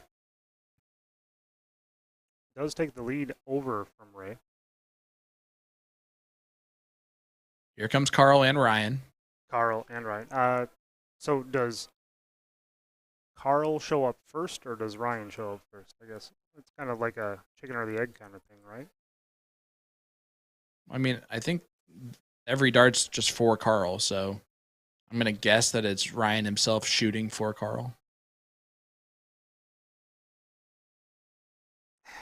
Man, that's a tough Still, one. Yeah. I mean, Now the that we think about storylines that we're getting in this match. Sure. Nayland, happy Sunday to you as well, wherever you are tuning in from. It is almost midnight my time.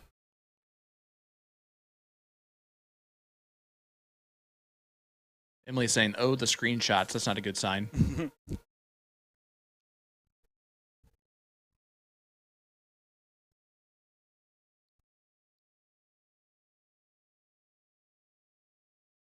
So, Matt, yesterday we were coming up with nicknames for WizKid because he's getting too old for the kid part of his name.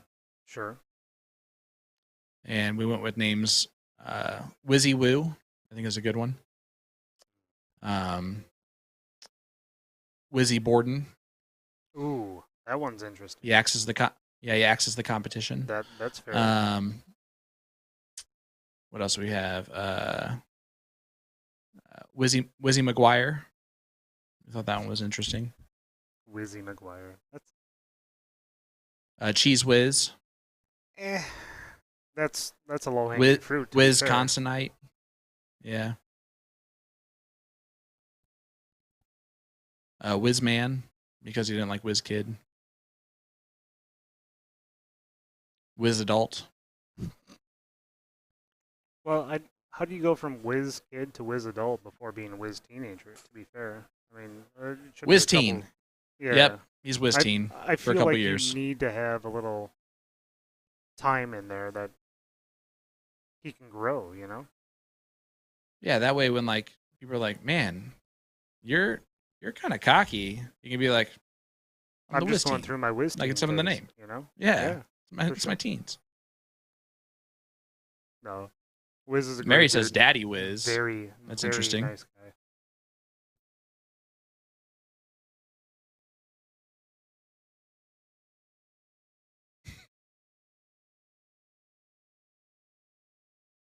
Jeff, that would get rid of Carl, and that's not the point. Whiz McWizzy Pants. Yeesh. Big round from Brad. Team Brooks is relying on their namesake here in leg number 2. I kind of forgot for a second that darts were going on. Here's Ray. I have that effect on people, apparently. I don't know. Well, Well, what you do surely can't be darts. that's fair. All right, Brent at 238. I feel good about this round for Brent. Someone's phone's still not on silent, though. Matt, I hate to blame you, but it's definitely you. Yeah, top 10 chance that it's me.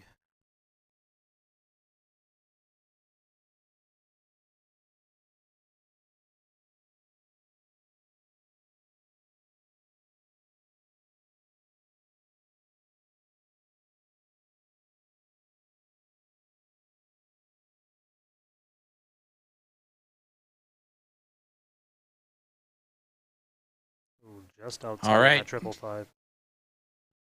So Bradley is going to get a shot here at the 70. How would you go about a 70? Because I can tell In you this what I would situation, do. I like the trip 18 for double 8. I also like trip 10 for double top. Either of those routes are the perfect routes to go. So what you're saying Um, is double 20 for double 15 is not the right choice. What time is it? Is it 11:55? Ah, That's a yeah. dumb as shit way to go. Yo, look at you. Waiting to make sure Um, that all of the kids have gone to sleep already. Yep. This Double is also three. not ideal. Double Yeah. 3. But he But he hits it. buried it. He buried it. You can't. Results, you can't really complain about. I Very good apologize dart. for cursing everybody. It was needed on that one. 1-1 scoreline.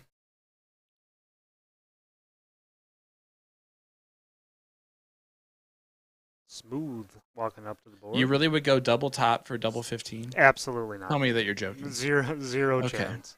I mean, I did it earlier, but in a proper format, no way. When was earlier where it wasn't a proper? Never mind. Here's Justin Meyer. Is it Meyer or Mayer? Meyer. Okay. Making sure. I assumed such. He was someone's thirst trap earlier in the chat. I'm going to guess it's his wife. Lindsay. Same She's- last name. Yeah, she might Yeah. still be there. If she I is. love that. Hi, Lindsay. Good Miss you. support. Hi, Lindsay. We did see that earlier. I thought it was hilarious.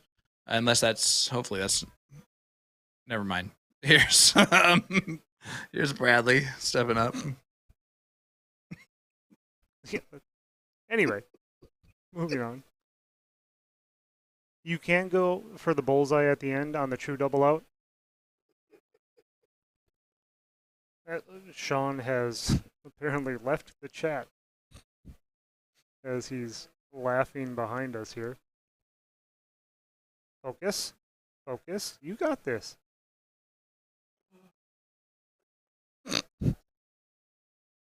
I mean, listen, some things. I mean, listen.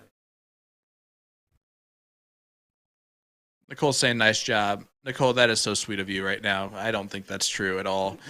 Here is Brandon.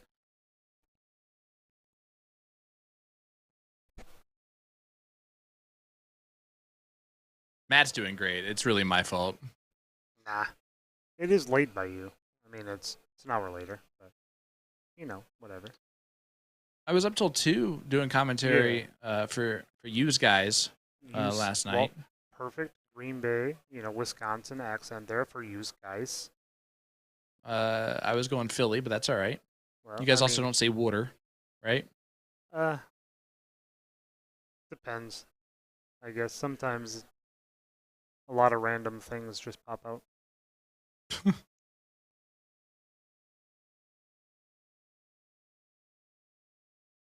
Right at 461 here. I don't know if you felt that earthquake, but the camera sure did. I did see it for sure. Did not feel it.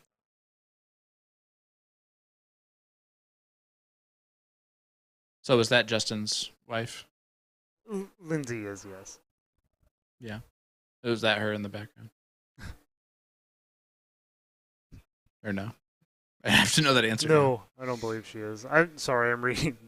So I am a vendor technician, and in the chat, someone is telling me that one of the boards is down across town. So it's Harry, though, so is it really true? I can promise you that I will not make it there this evening. But I will make sure someone gets there as soon as possible.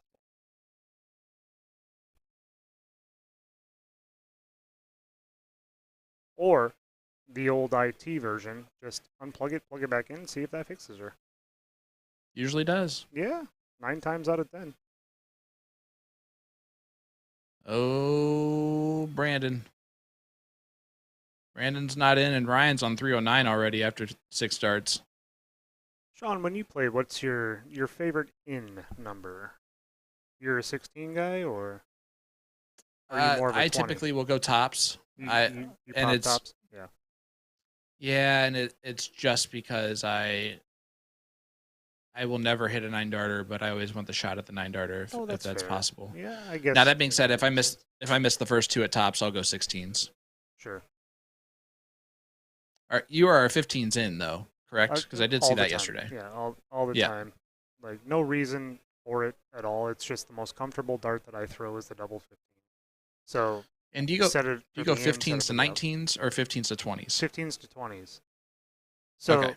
coming from a full bowl setup for the most part, going Mhm. double 15, trip 20, kind of keeps the game the same as what it used to be when you could just throw bowl.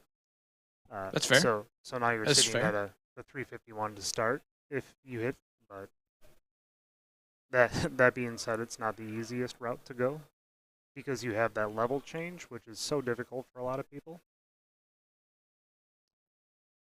Yeah, that's why I asked. A lot of people, if they go on double 16, right, they'll go double 16 and then they'll just switch to the Mhm. 19s 'Cause it's right on there. darts 2 and Yeah. 3. Yep. Yeah, for just the easy switch. Now, if I go in on the 16s, I'm going up to the 20s on darts 2 and 3, but Sure. that's just my preference. Otherwise, I'm hitting double 16 and then going 7-7, and nobody has time for that. Yeah. Right. I'd much rather go 5-5, and really be frustrated with myself. Yeah, just in case. Yeah. The best is when you Wow, got 5 Brandon's- 111. Brandon's first start was in the trip 2, going to the double, but he did find on the last start, and that's really all that matters. He is part of the game now. He is in at a 469. Smooth trying to run here. It's more of a light jog. There we go. Big triple on the end.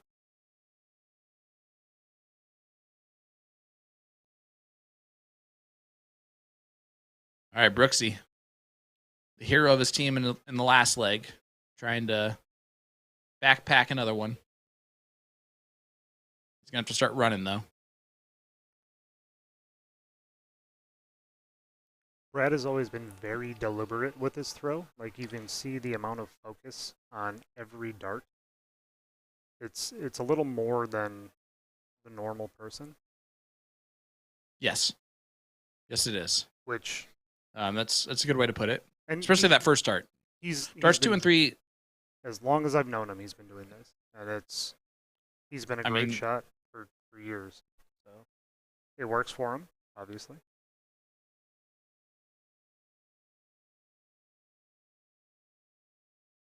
Well, that's a great first start from Ryan. Hit it Triple again. 18? Set up that double 15. Oh, Stop it, Matt.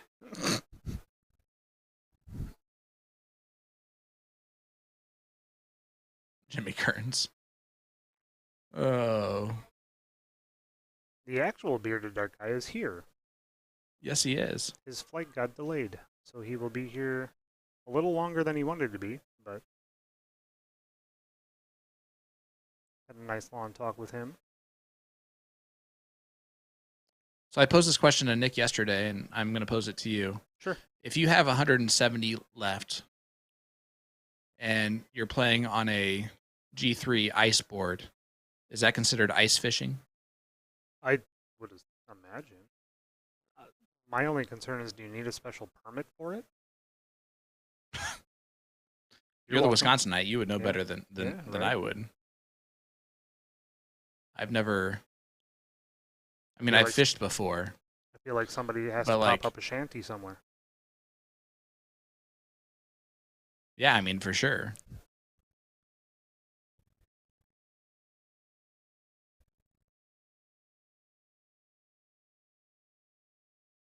Big 140 for Well, Brad. Bradley, big one. Yeah, I mean, deliberate or not, it goes where it's Mhm. supposed to go. He stays And- in line with every throw. It is very, very much the same every single time. The problem is that Brandon's shooting my average in this leg. Which in cricket, that's not bad. Oh no, it's my 0-1 average. Well, Little happy little accident. Double 12. I think everyone wants Ryan just to hit this here, including the other team. ooh, one hole high. Maybe on not the Justin. Justin might want to hit the 167. Don, that's yours. You can have it. But you have to win, or else, you know, Nick might have to die. That's the rules. I didn't make him up. Here's Justin. All right, smooth. How we go? Down at the Trip 19. Ah. Back up top. I like the 16s. Attaboy. Yeah. Or the 20s there. I'm a guy that throws the 20 there. I like the double 12. Well, that would leave double 14. So. Yeah. You know. Sometimes, you know, I'm not a math teacher Triple by any stretch, 18. you know? Me either. Actually, listen. It's all memorization, my friend, and there's nothing like I don't think about it. I don't have to think about it, and that's a luxury that I have. Yeah, that's fair. So the weirdest thing this year was going to this format because Brad, what the heck was that? Oh, he's frozen. He's very Great frozen. dart, Fred. Great dart, Brad. Hit the double bowl. That's just showing off. So in prepping for this, all of Yes. a sudden you go from being able to throw a full bullseye situation. Not that we don't watch everybody and we know what we need to do, but once you're Yeah, at please the line, talk it's about this. It's completely different, to be fair. Yep. So A million percent it is. Going even from last year when we did true double in, true double out, but it was full bowl. It's a wildly different situation. So Division 2 this year is double in, double out, full bowl. But you can go in on a bullseye, and that changes the game. Yes, that face is exactly the face that I made. No. I don't like them apples. Yeah, it's wild. Sitting there watching the Division 2 setup, throwing bullseye in, and single bullseye, whatever. It was different. Yeah. That's the first time I've ever heard of that format being used Mhm. in the history of darts ever. Yes, Don, it is me on commentary. You left just in time for me to walk in by Nick here. So Here is good go. Okupniak.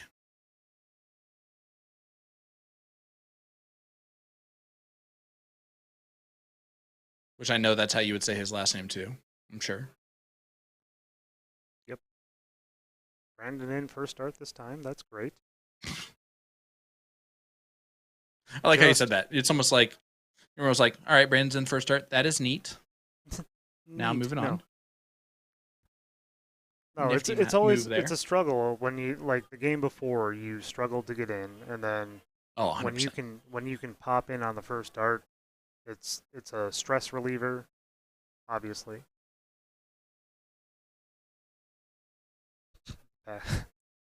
Kyle looks well primed. Well, It just goes, oh, cut it.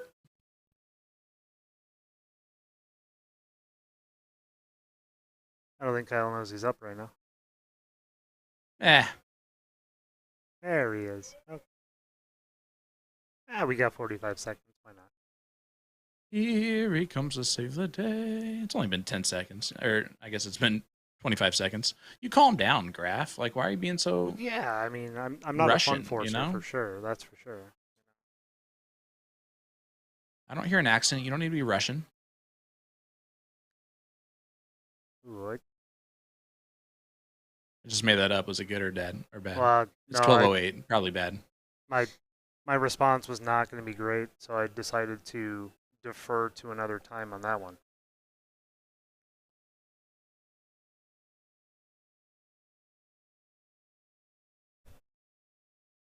Is there a Big player Joe. named Smooches? What's that? Is there a player named Smooches? Because Dominic says Smooches back at again. I see that. I don't know if he's giving Smooches to you or if there's a player named Smooches. You know, it's definitely important information. I mean, either way, fantastic. If it's to me, Smooch is back, I guess. Oh, Smooth as Smooches, maybe? At NBA, his Oh, okay. Nick just told me that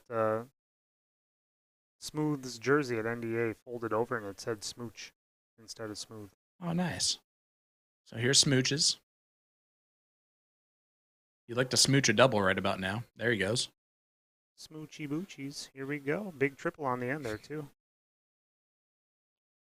Did you just Jay and Silent Bob us? I may or may not have, yeah. I like it. probably it. It was more Jay. I did curse once, so it was Yeah. definitely a J. Yeah. Silent Bob usually is pretty quiet. Nah, he doesn't really say a whole lot. But when he does, Yeah, oh yeah. you listen. This is Division 1, Chris. Division 15 commentary, though. Oh, ooh. This is our first time with the big boys. Yeah. Kyle is in finally, and he's been sitting for a couple legs. Yes. Do you find yourself? Is that so tough to be sitting for a couple legs and have to get back in there and play? When do you experience that on your throughout your matches? So throughout the day today, I made myself sit the first 2 games Okay. because I feel like I can just pop myself in and start rolling right away. Snooch to the new attaboy, Jeff. Yeah, you're the best. Okay. No, it's more or less a I'd rather get people rolling on the other side of things, and if I feel like I can wait till game 3 to actually start throwing, then I know that I have 3 out of the last 4 games. Yep, that adds up to So- 7. Yeah, that math works out. So Maths. So what's the other leg that you sit then? So you come in game 3. I throw 3, 4, and 6, and then obviously game 7 everybody. 7. throws. Okay. So it's On good to the get A back side to of back. things, Yeah. Yeah. And is that part of the decision making progress or process? You know, who do you put where and when? Yeah, I mean it does, but it's really how everybody's throwing at that point. So there is, if you are the home team, there is a 3-game sit. If you are, we actually put Pilgrim in that spot today. That makes because sense. Yeah, and he all of a sudden He's going to he suck was- either way, so you might as well give him Well, an excuse. no. But he said, "Man, it's a long time before I throw." Yeah. If you don't, It's on- I on always tell purpose, John. people if you want to switch it up, just let me know, and I'm pretty able to maneuver myself wherever we need people to be. So But you told him, you said, yeah, we need to be up 3-0 before you even touch a your dartboard. I said, Sean says you should probably wait to throw for a while. Yeah. To be fair. Yeah, it's like, you know how we have 5 people on our team? Yeah, Yeah. You're number 5 in every match. Just go sit on the bench. Just because he takes long enough to run a commercial. Well, he's gotten better at that. Oh yeah, he has. NDA 3 years ago, though, was For was a quite while, he hilarious. was doing that on purpose. Yeah, just because I he- can only imagine. He felt entertained by that. So It was entertaining. It was entertaining for sure. We very much enjoy when we have to sit there so much longer. yeah. I was just talking to Nick Like right about now. that. Come on, Yeah. Kyle.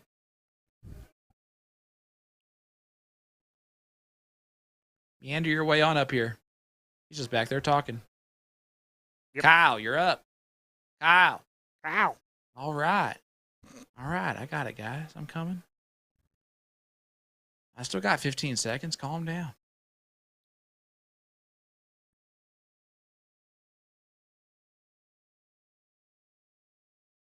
It's cutting pretty close, though, Kyle. We don't need to get it down to 5 every time.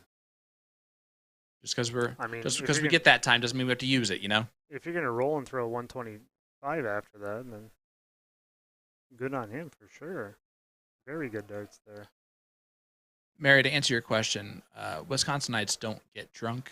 That's not a term that they know at all. pretty much immune to the effects of alcohol of any kind. So, Yeah. name list, yes, they are definitely doing that, but that's more for, again, just the taste factor. So I think it's more or less people start talking cursive here in Wisconsin. Oh yeah, for sure. Yeah, it's not like it's no longer we're It's drunk. fancy. No, we're talking cursive. It's just it happens. Like you're now just from the London of Wisconsin. Yeah, or something like that. You know. Obviously, Mary knows she's. Mary, you are Yeah. Joe's wife, correct?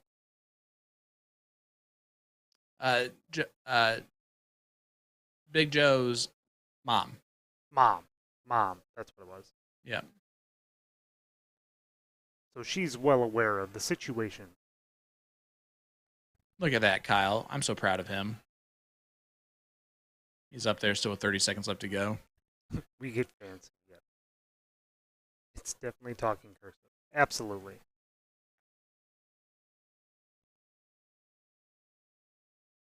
That seems like a type of line that will get you out of a ticket, you know? Yeah. Like, I'm sorry, I only talk cursive after this time. Well, Mary, your son is a fantastic person. I've met and played against Joe many times. Very good person. Except when he beats me, then he's a little mean. But we get over that after a while. And I can tell you, Mary, based on everything I've been able to observe, is he's right-handed and he has a pretty good throw. He doesn't twist his wrist at all, so that's no, thank God. Yeah. It's only spot in this world for one of those. Although, like, an interesting team could be putting together a team like you, Gary Bloom, Big Dog. Yeah. I don't know about Dennison's throw, but I'm going to guess that's probably about accurate. Oh, you showcased him in Vegas with his grip. Oh, that yeah. Not me. I didn't do that. I wasn't there. But apparently yes, you weren't I there do at the remember golf that video. thing either. At the what thing? Your putt challenge. Oh, I was there. It's almost like you didn't even show up. No, not the real. No, actually, that was the real me when it came to putting. I can't really say that I'm sitting next to Nick right now, and yeah, the loser. Yeah, that guy really let me down. I'm gonna be honest with you. I did not know it was that close. If I would have known it was that close, I would have panicked way harder. That's fair.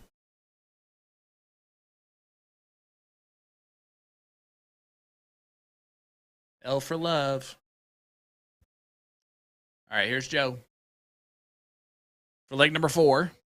Big dart Joe. And Joe does take it out. Straight in. 3-1 lead now for this one's for Carl.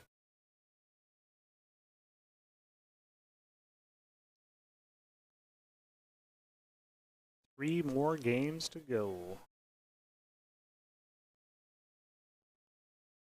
So did you know when you walked back there to the streaming room that Nick was going to rope you into doing this final match while he just sat on his tushy and did nothing? So he's doing really good with his Pokemon Go. Wow. Just he's crushing it, to be fair. But did I know that this was going to happen? I was pretty aware. If we're being honest. Yeah, I was pretty aware that this was going to happen. When I found out there was only one headset. Has it been fun headset, for you? Yeah, it's been great. Yeah. Good. He just pointed out that there's a second headset. He's just completely neglected to put on. So. No, I think he lied then yesterday because he said, "Oh, you only do one headset and one remote person." So he's either lying or telling the truth, one of the two. He's got a post-it note on it that just says "broken" with a band-aid drawn on there. Like it's. I mean, that seems legit to me. Yeah. Especially for something that he would do. Yeah, it's that's about as real as it gets. Now he's threatening to actually jump on commentary, and it's just like, at this point, we want to keep the 371, right, people? Yeah, I mean, let us know. Do you want Nick back or or would you rather stick with the sultry voice that is Matt Graff? So somebody told me the other day that I sound like Ray Romano. Dude. I mean, if you were a little bit more hyper with jeez. for sure. That was hyper? If you were a little bit more hyper. Like Ooh. if you like if you were a little bit more panicked in your voice. Okay. Like, oh my gosh, he might not get in. Just do that real quick on the 501. I can't even. Well, do don't do it with those sounds. That was you went yeah, that's weird. you went X-rated there for a second. Yeah. I don't think we should try anymore. That was too close to. Right. You sounded like a different type of star. Yeah, we don't want that. Like, we have to get, YouTube money and stuff like that. So we got to make sure that we don't go over, My buddy anyway. Adam in the chat and Blake. Yeah, what's up, Adam? Brandon. Apparently somebody found out that I was here. Yeah, guys, go ahead and just share the fact that Matt Graff is doing commentary right now. For no reason at all, but here we are. No, it's for a reason. Oh. We've gotten great insight from you. How's your team doing so far? Have you guys had any tough matches? It's Division 1. Every match is tough, to be fair. Okay, cut the BS. Just tell me the truth. No, every match has been tough. Matt, I know. Sean, you don't have to prove you're a Wisconsinite. Just answer the question. What has been the closest score line? 4-3. Oh, okay. So yeah, good battle. Yeah. See. Well, that's what I was looking for. Yeah. Glad I could. Do you feel comfortable? Do you feel comfortable that you could sit back here and that your team's going to get the job done and you guys are going to be good to go for tomorrow? Obviously, yeah, I would hope so. I would love to be out there shooting, but we made an agreement before we started that every one of us is going to sit for one match. And when you have a team of 5, that's just how it rolls sometimes. Math just maths there. Yeah. It checks out. So if you had to get rid of someone on your team, like if there's someone like you, like if you could only have 4, who would be that person that you It would be rid me of? for sure. Absolutely. You get rid of yourself? Yep. That's I don't think your team would agree with that. I think your team would want the state champion. I mean, be that as it may, if it came down to it, I would be the one that sits. Because I trust that they are able enough to compete the way that they do. So, as PC, You're just way too good of a as I human can being, be, Matt. well, Gosh dang it. JP, Tim, Leanne, Josh, all say hi. That's from Blake Kellner. I'm going to guess that's to you. Yeah. Well, no, it's probably to you. Because they said hi to me earlier. No. They didn't see you earlier. Well, not everybody has that luxury like you do right now. That's fair.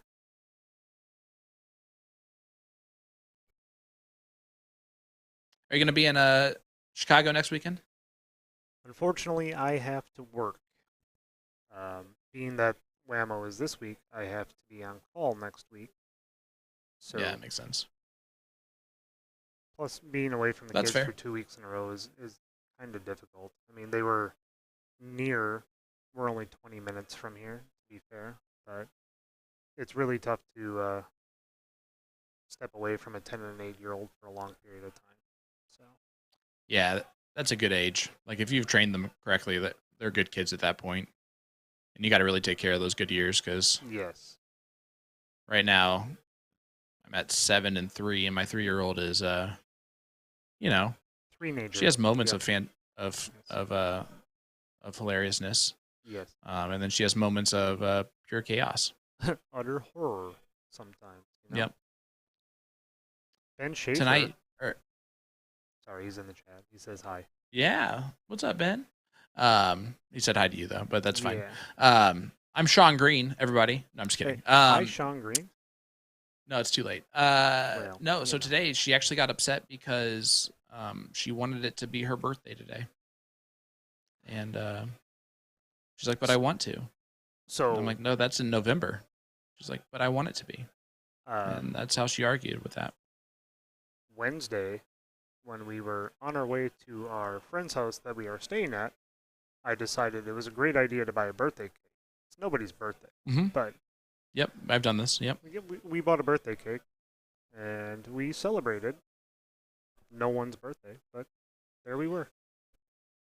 I love that. So we celebrated her birthday for you. There you go. Well, I appreciate that. Listen, we did end up making funfetti cupcakes today I mean, to celebrate don't get me wrong, right? whatever Absolutely. whatever Savannah wanted to, or else God knows the house is going to be destroyed. So, Oh, sure. we wanted to make sure that we could appease our queen. Correct. But yeah, so here we are. So anyway, on that note, I will be in Chicago next weekend. But honestly, it is really nice. The past couple weekends, I've been able to work from home, Yeah, which has I been can good. imagine.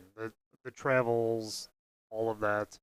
I mean, even just like I said earlier, I was talking to Jason Watt, and the fact that he traveled here, he got here Thursday night, and Mhm. he's flying back out. He was supposed to fly out today, I believe, and he's flying out tomorrow. Like that's such a quick turnaround. So I can't imagine. Yeah, what now you it's guys tomorrow go evening through. because it's delayed.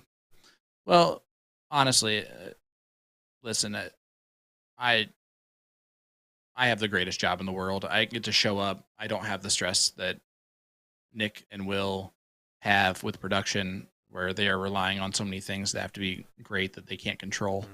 I just show up and talk, right? So I have that great job, and then so it's huge hats off to my wife for holding down the fort at home and doing the really difficult thing of the 2-on-1, because the kids are starting to like me more, which is making it harder and harder for me to leave and be able to sneak out without them, caring as much. Yeah. So huge shout out to her for that. How is Megan doing? Great. Yeah, Doing well. that's fantastic. It's Yeah. You are in a position right now. Well, I say you, but it's between you, Will, and Nick. You guys are kind of the gold standard, so to speak, of this situation. Well, Nick just Continue. laughed, so we'll call him maybe a silver label of some sort. But We need a beige flag. He can be the beige flag. yeah.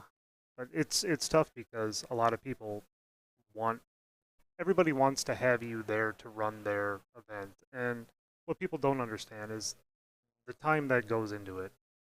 For you, this isn't your main job. You do it because you love the situation. So, when you are still teaching all year, and then you find time to make it to an event like this, or like Booyah Cup, or Bull Shooter, it is fantastic to be able to see you in person and not have to look at you through this camera with your goofy patty hair next to you and things like that.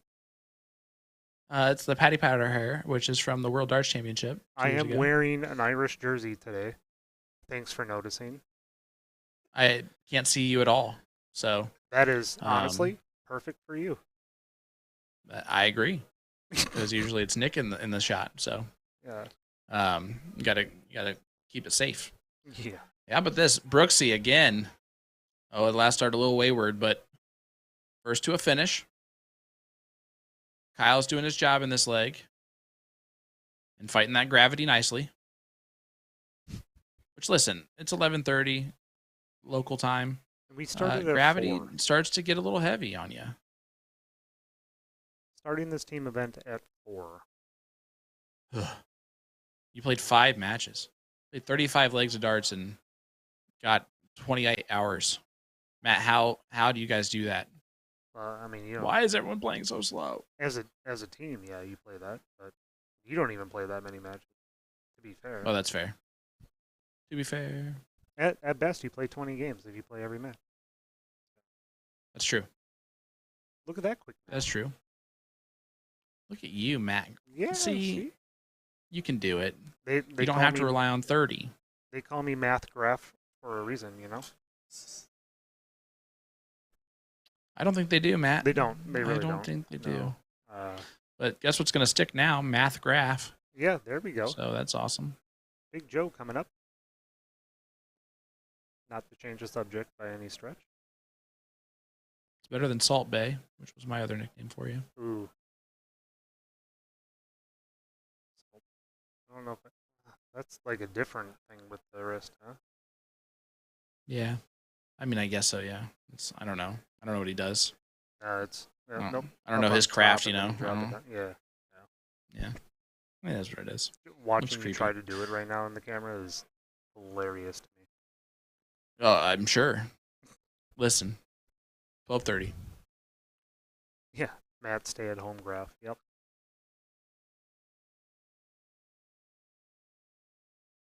Yeah. You call me Bob McCoy Jr. That is the funniest thing that for whatever reason, everybody just thinks that me and RJ are twins or something like that. Yeah. I mean, that's kind of good for you. He's like, how many years younger than you? Who knows? That's a lot. Yeah, it's a few. Like that's terrible for him, but that's great for you. Right. My hairline's receding. His isn't. That's great. According to Nick, apparently. I don't know.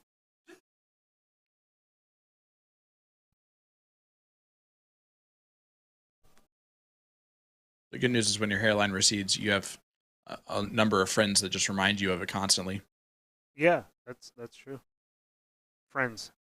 Hashtag. Kyle can take this out.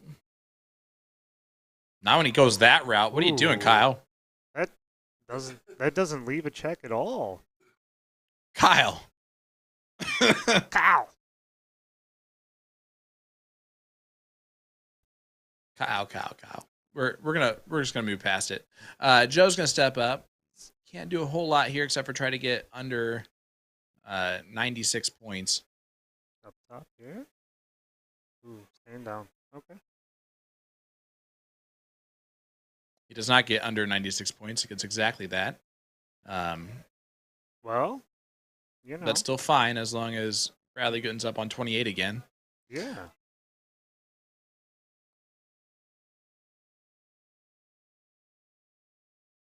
Kyle's Double pointing at the camera 14. over here. I mean, that's just a boss move. That could be. He's trying to will it into the double 14. Buried it. Yep. I know you guys were concerned there for a second if the camera was frozen. It was not. Bradley does it's almost like a golfer standing over the ball for just an abnormal amount of time. It's interesting. Especially with no movement, too. So it's an insane golfer who's standing over the golf ball without moving at all for like 8 seconds and then just back and through. Right. See if Brandon can get in right away here.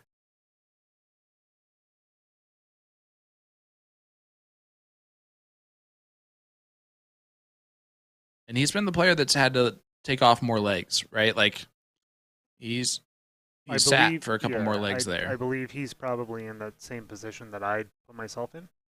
So he's got that 2-game sit, and then he has another game sit before he throws this one. It's a tough position. It's tough to get super into the match, I guess, is what I would say. You know, it'd be really cool. It'd be really cool if the Jose's team with their jerseys with the beer mugs on the bottom. It'd be really funny if they were able to like match shorts that were the same color as the beer mugs. All right. I think that would just be an hilarious jersey, like all together. Just throwing it out there, guys.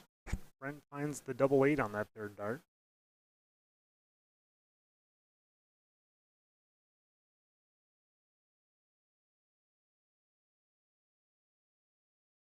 Apologies, David. See what you're doing, Matt? It's all your fault. I have that effect on people. That is my fault.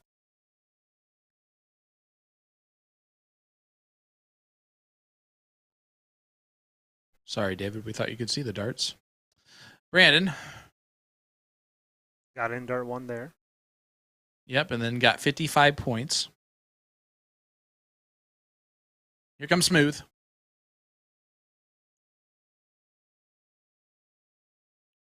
Justin Meyer. Justin Meyer, that throw, you know? Just admire, right? Yep.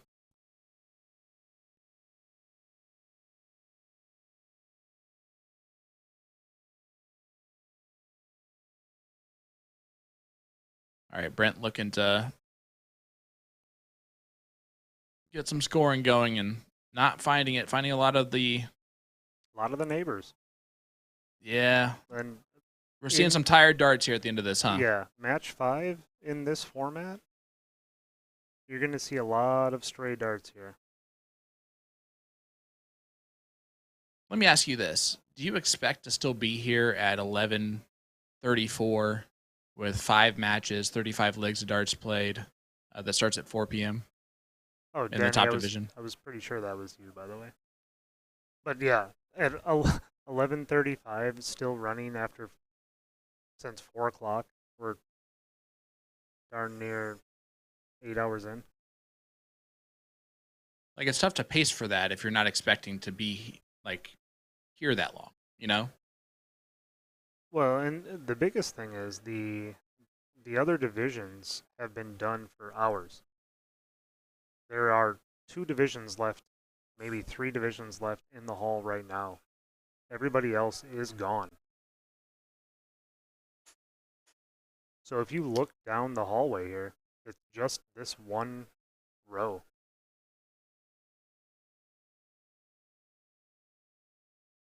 It's actually kind of crazy.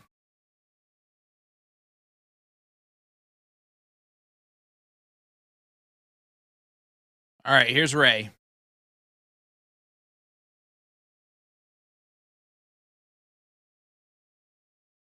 He did 4 licks there.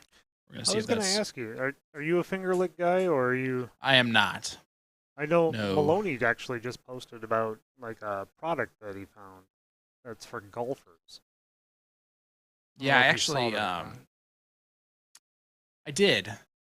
I'm actually a fan of the Bame bag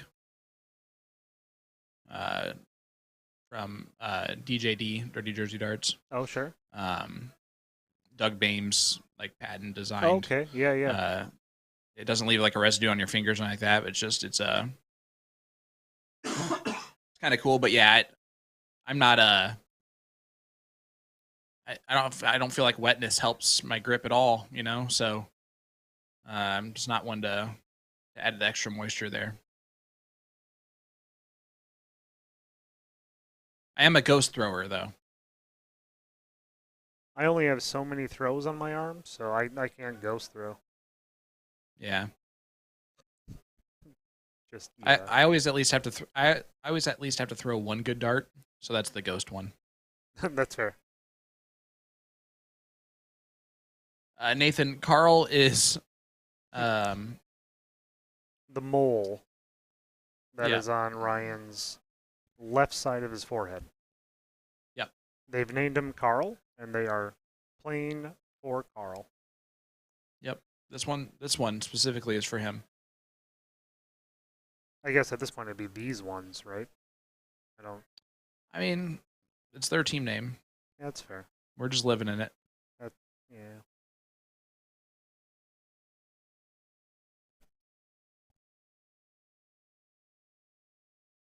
I mean, Team Brooks only has one Brooks on it. You know what I'm saying? So, what can you do? You guys don't even ride any horses on your team. Yeah, right? It's just almost an Aerosmith song.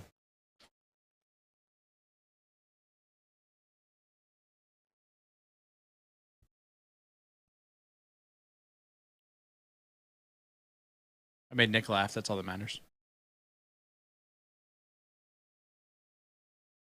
Nathan, stop. Scuba just popped into the room here. Scuba Steve, damn you. Right? That's the one. You know what's cool is that you sound like Ray Romano, and you're calling Ray's darts right there. Yeah, yeah. It's like a full circle of Rays. I guess the problem is I wasn't calling him at that particular moment. But Brandon, on the other hand,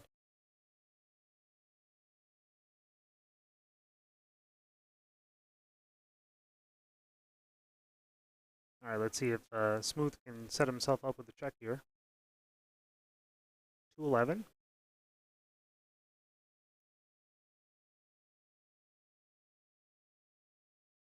Single 20 is fine. Leaves the still finish. Works. Yeah. Yep. Two trouble finish. Not exactly what he was looking Yeah. for, but it'll do, with especially with the opponent's way back there. Still first of the out.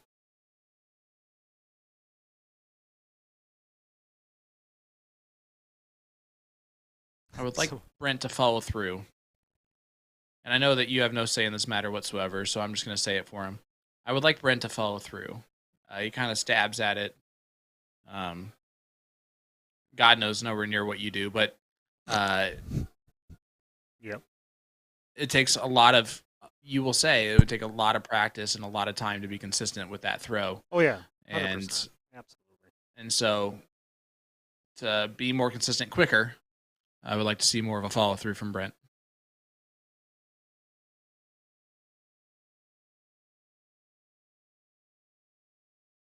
But you're the state champion, and I'm just the commentator. Eh. Don't you forget it. Speaking of state champions, we got Kevin Schmitz walking in the door. Rabbit himself? The Rabbit. The Rabbit himself.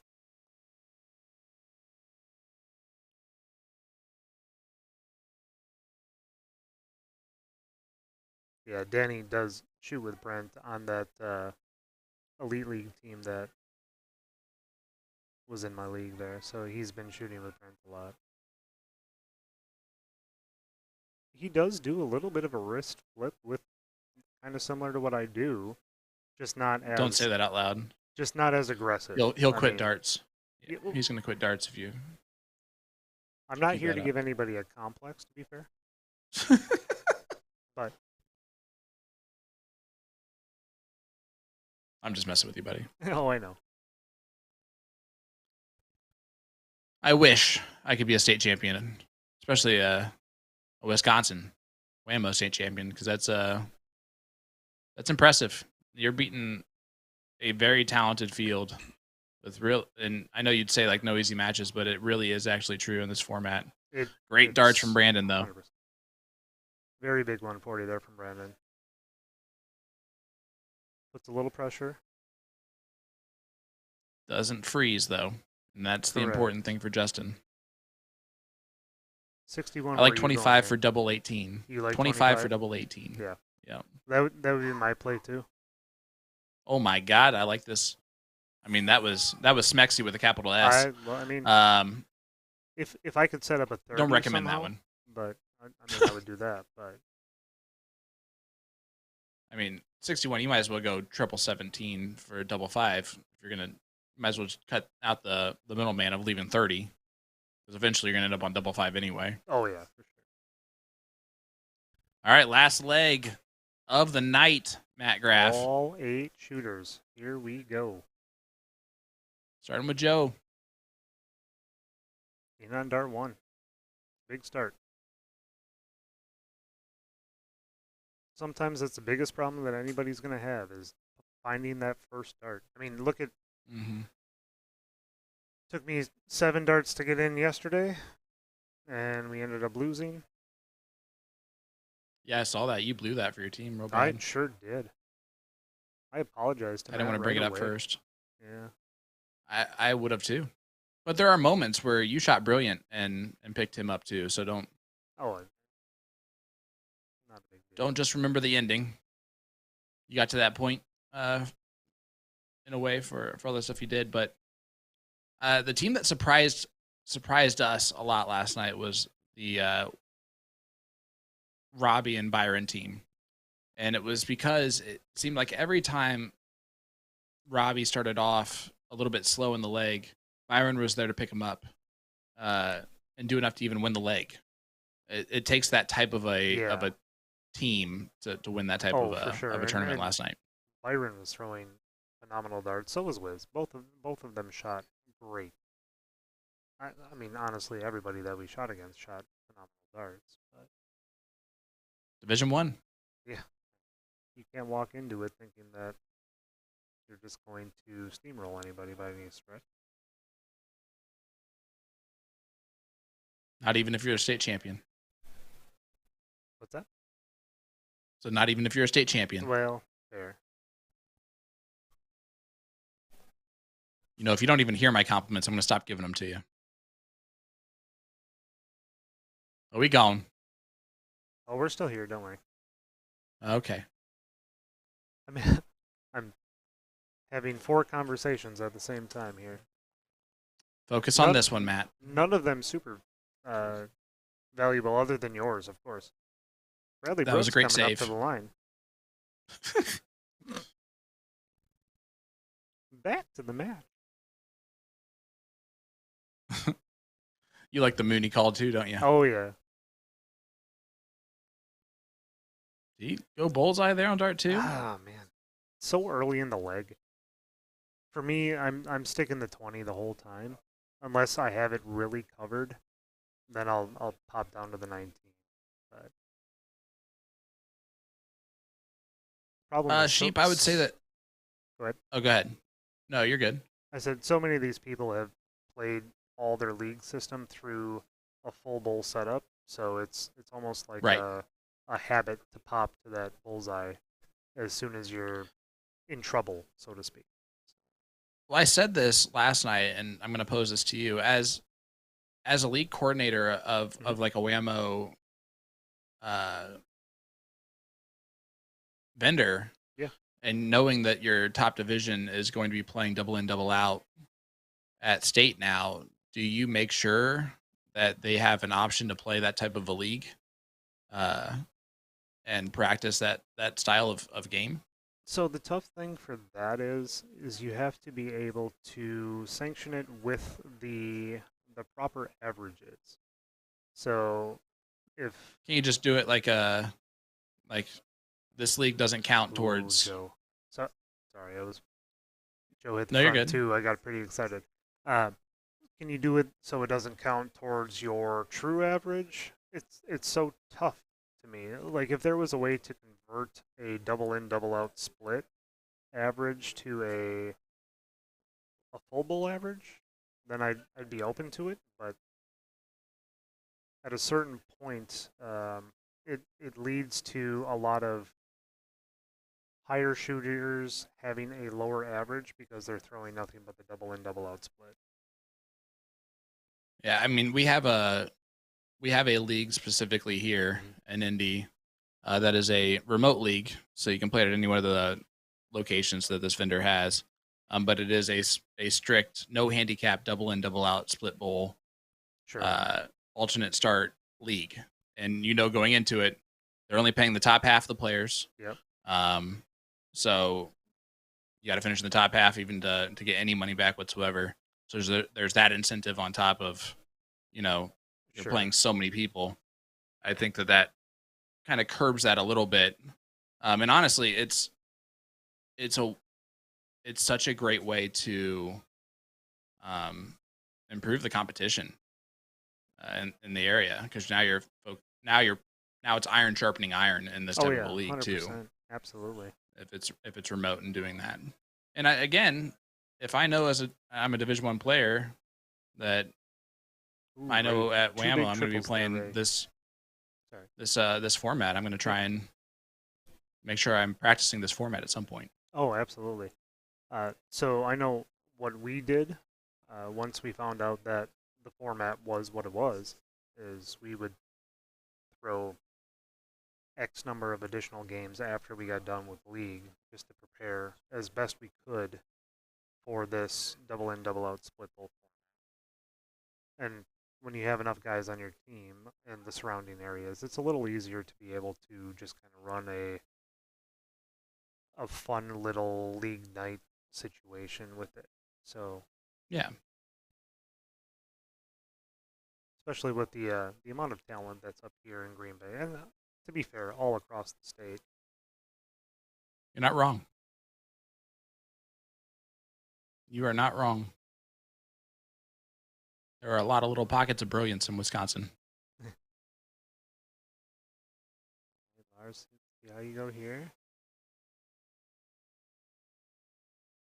Good ton.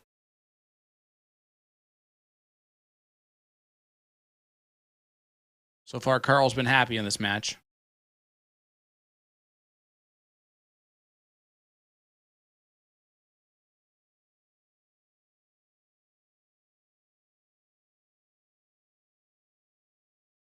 Right, good answer there. Ton of his own. Yeah, nice steady ton. They're still being lapped by player one here, including Joe. Joe shot phenomenal in this leg so far. And it's these cover shots that he's hitting. Yeah. That's still fine. Hit that treble 20 again. Yeah, for sure. Leave 152. Got the 152 there.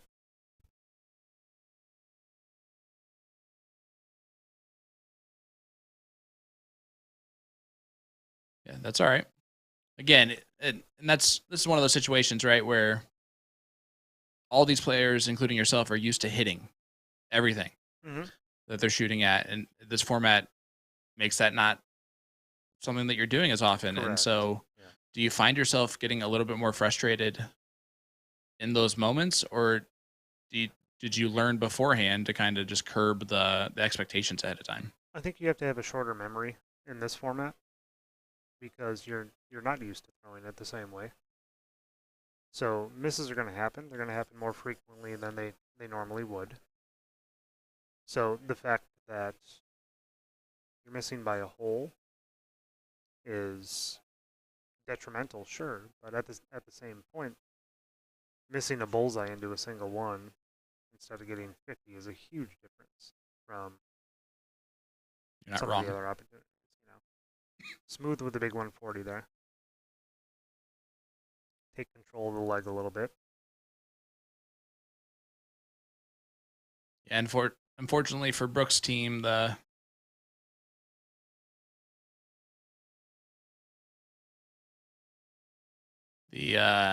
Midnight Baby striking. Here, it is striking really soon. Both literally 9 minutes from now. and figuratively, to be fair.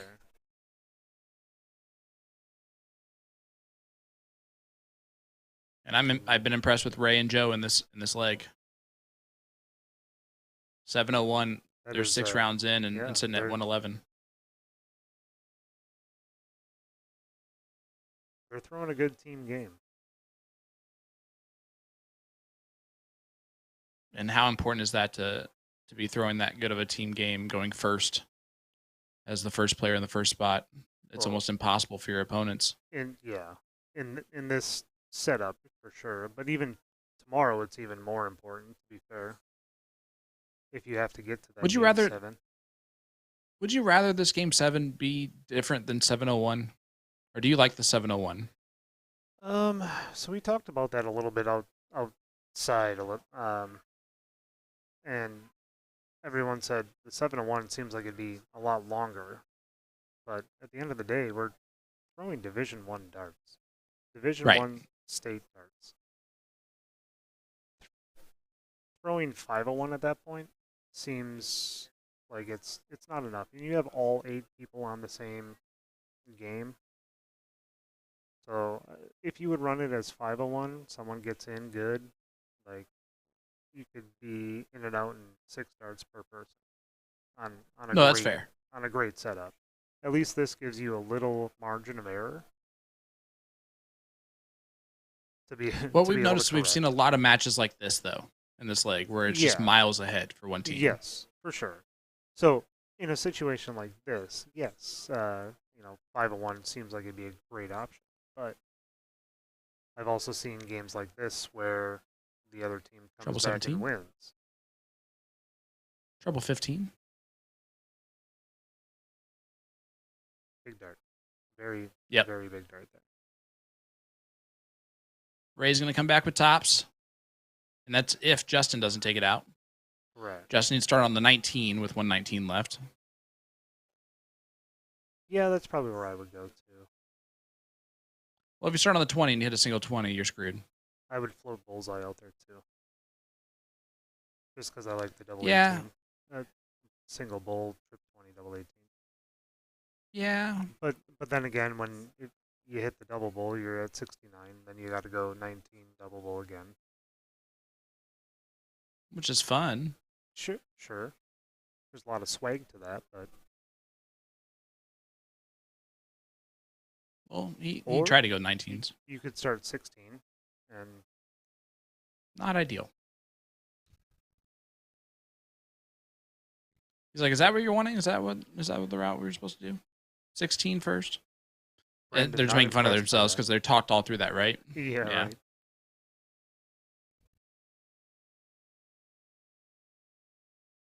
Again, the 40th WAMO. Live here in Green Bay, Wisconsin. Sean Green on the call with Matt Graff. This might be the final dart of the evening for us. Ooh, now it becomes fun. And the Whoa. giggle after it missed. I think that's the best part of it, because it's been such a long day for everybody. So when you set up for that double 20 and you miss it one hole into the double one, it just kind of it puts the icing on the cake for the day. Like, this is how it's been all day, you know. And they're still well in control of the leg. Bradley just held his for 7 seconds on that first start. Did he?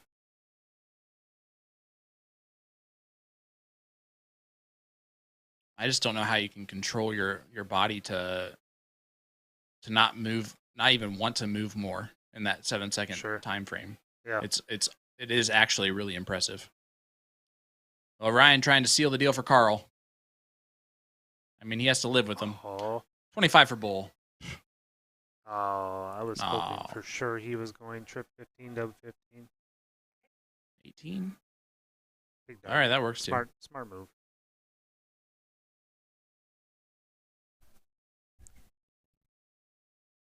One thing that they have right now, buddy, is time. Yeah, it's true.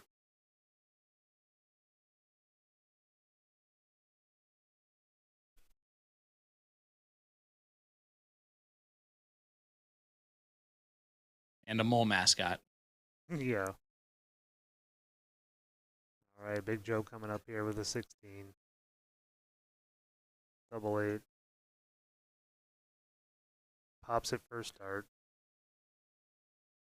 There we go. This one's for Carl. 5-2 victory to wrap it up for this team round robin this evening at WAMO. Matt, it was a pleasure, my friend. It was fun. It'd be nice to see you Yeah. in person, but Always. maybe Always. next time. Fortunately, Well, Yep. we'll see you at the next event. I Yeah, can't, for sure. I mean- can't throw out any advertisements for other events. You know, so the next time I see That's you is fair. when I'll see you for sure. just know that usually USA Darts does those too. Sure. All right. So anyway, man, I've really enjoyed it. It's been a pleasure. I'm gonna have you give the headset back to Nick because I don't Yeah. know what to do next. That's fair. I'll hand it right Yeah. over to him. Love you, buddy.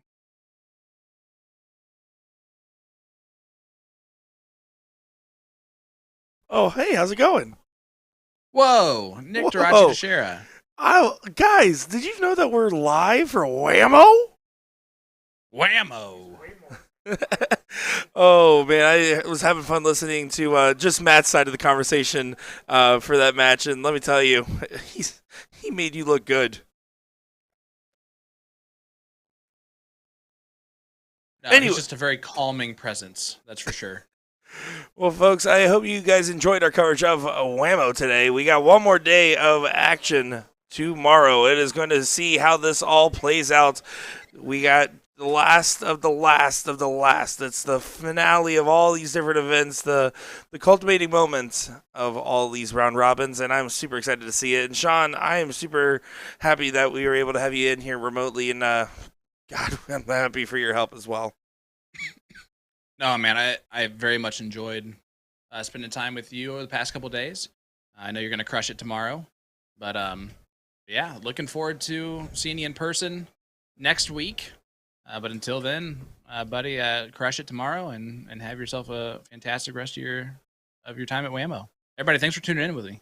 Yeah, thank It you was all a for pleasure. tuning in. Make sure to hit that notification bell, and we will be live first thing-ish tomorrow morning to finish out our coverage. So thank you all again for your love, support, kind words, and comments. Make sure to hit that follow button, and have a good night, everybody. Nick Teixeira, Sean Green, and Matt Draft signing off.